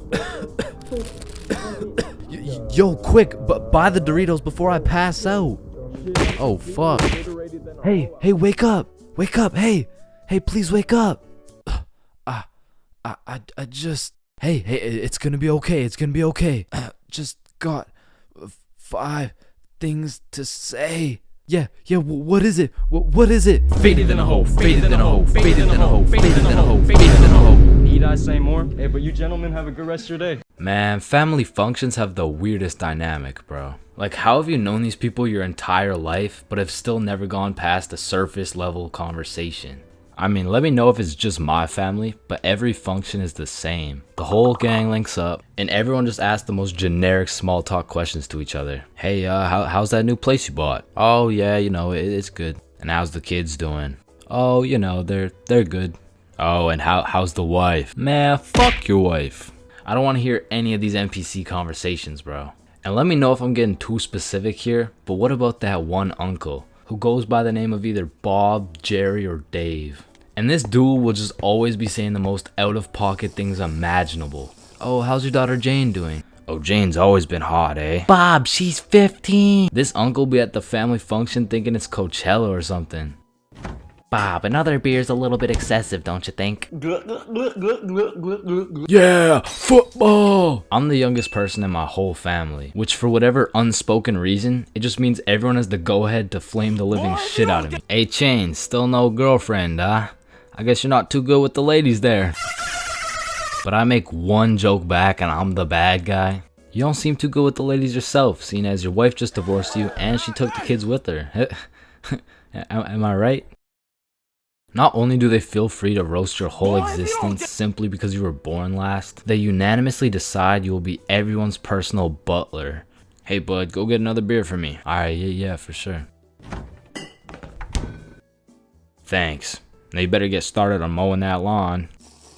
Grass isn't gonna cut itself, am I right? Oh my god, bro. And coming into these family functions, you would think your mom is your closest ally. But as soon as she gets the chance, she will expose your biggest secret for a little bit of parent clout. You guys will never guess what I found under Chain's bed yesterday. Oh my god, what is it? Yeah, tell us. No way. Sometimes when my family tries to make small talk with me, they just miss the boat completely. So, buddy, how's those swimming lessons going for you? The swimming lessons I took when I was 5? Yeah, right, those ones. They're good. I finished them a little while ago. Oh, is that right? Good for you, buddy. And bro, don't get me started on those recycled ass jokes. Well, looks like you got your workout for the day. Oh, looks like you've gotten so tall. What are you feeding this kid, am I right? Oh, Bob, I think you got some food in your beard. Oh, don't worry, I'm saving it for later. Ah, good one, Bill. Oh, Bob, he's so funny. Thank you. I guess everyone at the function must have Alzheimer's or something, because these jokes will have them cracking up like they haven't heard the same joke the past 15 functions. But cousins, man. Cousins are the saving grace of family functions. Without cousins, you would have no choice but to participate in the tomfoolery of small talk. I'd be walking in the function just praying to see that one cousin. And bro, I have a family function survival tip for you. You always have to stay within arm's reach of either your siblings or your cousins. Because whenever some bullshit goes down, you just give each other the look and flee the scene. And because when you get caught lacking on your own at the function, you get jumped. Metaphorically speaking, of course.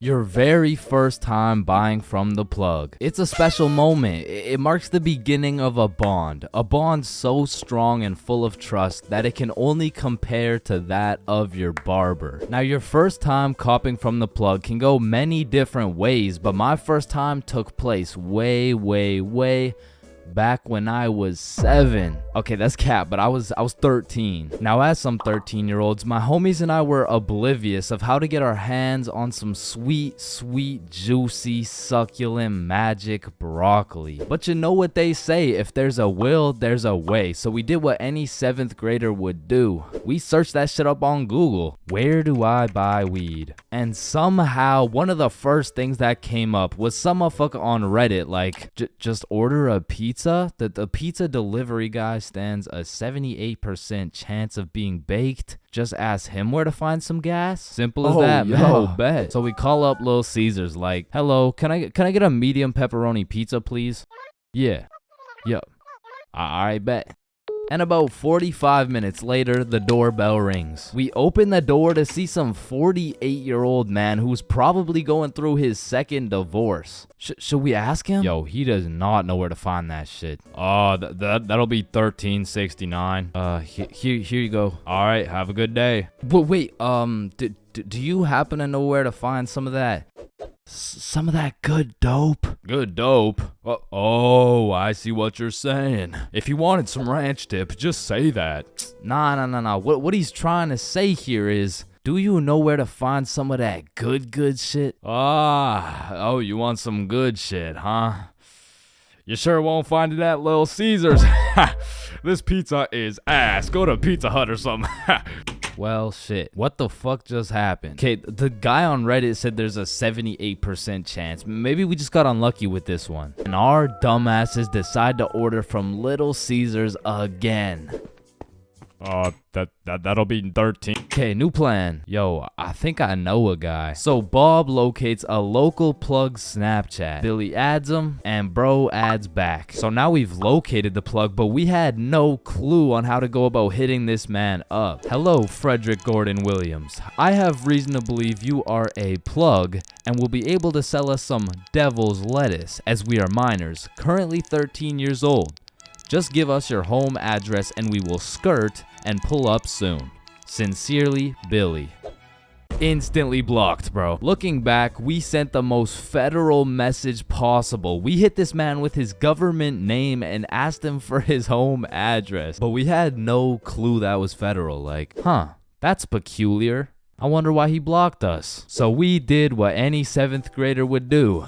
We searched that shit up on Google. How to hit up the plug. Be simple and forward. Use slang. Act cool. And after conducting a little more research, we were ready to try again. So I added him on my Snapchat. Yo, Big G. Let me cop some of that gas real quick, Cronum. Oh shit, he responded. How much you need? Shit, what do I say? Search it up.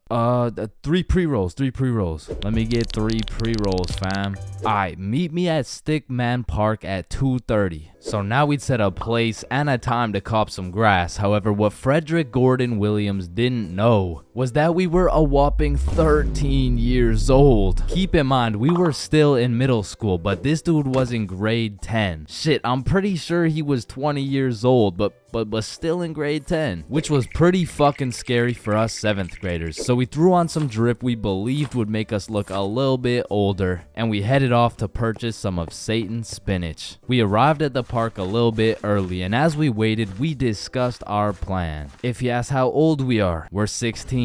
If he asks our grade, we're grade 10. If he asks our pronouns, we are he/. Bro, chill, he's not gonna interrogate us. It's a simple business transaction. Oh shit, there he is. And as Frederick approached us, I could feel my blood pressure rising. Some would say I was shitting bricks. Yo, you got the money? How much is it? How much you got? Well, I brought a $50 bill. Shit, it's usually 60, but I guess I can do it for 50. Oh, thank you so much, man. Holy shit, this is a fucking steal. Here you go, but remember, this is OG Bubba Killer Death Paralyzing Kush 9000. It got its name for a reason. Don't worry, we do weed all the time. Yeah, we're super teenager and shit. Yeah, sure, whatever, man. Well, have a good day, sir. And at last, 50 bones later, we had acquired some kush. Now, this wasn't our first time smoking, but our tolerance levels were low as fuck. So we pass around our first pre-roll, coughing up a fucking storm. And then we smoke up the next one and the next one until we're indubitably zooted. God damn. Are y'all feeling it? Shit, yeah, I'm feeling it. Well, what about you, Chains? Shit, I think he's feeling it. And as we made our way back to Bob's crib, my frame rates were dropping, my eyes were drying up, and my brain cells were unresponsive. In other words, I was fucking fried. We get back to Bob's crib and all I can think about is food. The munchies had hijacked my brain, but luckily for me, Bob's mom had just went shopping. Unluckily for Bob's mom, she was gonna have to go shopping again. The boys and I threw on The Amazing World of Gumball on TV and we fucking demolished every single crumb from Bob's cabinet. Cause goddamn, Frederick Gordon Williams was right. They don't call it the OG Bubba Killer Death Paralyzing Kush 9000 for no reason.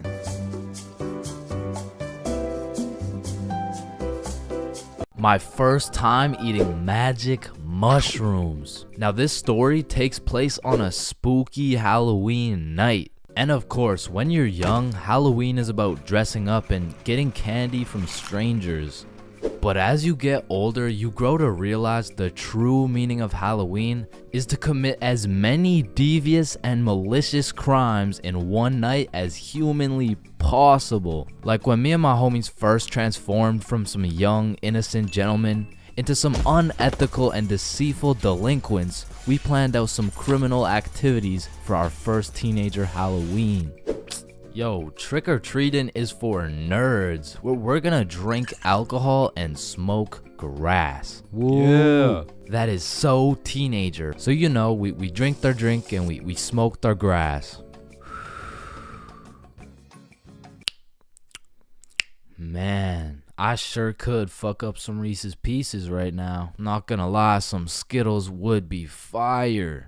Alright, fuck it. So we threw on last year's Halloween drip and shamelessly went trick-or-treating baked as fuck. Trick-or-treat. Aren't you guys a little bit old to be trick-or-treating?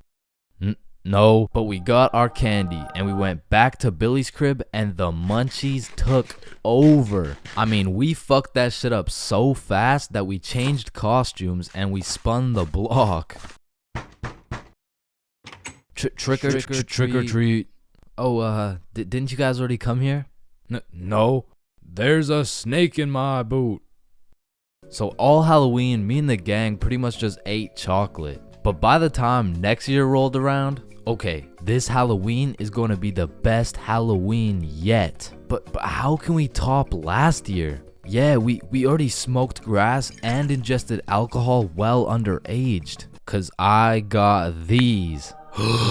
This dude Billy whips out a handful of shrooms. And honestly, Billy didn't even need to convince us, cause me and Bob were trying to have the best Halloween ever. So we split it up and we all down a sizable amount of magic mushrooms for our first time. And let me tell you, there are many smooth ways to consume some magic mushrooms. One being the pizza technique, as well as the good old PB and Shroom Sammy. However, we had smoked and we had drank before, but magic mushrooms were completely out of our expertise. So we just choked them shits down raw, and it was strange. It tasted like I just ate earth if earth was dry as fuck and like chewy. But about 20 minutes after eating the shrooms, Billy has a genius idea. Okay, hear me out.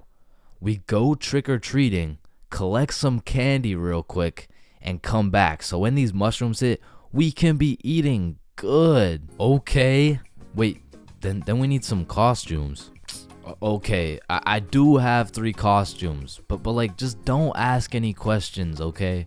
Why do you have no questions, bro? Now let's go get this bag of candy. So we're mobbing around the neighborhood in some gangster Teletubby suits. And we roll up to the first house like, trick or treat. Oh, you guys are so cute. And we were banging out house after house. But after about 4 houses, I started to notice my Teletubby mitts were looking a little suspicious. But I didn't have time to think about the psychedelics that were potentially invading my brain because I had bigger priorities. Go cop some Halloween candy.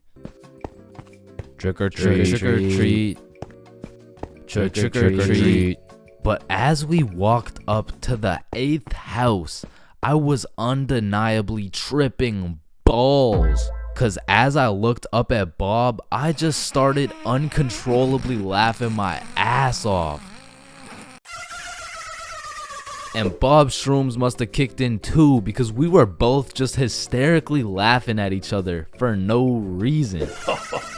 But then the door opened and I saw this tall ass bald dude with an unconceivably large smile on his face. I mean, the shrooms made it look like his smile was just unproportionately big, and I just assumed it was a Halloween mask.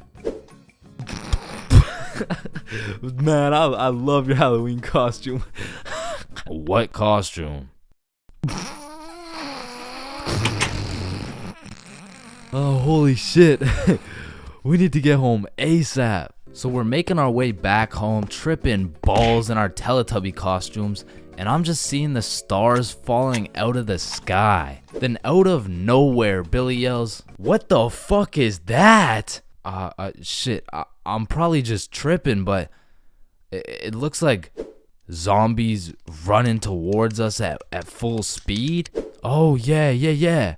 I see it too. Oh shit, we gotta run. So me, Billy, and Bob start booking it back to Billy's house. And I am hauling ass because there is no way I'm getting packed up by some zombies right now. And when I look back, I don't see some zombie costume. No, I see some real ass zombies, like bones sticking out, eyeballs look like they haven't blinked in centuries, and that shit just made me run faster. Cause to me, this was a life or death situation. I mean, in reality, it probably just looked like 360 We get back to Billy's crib. Holy shit, get in. Lock it. And we were not taking any chances. I mean, we barricaded every single door in the entire house. And for a second, it was a horrible trip. I mean, I thought I was in the zombie apocalypse. But once we settled down, we were having the time of our lives, chilling and eating candy while tripping balls.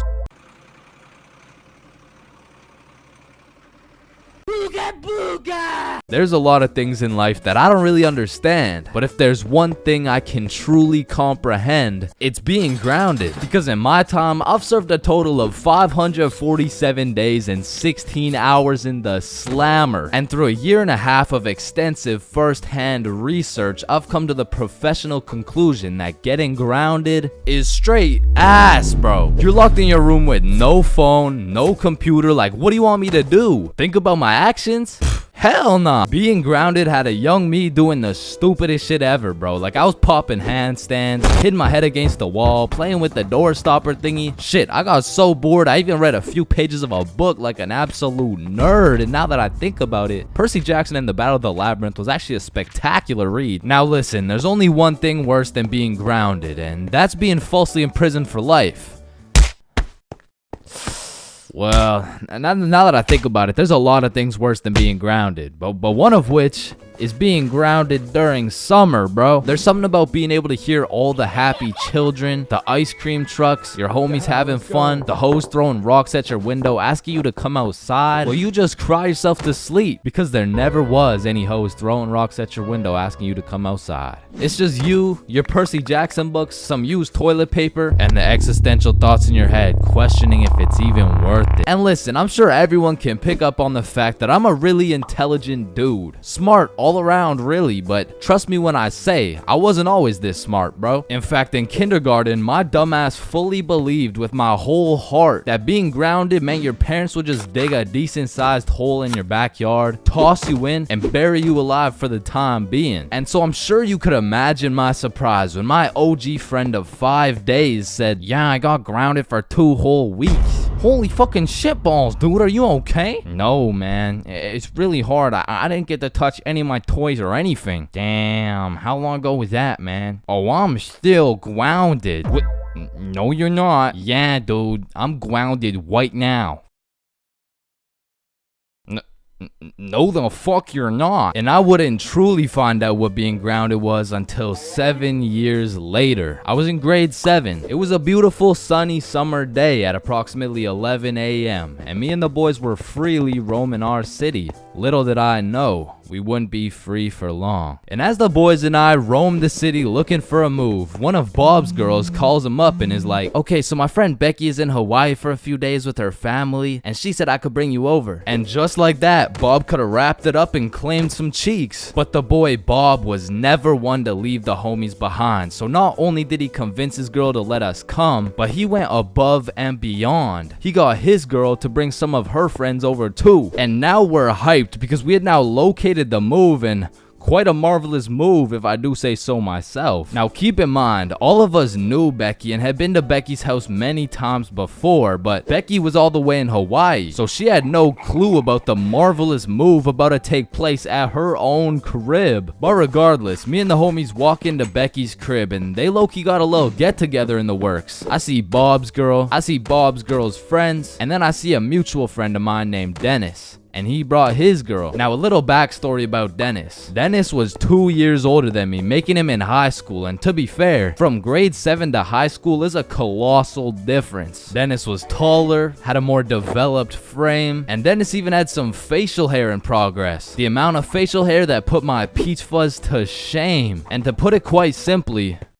Dennis was a menace. But regardless, that's my homie's homie, so I walk up and dap him up. And then everyone heads over to Becky's room. Now keep in mind, Becky had simply invited Bob and Bob's girl to come over, and somehow we ended up being 8 people deep in that joint. And so that means technically, the other 6 of us were straight trespassing. So we were all chilling in Becky's room, chopping it up for a good hour and a half, until eventually, people start exploring her house. Now in Becky's room, it was just me, Bob, Bob's girl, and Bob's girl's friend named Lily. And so we're all just talking until I hear someone yell from the room down the hall, "Yo, Chains, get in here right now!" And I don't know exactly what I was expecting to see as I walked into that bathroom, but it was absolutely not seeing Dennis drop a condom filled with water on Billy's head. And of course I laughed because that's comedy gold right there, but it also made me realize maybe we shouldn't be here dropping condoms on each other's heads. But who was I to tell Dennis what to do? He had facial hair, so he was practically a grown man to my standards. So I just turned around, went back to the room, and continued chilling with Bob. And as we talked, the music progressively got louder and Dennis progressively became more of a menace. And it had got to the point where the speakers were booming and Dennis was lobbing condom water balloons off Becky's balcony. And then one time, Dennis either almost hit or just missed Becky's neighbor with one of these condom water balloons. So this grown man looks down at a condom that seems to have fell from the heavens, then he looks up and sees Dennis scrambling inside the Becky's crib with the speakers blasting music, and then he continued on his way. And we were all just having a fantastic time in Becky's room until we hear the downstairs door swing open, and we all absolutely shit our pants and run onto the balcony. Hey,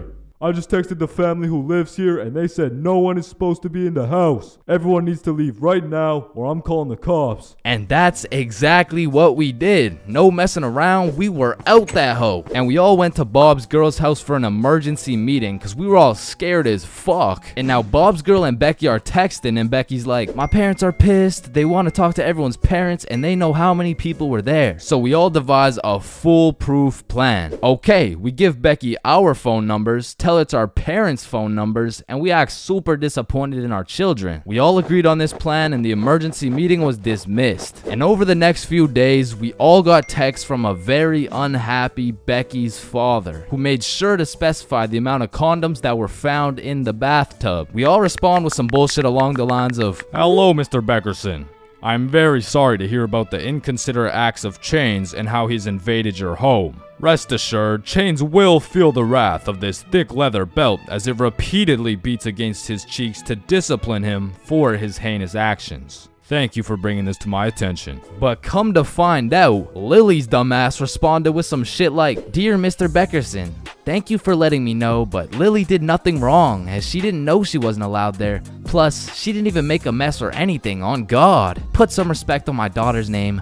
Period. And just like that, our foolproof plan got fucked. And Becky's father texted each of us saying, "You are coming to the house at 3:15 p.m. today, or I'm calling the cops." And shit, looking back, Becky's father was most definitely bluffing. Like, say I didn't go, what was he gonna tell the cops? 911, what's your emergency? Hey, there was 8 kids who invaded my home 3 days ago. Okay, sir, did they break in? No, no. My daughter gave them the key. Sir, why the fuck are you calling 911? There was condoms in the bathtub. But like I said, I wasn't very smart and I didn't have the brain capacity to think that far ahead. So everyone shows up to the house and Becky's father sits us down and makes each of us individually call our parents and explain what we had done. And I went first. Hey mom, so I went to Becky's house the other day, but she was in Hawaii and I wasn't really invited. And there was condoms in the bathtub. Needless to say, we all got our shit whooped and I received my very first grounding with a sentence of 1 month in the slammer.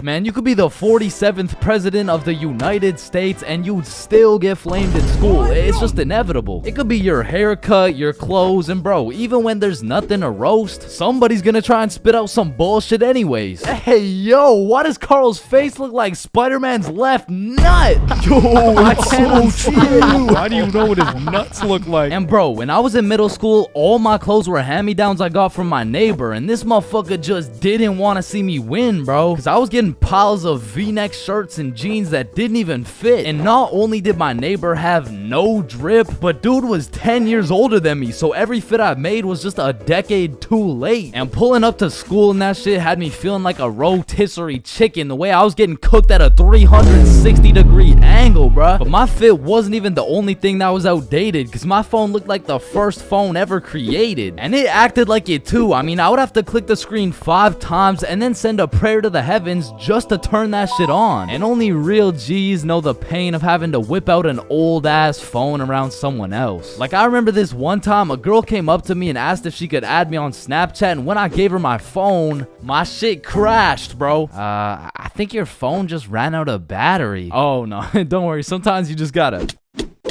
Yeah, here you go. Actually, I have a boyfriend, so... Wait, what the fuck? And ever since that day, that phone was my #1 op, bro. So much so that the next time a girl came up and asked for my Snapchat, I started fucking malfunctioning, bro. Hey, can I get your Snapchat? No. Oh.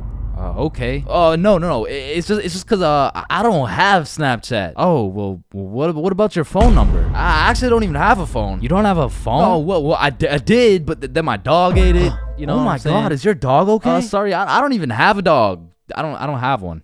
Then who ate your phone? Fucking I did.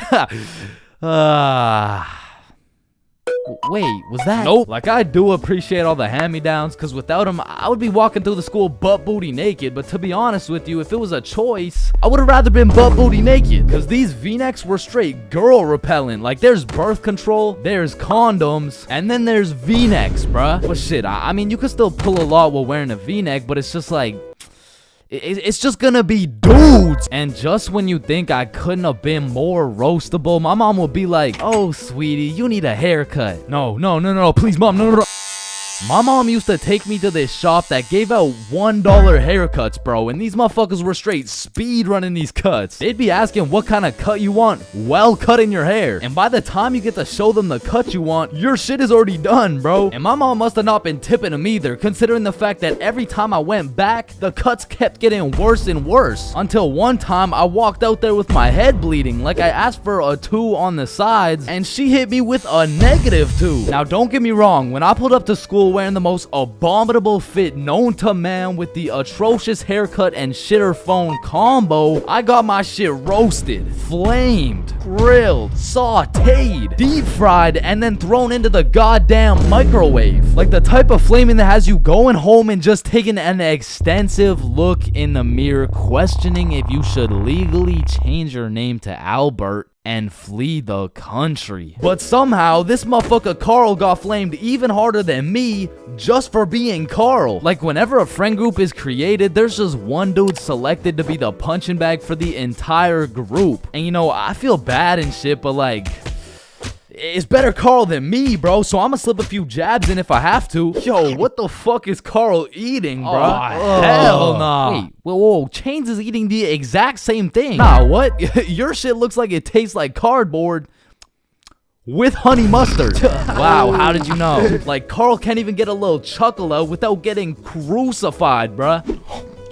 Damn, he's fucking that shit up. Looks like he hasn't eaten in weeks, bro. Oh, hell nah, Carl. I know you're not laughing. Yeah, I'm not. You're built like SpongeBob Brown Pants. You look like a malnourished Santa Claus, bro. Like, god damn, that's a face only a mother can love. What did I do? Now, getting roasted around your boys is tough, but that pales in comparison to the pain and embarrassment of getting roasted in front of your crush, bro. Yo, Chains, what did you get on the science test? I'm not gonna lie, I got like a 76. I'm surprised you're not smarter with that big ass head of yours. Good one, Joe. No, like for real, your shit is massive. Well, like the sheer amount of brain you could fit in that bitch should make you Einstein. You look like you should be pulling 10,000 IQ plays right now. You look like you got the solution to world hunger somewhere hidden in that big ass noggin. Like how do you even stand up straight with that absolute cranium for a head? But I remember this one time I got my shit flamed so hard in front of an entire audience that I was brought to tears. But I mean, I was 6. I was 6 years old. And the day was December 24th, Christmas Eve. So my mom brought me and my brother to this improv play. And as we sat and waited for the show to begin, this little elf walked up to us like, hey, do you guys want to be a part of the show? Yeah, let's do it. Okay, yeah, I'll do it. And once the show began, they called me and my brother up to the stage and asked us a very simple question. So, what do you guys want for Christmas? Oh, I want a Minecraft sword and a creeper stuffy. And, what about you, little man? And as I looked into that crowd with dead silence, my brain stopped braining, bro. Hey, don't worry, it can be anything. Shit. I want, Just, kid, what do you want? I wanna... Man, I wanna... I don't really know what I want. Yo, who brought this fucking dumbass on stage, bro? Get the fuck out of here. Now I'm paraphrasing. I mean, I was 6. I don't remember exactly what he said, but that's what it felt like. And as we walked back to our seats, I was super embarrassed. But as the show started, it was actually pretty funny, and people had probably forgot about it by now. But 10 minutes into the show, a character walks on stage with some goofy-ass buck teeth. Yo, this guy looks stupid as hell. Oh shit. And this dude proceeds to absolutely cook 6-year-old me with no remorse. Hey, what's your name? I don't know. What? Okay, how's your day? Day? Day? What the fuck is a day? I don't know. Well, what do you know? No. That's just it. I don't know. I just don't know. Shit, I don't think I know anything. And that shit had the whole audience laughing harder than ever. And as I looked around, my brother was laughing and even my mom was laughing. And it was this very moment that I had hit rock bottom. And at the age of 6, I realized I would be put on this earth simply to suffer. And it made me cry, bro. I cried in the middle of this theater. And the next morning I woke up and it was Christmas. And under the Christmas tree, I saw the best gift of all. It was a Bob pocket tee from ChainsClub.shop. That's right, it's brand new. You can wear it around your homies. You can wear it at school. You can wear it around your mom, your grandma, your great-grandma, maybe not your great-grandma, but damn near anywhere else. And Bob will be posted in your pocket the whole time. Wow, what a perfect thing to get someone for Christmas, am I right? yeah, I'm right.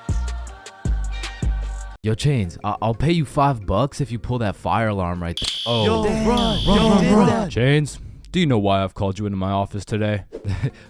No. You see, that little stunt you pulled has led you to a 1-week suspension. God damn it. What does suspension mean? It means for the next week, you are prohibited from coming to school. Fuck. What does prohibited mean? Chains, you can't come to school for the next week. Hold up, so you're telling me because I pulled the fire alarm, I don't have to go to school for a week? Yes, it's a suspension. You are Man, I got a love-hate relationship when it comes to getting suspended from school. Like on one hand, shit, you just don't have to go to school. But on the other hand, Suspended? Oh, I'm about to suspend that ass. Ah, fuck. Ow. Shit. alright, I don't recommend getting suspended. That shit is not worth it. But how do I know? This story dates way back to grade 7. It was a cold winter day at Stickman Middle School. In fact, it was freezing cold, and this gave Billy a great idea. Yo, the pond behind the school is frozen. Let's go fuck around on it. Oh, I'm down. Okay, bet. So after school, we got a group of 5 homies, and we headed over to the frozen pond. Now, to paint the picture, behind Stickman Middle School was Stickman Elementary School, and behind Stickman Elementary School was this frozen pond, meaning we had to walk through Stickman Elementary School to get to this pond. But nonetheless, we walk up to the pond and instantly I see this big red sign that says, "Hazard, do not step on ice." Guys, the sign says do not step on ice. Man, fuck the sign. Watch this. Oh shit, look, it's sturdy as fuck. Yo, fuck. And even though Billy's dumbass fell in, the ice was actually pretty sturdy. So you know, we're gliding around, eating shit, hitting the meanest ballerina spins you've ever seen, and eating shit. And we were having some good old harmless fun. In fact, our grade 7 selves were having the time of our lives on this frozen water. That is until... Oh, what do you guys think you're doing? We were just walking on the ice. Did you guys not see the sign? What sign? I could have swore I put a sign right here. Nope, no sign at all. There was no sign. I have no clue what you're talking about. Okay, but you guys have to get off the ice. Well, why? Nobody's getting hurt. Yeah, we're safe. Okay, it's your choice. You're gonna regret this. So we continued with our ice skating antics for approximately 10 more minutes. Until the same lady came back up to the pond, but this time she was equipped with a Sony Alpha A7 mirrorless digital camera with the extendo lens. In other words, she was quite literally about to catch us in 4K. But at least she doesn't know what school we go to. Hey, what school do you guys go to? Not Stickman Middle School. Absolutely not. No, definitely not. Fuck, she knows. We had to think quick. How are we gonna smoothly get out of this situation without getting in trouble? So we called a boys' emergency meeting. We huddled up and discussed our best plans to get out of this situation. And after combining all of our genius grade 7 brains, we made the ultimate plan. If we started mooning the camera, it would then be illegal for her to take pictures of our middle school cheeks. I don't know how this became our best option, but regardless, we put the plan in motion. I mean, me personally, I got a little shy and kept my pants up, but some of the boys were out there going crazy, looking more caked up than Summer Rae. And after a little while, the lady must have decided it wasn't a great look to have a camera pointed at some 12-year-old cheeks, and she left. Which means the plan had worked flawlessly. Now the next day at school, I had completely forgot about it, to be honest. But strangely enough, while I was sitting in math class, I hear the little class phone start ringing. Hello? Oh yes, he's here. Oh, okay. Yeah, I'll send him your way. Thank you. Chains, Mr. Principal wants to talk to you. And at this point, I should have picked up on why I was being called to the office, but I had complete faith in our foolproof plan of mooning this stranger that the thought of being in trouble didn't even cross my mind. That was until I walked into the office to see every single one of the boys sitting in Mr. Principal's office. But mama didn't raise a snitch, so we started capping our asses off. So, what did you guys do after school yesterday? Nothing. I played Fortnite. I was doing the homework. Don't play stupid with me. I got a call from Mrs. Principal over at Stickman Elementary. So tell me, what were you doing on the pond yesterday? I wasn't there. It wasn't us. I don't know what you're talking about. I don't even know what a pond is. I see. Well, I've got evidence. And as he shows us this undeniable evidence, you can see this dude Billy's cheeks in the corner of one of the pictures. So I slowly look over at Billy, and he looks over at me.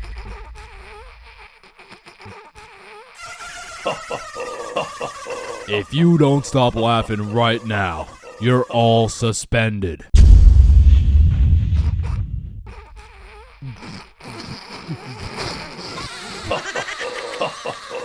That's it. You're all suspended. And as I explained the situation to my mom, let's just say Mama Chains was not happy.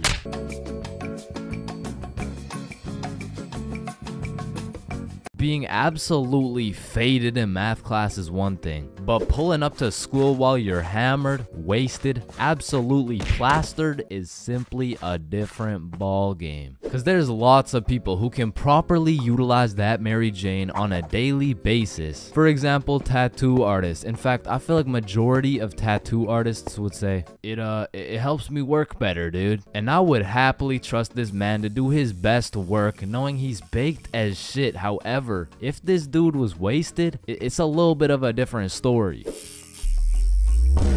Alrighty, dude. All done. Yo, I asked for a rose, bro. And because of this reason, you would truly have to be a dumbass to go to school drunk. Chains, but the title of the video says going to school drunk. I did, bro. I went to school drunk, but listen, it was no ordinary day at school. No, in fact, I didn't even go in the day at all. I went drunk to the school dance, meaning this story takes place when the boys and I were in grade 11. It was a Thursday night, the night of winter ball, and as the boys and I were getting ready, you know, looking like some distinguished young gentlemen, I had realized, damn, none of us have any girls to take to the dance. Fuck, you're right. That means we're gonna have to ask a girl to dance, bro. What? You mean like talk to them? Yeah, if only we knew someone with a bigger roster than a cheerleading team. Someone with more hoes than a shed. Someone who pulls more tens than EDP. It's Bob. So me and Billy started analyzing Bob. Like how does he pull so many girls, bro? Is it the jawline? I don't know. What about the silky smooth clear skin? Maybe. Or is it those succulent luscious kissable lips? It's the glasses. Yeah. the glasses. Yeah. So we stole Bob's entire flow in the hopes this would put an end to my drought of bitches. So we check ourselves out in the mirror and then we hop into Billy's whip. We throw on some Rihanna to get us hyped, and before we knew it, we had arrived at school. Now to really paint the picture, it was a Thursday at 8 p.m. and on this Thursday at 8 p.m. Billy pops his trunk to pull out 2 bottles of vodka. Now, if you were unaware, it was currently a Thursday at 8 p.m. on a school night, and we were headed into our school. Now logically, I should have simply denied the alcohol, but I'ma keep it a buck. The whole idea of walking up to a girl and asking her to dance was really giving me the heebie-jeebies. I mean, my palms were sweaty, my knees were weak, and arms were heavy, so I took a big old chug of that liquid courage in order to ease the nerves a little bit. And shit, Billy must have been feeling the same way because Billy was down in that shit like it was water. And right after we consumed enough alcohol to kill a baby elephant, I got a notification on my phone. Oh shit, I got an email. Oh, it's from the school. It says, if you come to the winter ball under the influence of alcohol or any drug, you will face suspension and will lose your right to walk across the stage for graduation.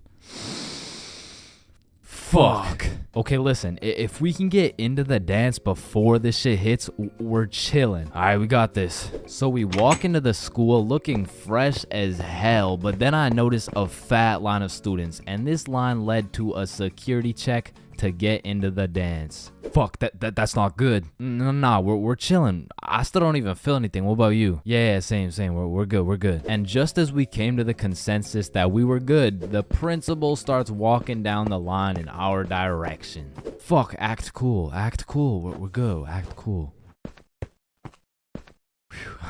That was close. You 3, over here. Shit, fuck, shit. Do you guys know why I called you over here? Nah. Nope. I smelled alcohol the moment I walked past you three. Now, I don't know if it was one of you or all of you, but you know the consequences of showing up under the influence, right? Yeah, we do, we do. And tell me, is it or is it not suspicious that all three of you guys showed up with glasses on? Nah, we just thought it looked really suspicious. Take them off. Damn. Yes, sir. And although I downed a sizable amount of vodka, it still hadn't kicked in yet. Now, I didn't want to do this to you guys, but look at my finger. This motherfucker starts waving around his magic finger in Billy's face with a flashlight to somehow see if he's drunk. Now, I don't know what the plan was, but I was fucking scared. Okay, he's not bad.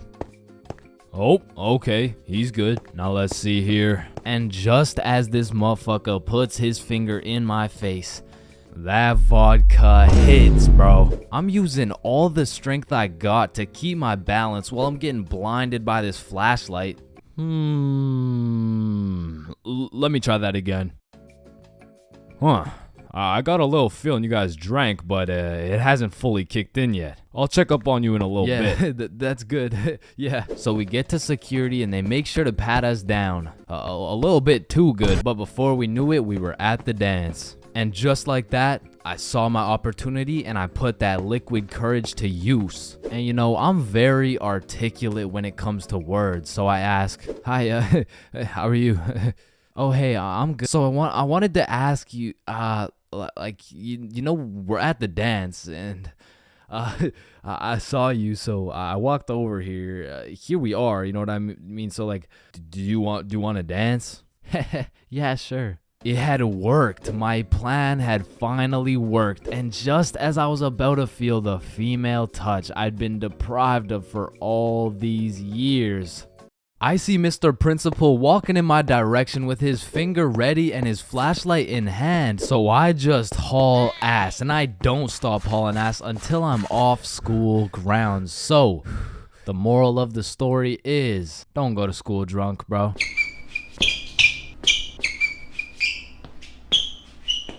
Listen, I know some of y'all have already gone to school high, but for those of you who haven't, don't do it, bro. I only went to school baked one time in my life, and after that experience, I never did it again. So, this story takes place on your average Wednesday. I was still in grade 10 at this point, but I have to note, I was not a super experienced smoker. However, with that being said, I did have some homies in grade 11 that, let's just say, they knew what they were doing. But still, my day started off like your average high schooler. Alarm goes off, hit snooze for 15 minutes, get up, stare at the wall for approximately 10 minutes, shower, eat, and head to school. This particular day, I remember being a little bit anxious because I knew I had to present my speech that I had just written the night before. But English is at the end of the day, I'm chilling for now. Plus, my first class is PE, so you know how it goes. I smoked some kids in dodgeball. I went to my next class, got smoked in math. The bell rings and I dip for lunch. Guys, see y'all boys. Guys, yeah, peace out, man. I do. So I link up with the gang for lunch, and we kind of mob around the school for a minute, but we end up just chilling in this forest right outside our school. And this is when one of my experienced friends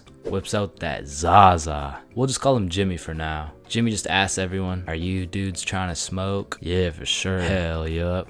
"Nah, I'm all good." At first, I was the only person who didn't want to, but as I sat there, feeling the vibes, intaking the positive energy from the surrounding vegetation, I came to the conclusion the vibes were right. It was just me and my trusted homies, secluded in a peaceful area. I mean, what's the worst that could happen, right? And man, when it comes to drinking, I'm a certified heavyweight champion. But for whatever reason, when it came to smoking, I had the tolerance of a newborn baby. But then again, what would I look like taking this lil ass inhale? So I did what any dumbass individual would do. Yo, look at Chains. Yo, chill, dude. Damn.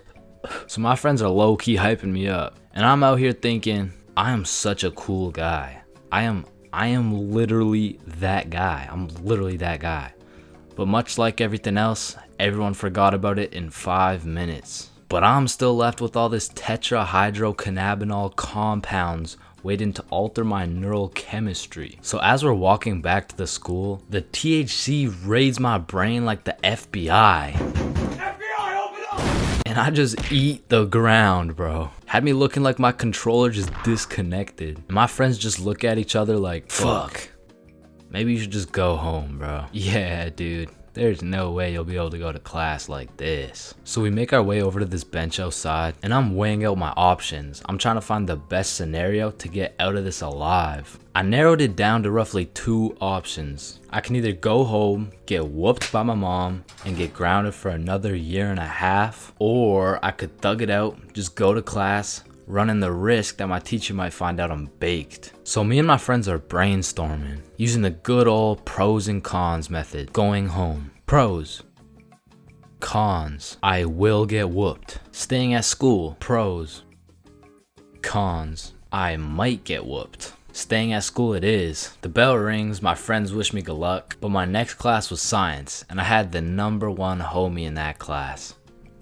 Bob. So Bob is just being a W mans. He's absolutely carrying me in this group science experiment while I'm literally passed out sleeping on the desk. Bell rings, Bob wishes me good luck and dips. Now I'm all on my own, but I just got 1 more class. I'm almost done. What class do I even have again? Oh yeah, English, right? So I make my way to English, I sit down. All right, so today we're doing our speeches.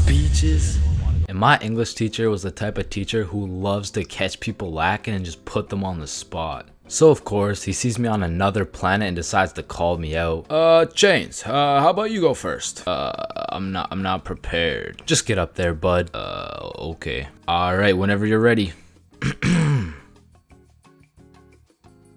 Chains, you can start now. Okay. So my speech is like, it's about the topic of the speech. It's dinosaurs. So Tyrannosaurus Rex has short arms. Yeah, Chains, don't worry about it. You can sit down. You could just go tomorrow. It's all right. Thank you. Thank you. Yeah, man, this is why you don't show up to school high, bro.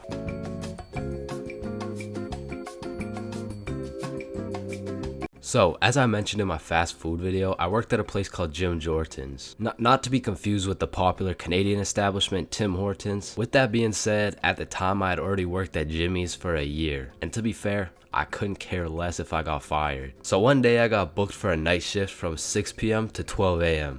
But that wasn't gonna stop me and the boys from smoking up beforehand. So we're all chilling at Bob's crib and we all take a hit.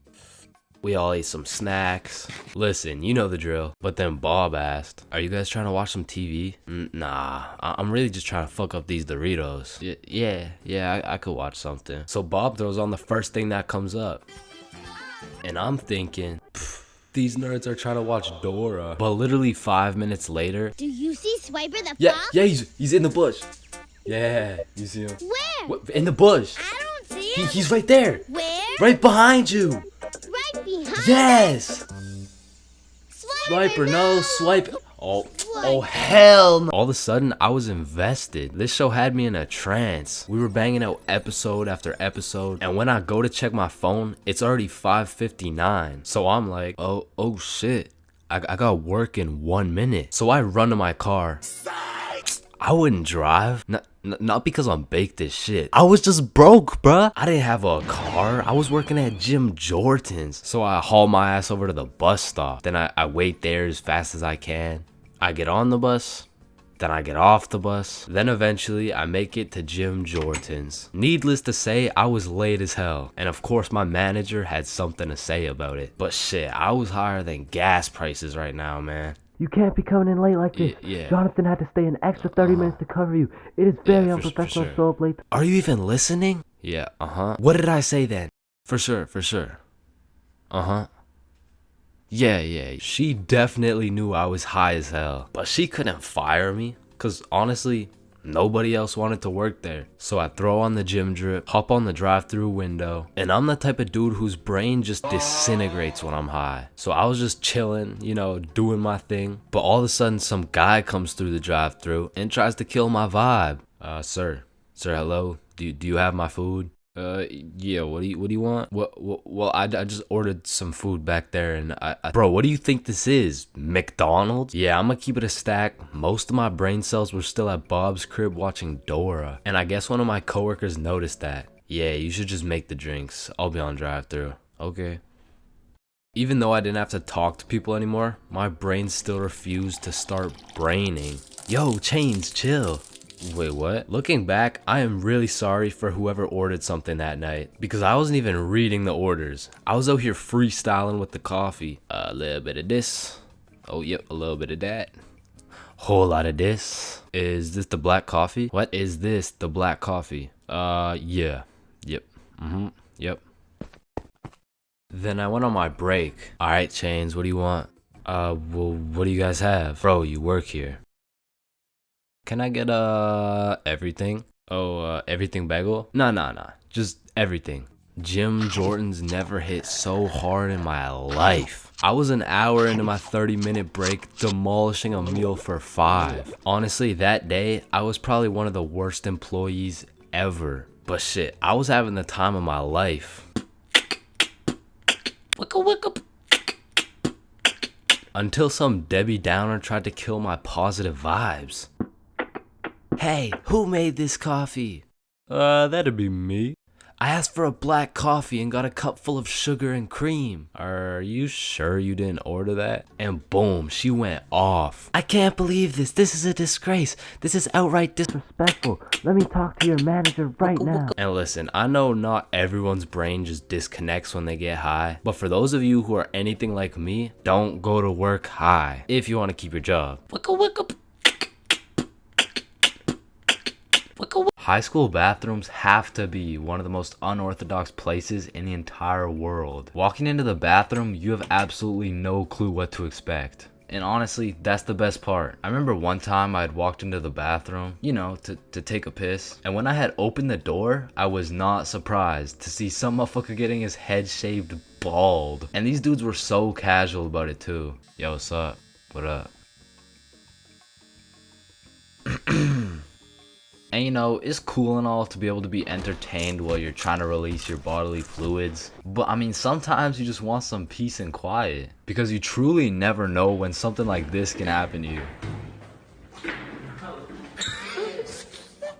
And that is precisely why I'm scared to ever shit in the school bathroom. And listen, my school bathroom has always been bad, but these TikTok trends that keep popping up made the bathroom situation so much worse. Yo, look at this TikTok. That's kind of funny. 1 week later. Damn, someone took the soap dispensers. Who snatched the blow dryers, bruh? Where the fuck did the urinals go? 1 hour later. Hold up. Who hit a lick on the bathroom?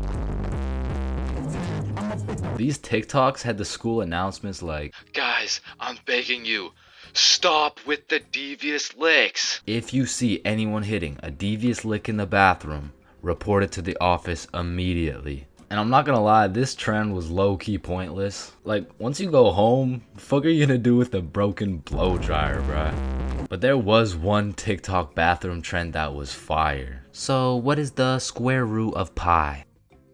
Chains. Oh yeah, can I go to the bathroom? Be quick. Am I tripping or did I just hear? Yeah, bro, bathroom functions are a 10 out of 10 TikTok trend. Hey man, if you're still in high school, I recommend trying it. Anyways, I've obviously never been in the girls' washroom before, but I be seeing way too many TikToks filmed in there. Like, is it just a normal thing for girls to go to the washroom while other girls are just in there hitting the renegade? Like, I wouldn't know, but that whole situation seems a little bit awkward to me. Wait, renegade. And when it comes to most public schools, the washroom is like the black market of the school. So there's always some dude trying to sell you something.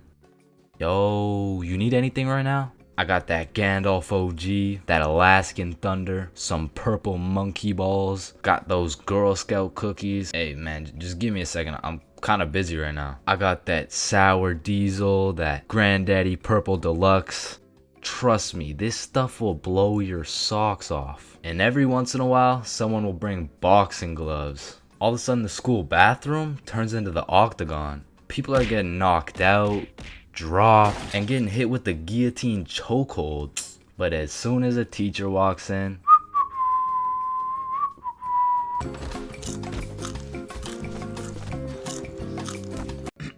Alright class, today we're going outside for a run.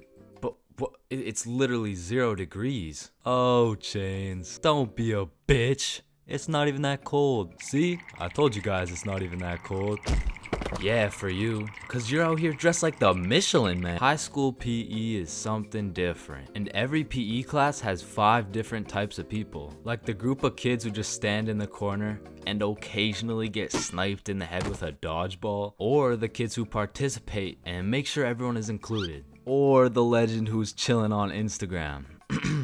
Yeah, he follows at ChainsFR.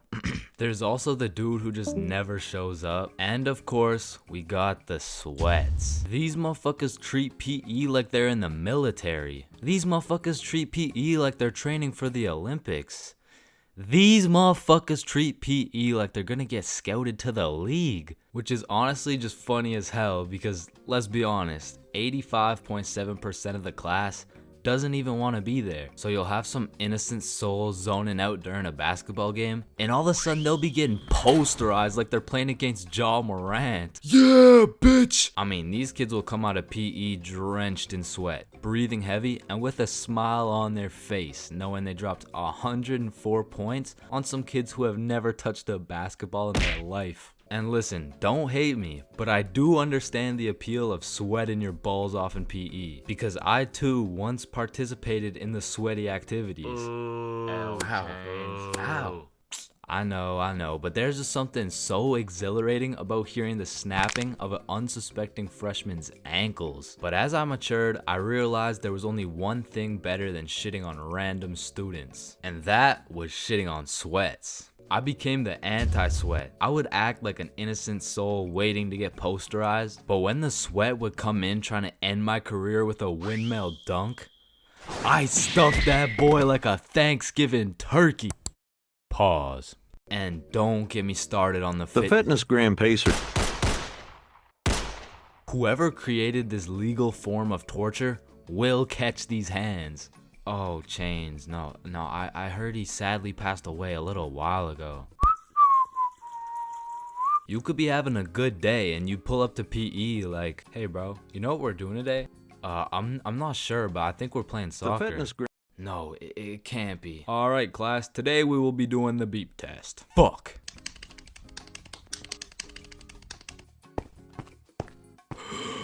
Woo. Damn, what was I at? Chains, we haven't even started. That was just our warm-up. But one thing that did bring me a little bit of joy was looking at everyone during the push-up section. Like, there was always some dude doing the neck push-ups, some dude who thinks he's Mike Tyson, the guy who takes breaks when the teacher isn't watching, and there was always at least one dude who was out here looking like he was hitting it raw. James, I don't think that's how you do it. Oh, yeah, you're right. Yeah, bitch! High school, the only place you'll find nerds and jocks chilling in the same room, where there's fight clubs and book clubs in the same building, where you can find the plug selling something and the school thought-giving dome all in the same bathroom. And surely one of the few places you can pursue your educational prowess and take it off that Benjamin in the same institution. High school, man. Love it or hate it, it's quite the experience. And although every single person will have a different experience at high school, there are some things you are guaranteed to encounter. Like the PE sweat, the nerd, that one strict ass teacher, the teacher's pet, the redditor, the predator, the chill teacher, the plug, the stoner, that one motherfucker who walks like this, the class clown, the band kid, the kid who just never shows up. The hot Cheeto girl. That one sexy ass kid who he got all the girls and you know what I'm saying? He was like super cool. The bathroom fiend. Oh my god, I almost failed that test. I did so bad. Oh shit, same. I got a 51%. What about you? Oh my god, I only got a 98.5. The fighter, the anime kid, and the NPCs. Every single one of these individuals make up the magical place we call high school. You come into high school merely a young, innocent, and clueless child, but you leave even more clueless than before, bro. Like when we learned about pie in math class, my dumb ass thought I was in culinary arts for 2 goddamn weeks. And that is pie. Chains, are you listening? Yeah, we're learning about pie. Then recite pie. Flour, egg, some fucking blueberry. Like coming into high school as a freshman, I was thinking, I can use my high school experiences and knowledge to figure out what I'm gonna do in life. Then shit, all of a sudden I'm graduated and my brain is filled to max capacity on bullshit. So now that you're graduated, what are you gonna do with your life? The mitochondria is the powerhouse of the cell. But one of the most majestic parts of high school is the bathrooms, bro. Like it's a proven statistic that only 1 in 30 kids actually go to the bathroom to take a piss. And Lord knows what the other 29 are doing, bro. I mean, it could literally be anything from a secret fight club to a drug ring to a fucking Bible study. Like nothing is out of the picture when it comes to high school bathrooms, bro. But the bathrooms are not the only place where some fuck shit goes down. Cause you know high school students love to see fights, so when there's the slightest hint of beef, there's a motherfucker instigating that shit. Oh shit, my bad, bro. Nah, it's all good, don't worry. Yo, personally, I wouldn't take that shit, bro. What? Nah, it's fine. Like, he practically just called you a bitch. Wait, really? No, it was an accident. Wait, what's that? Oh shit, he just said he's smoking on your grandma's pack right now. Hey, don't be talking about grams like that. Shit.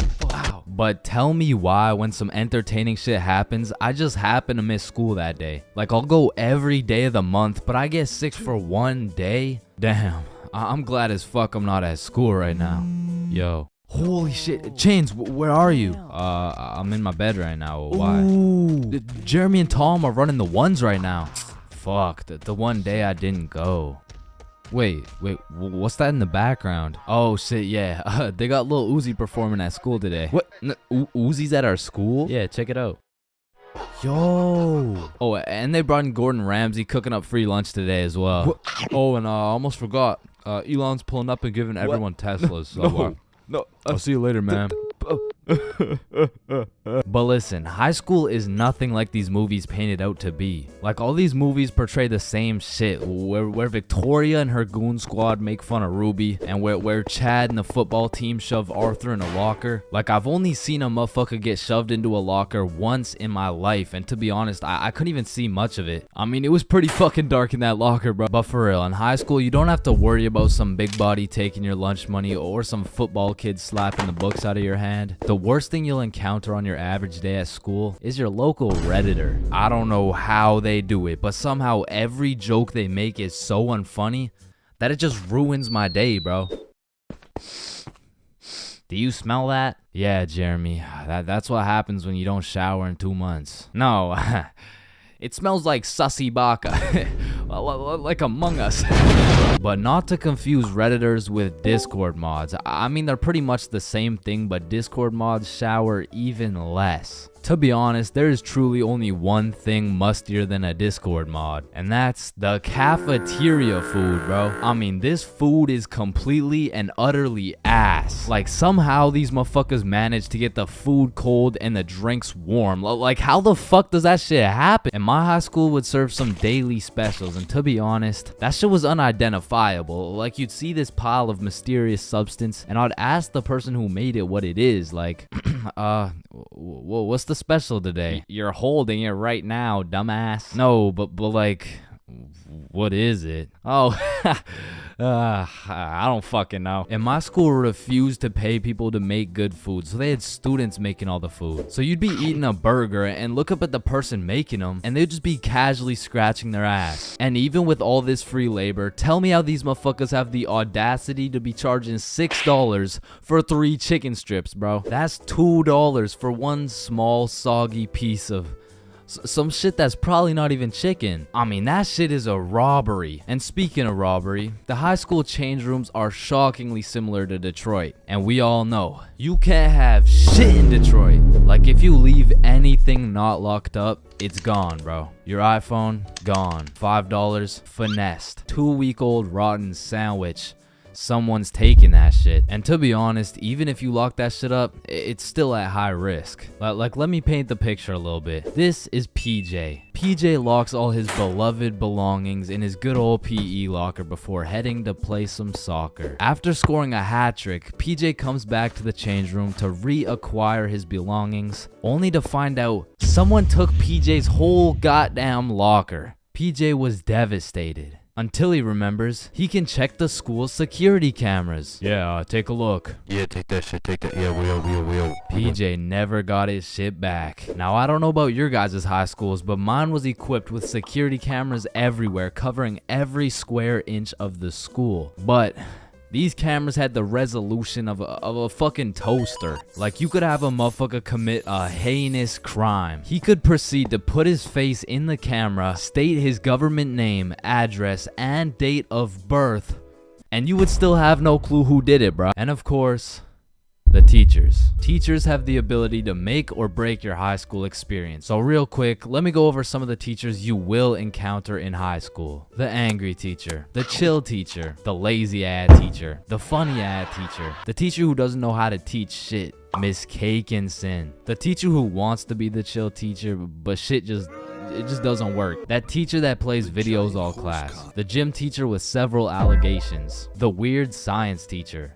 And the teacher who subscribed to Chains For Real. Wow, what a G. And that's high school in a nutshell.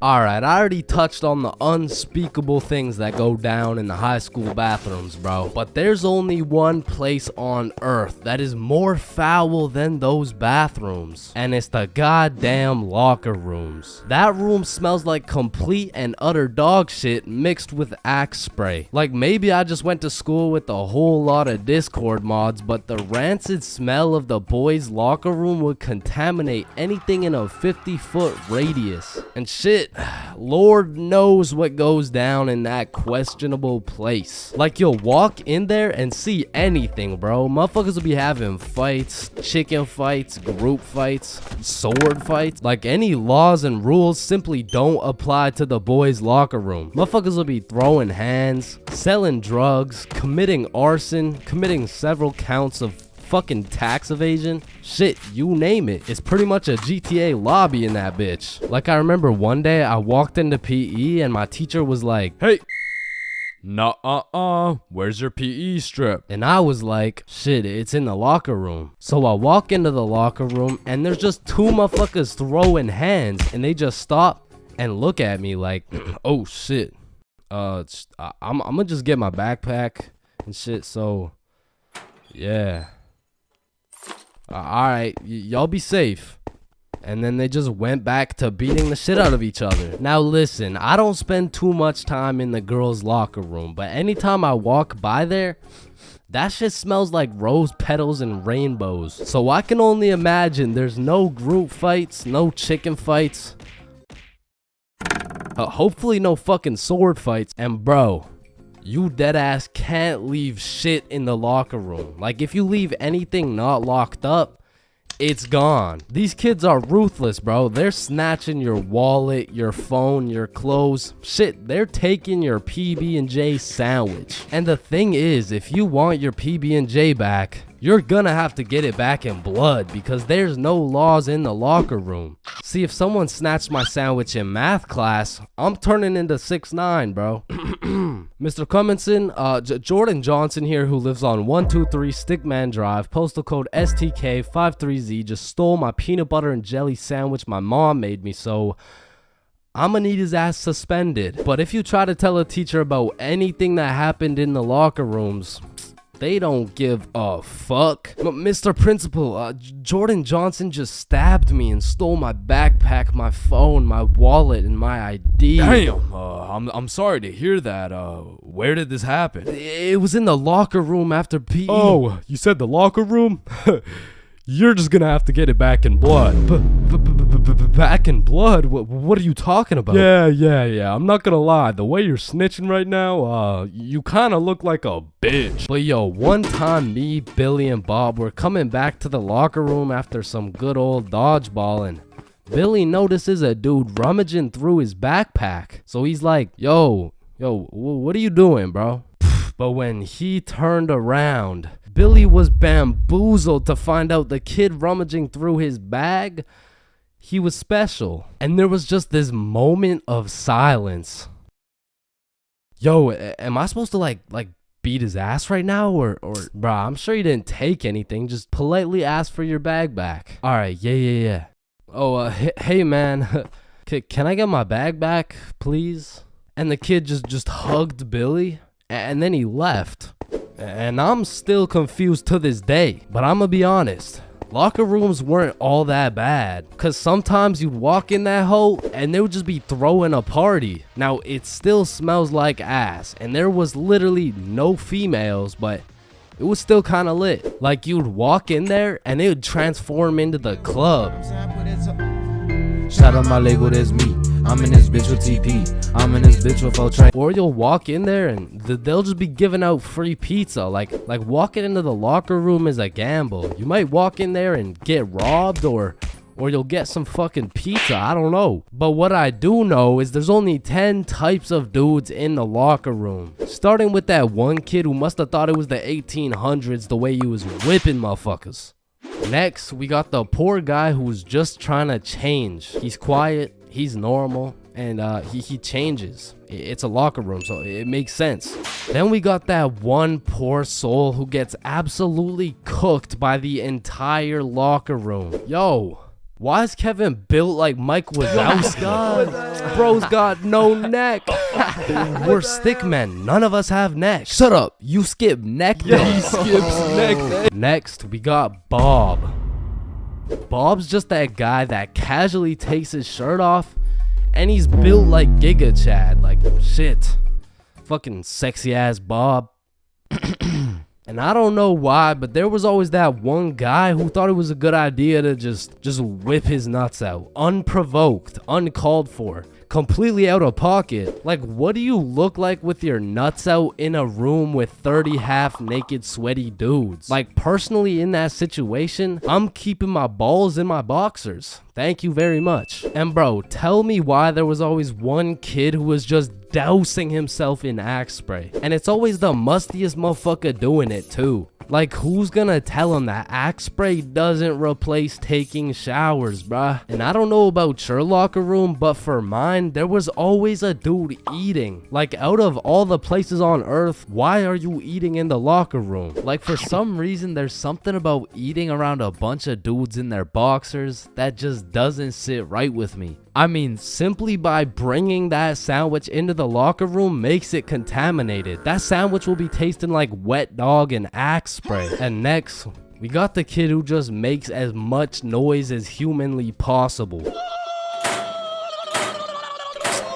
Shut the fuck up. And then there's that one dude who decides he's having a shower. And all power to that guy, but personally, there is no fucking way I'm showering in school. Like, I can't trust this little door to stop these menaces from breaking into my shower. Cause remember, there's no laws in the locker room. Like, it's no jail, but I'm sure if you drop the soap in there, you're gonna get violated. And of course, you got the fiend. There's always a dude fiending for a vape in every locker room. And it's low-key worse in the locker room than the bathrooms. Like, these locker room fiends would do a little bit too much for some nicotine. I've seen them pay $5 for a single hit, and fuck, I don't want to know what they'll do for a hit when they run out of money. And still, I'm not gonna lie, the high school bathrooms get wild. They'll be hotboxed, there'll be fight clubs, but the thing about the bathrooms is a teacher can walk in at any time and get every student suspended. Like, even the poor kid taking a piss will probably get suspended just by association, which is exactly why the high school locker rooms get so fucking rowdy, because there's truly no teacher strong enough to stop the buffoonery that goes on in these locker rooms. So they don't even try. Shit, I don't care if your teacher is John Cena. There is no single man who can put a stop to the fuck shit that goes down in the locker rooms. But there is one thing that can: a female.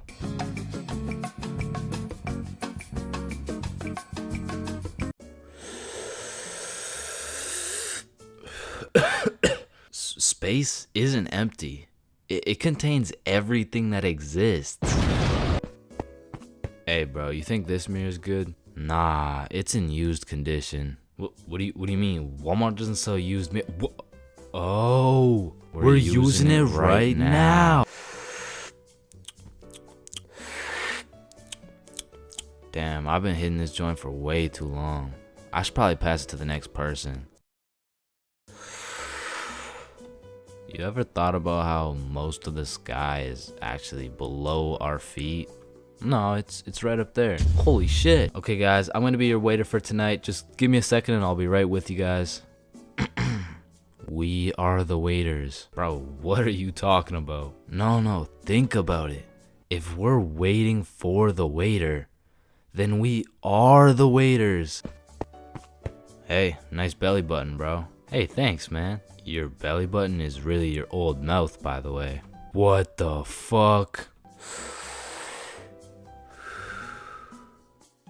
Yo, is your thumb even a finger? Fuck, man, I don't even know. It's kind of just a thumb. So if your thumb isn't a finger, then there is no middle finger. Hold up. If you were the first person in the world to break 2 world records, then that would be a world record. So you'd be the first person to break 3 world records. But then that would make it 4 world records. And that would make it 5 world records. Holy shit. Then it would be 6 world records. Man, who the fuck named this shit a chair? Like why a chair? Hey bro, I got you a milkshake. Oh, thank you, man. Does a straw have 1 hole or 2? Obviously it's 2. No, but what if it's just like 1 long hole? What's the point of life? If you get a bigger bed, you have more bedroom, but you have less bedroom, you know, like bedroom, like. Can I get a ice cream cone? No, fuck you, the ice cream machine's broken. Man, that's not fair. Well, life isn't fair, buddy, so what do you want? But if life isn't fair to everyone, then isn't life just kind of fair? Like, I just don't get it. Like, chair, why is it a chair? You know, it could have been like anything. So your nose grows every time you cap. Yeah, what about it? So what if you just said your nose is going to grow? Well, that would be a lie, so then it would grow. Try it. My nose is going to grow. Yeah, I told you. But now that it grew, it's not a lie. Whoa. Bro, I'm way too baked right now. Here, eat an orange, it helps. Nah, hold up. Are oranges named oranges because they're orange? Or is orange called orange because oranges are orange? Just eat the fucking orange. Boys, we got the pizza. Let's go. Sir. Why the fuck is the pizza box square? Like, if the pizza is circle and a slice is a triangle, yo, who the fuck invited this kid? Yo, can you pass the lighter really quick? Yeah, I got you. Wait. When you light your lighter gets lighter until your lighter is so light that your lighter won't light. Damn, that motherfucker's spitting right now. It just seems weird. Like, why the fuck is it a chair? Damn, light bulbs were such a good idea that they became the symbol for good ideas. God damn, I just spilled my water. What? Why does water make clothes darker if water is clear? What the fuck? Yo, there's two guys coming. On me, on me. Oh, I clapped his ass. Yo, Billy. Yeah, what's up? You see that lamp right there? Yeah. What about it? That lamp in the video game uses real life electricity. Whoa. You know what I just realized? When a morgue worker dies, he still goes into work the next day. Bro, how could he go to work? He's dead. Oh shit.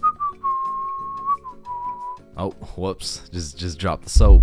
Wait, when you drop the soap, does the soap get dirty or does the floor get clean? Wait, guys. Since I'm alone, I'm the only person in the world to ever see this peanut.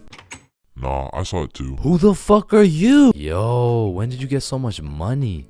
Man, it's the money my grandma inherited me before she died. Yo, that's low key like when your homie dies in Fortnite and you pick up his loot. Come on, bro, my grandma's dead. Not cool. You right, my bad. Man, imagine the guy that discovered milk and think about him convincing someone else to drink it. You did what to the cow? No, trust me, it's good, just drink it. Wait, you drink it too? Yeah, it's really good, look. Aw, hell nah. Damn, bro, mosquitoes are some brave creatures, considering those jits got 1 HP. Facts. Yo, Chains, you need your parachute to skydive. No, you don't. You just need a parachute to skydive twice. No, Chains. Well, what the fuck? Why did you just break my mirror? Well, actually, mirrors don't break. They simply multiply. Oh. Damn, bro. We're all just some walking nut for real. Facts. Damn, for real. It's crazy. It's true, though. Oh, shit. I'm on fire. If you really think about it, you're not on fire. Fire is on you. Call the fire truck. Wait a minute. A fire truck is actually a water truck. Oh, god damn, just call the truck. Jesus. Bro, I was on fire. Why didn't you just call the fire truck? First of all, you weren't on fire. The fire was on you. Second of all, it's a water truck. Bro, I got the munchies. We should cook some cookies or something. Nah, you don't cook cookies. You bake them. What? Then why are they called cookies? Shit, I don't know. Cookies are just cookies. No, that's like saying you cook bacon instead of baking it. Well, actually, you do. What the fuck? Bro, what keeps the hot dog in like hot dog shape? It's like meat inside some animal intestine casing or some shit. Okay, so it's hot dog meat inside animal casing, right? Yeah. So, hypothetically speaking, once you eat the hot dog, it's still hot dog meat inside animal casing. But you are the animal casing. So, with that being said, when you eat the hot dog, you become the hot dog. Just let me eat my fucking hot dog, bro. And that is why Genghis Khan has the most descendants in human history. I actually know someone with more descendants than Genghis Khan. Well, that's impossible. Who could possibly have more descendants than Genghis Khan? Genghis Khan's dad. Damn, you know Google Maps, right? Yeah, of course. Bro, someone at Google really just said, yup. Let's just have someone drive down every road on fucking Earth. And then they did it.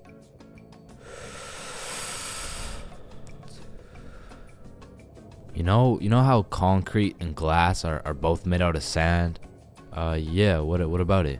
So if concrete and glass are both made out of sand, does that make skyscrapers just really big sand castles? Yo!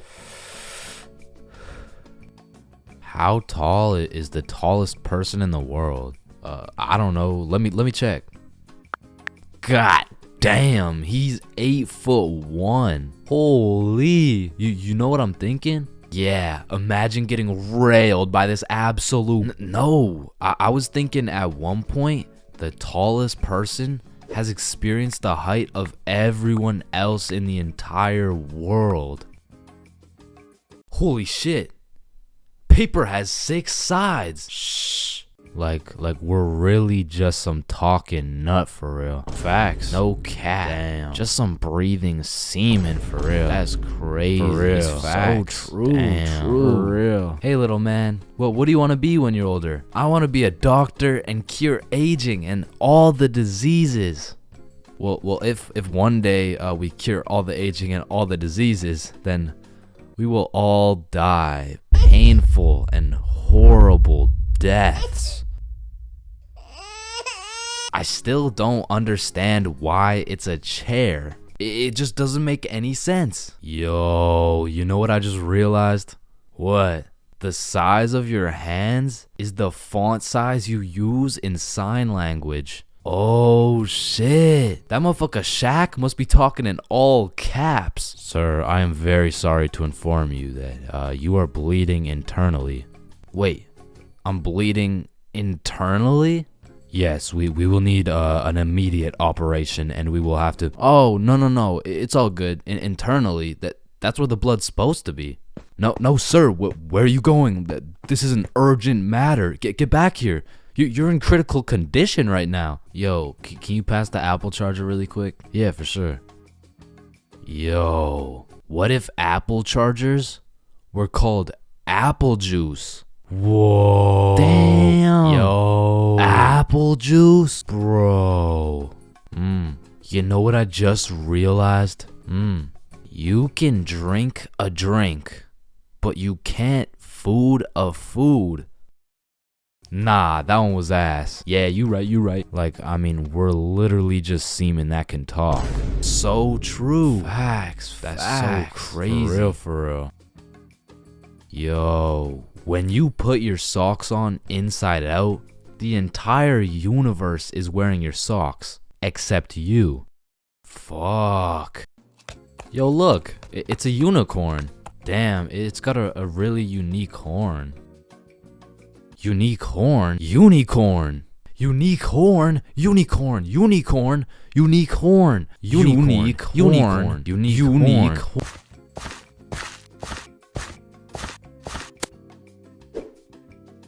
Oh, leaves are called leaves because they leave the tree. Holy shit, I got an idea. Can you pass me the wrench? Rope. Glue. Piece of pizza, please. Tape. A little more tape. Damn. Big ass magnet. Alright, all done. Whoa! This bad boy uses 0 gas. It's completely eco-friendly. Hop in.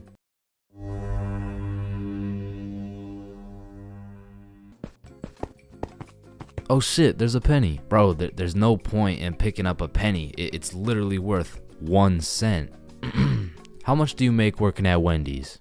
15 an hour? Oh, okay. So you see, there are 3,600 seconds in an hour, and because you make $15 an hour, that is exactly 0.416 pennies per second. So with this being said, the second it takes to pick up this penny off the ground is a net positive outcome. Oh, okay.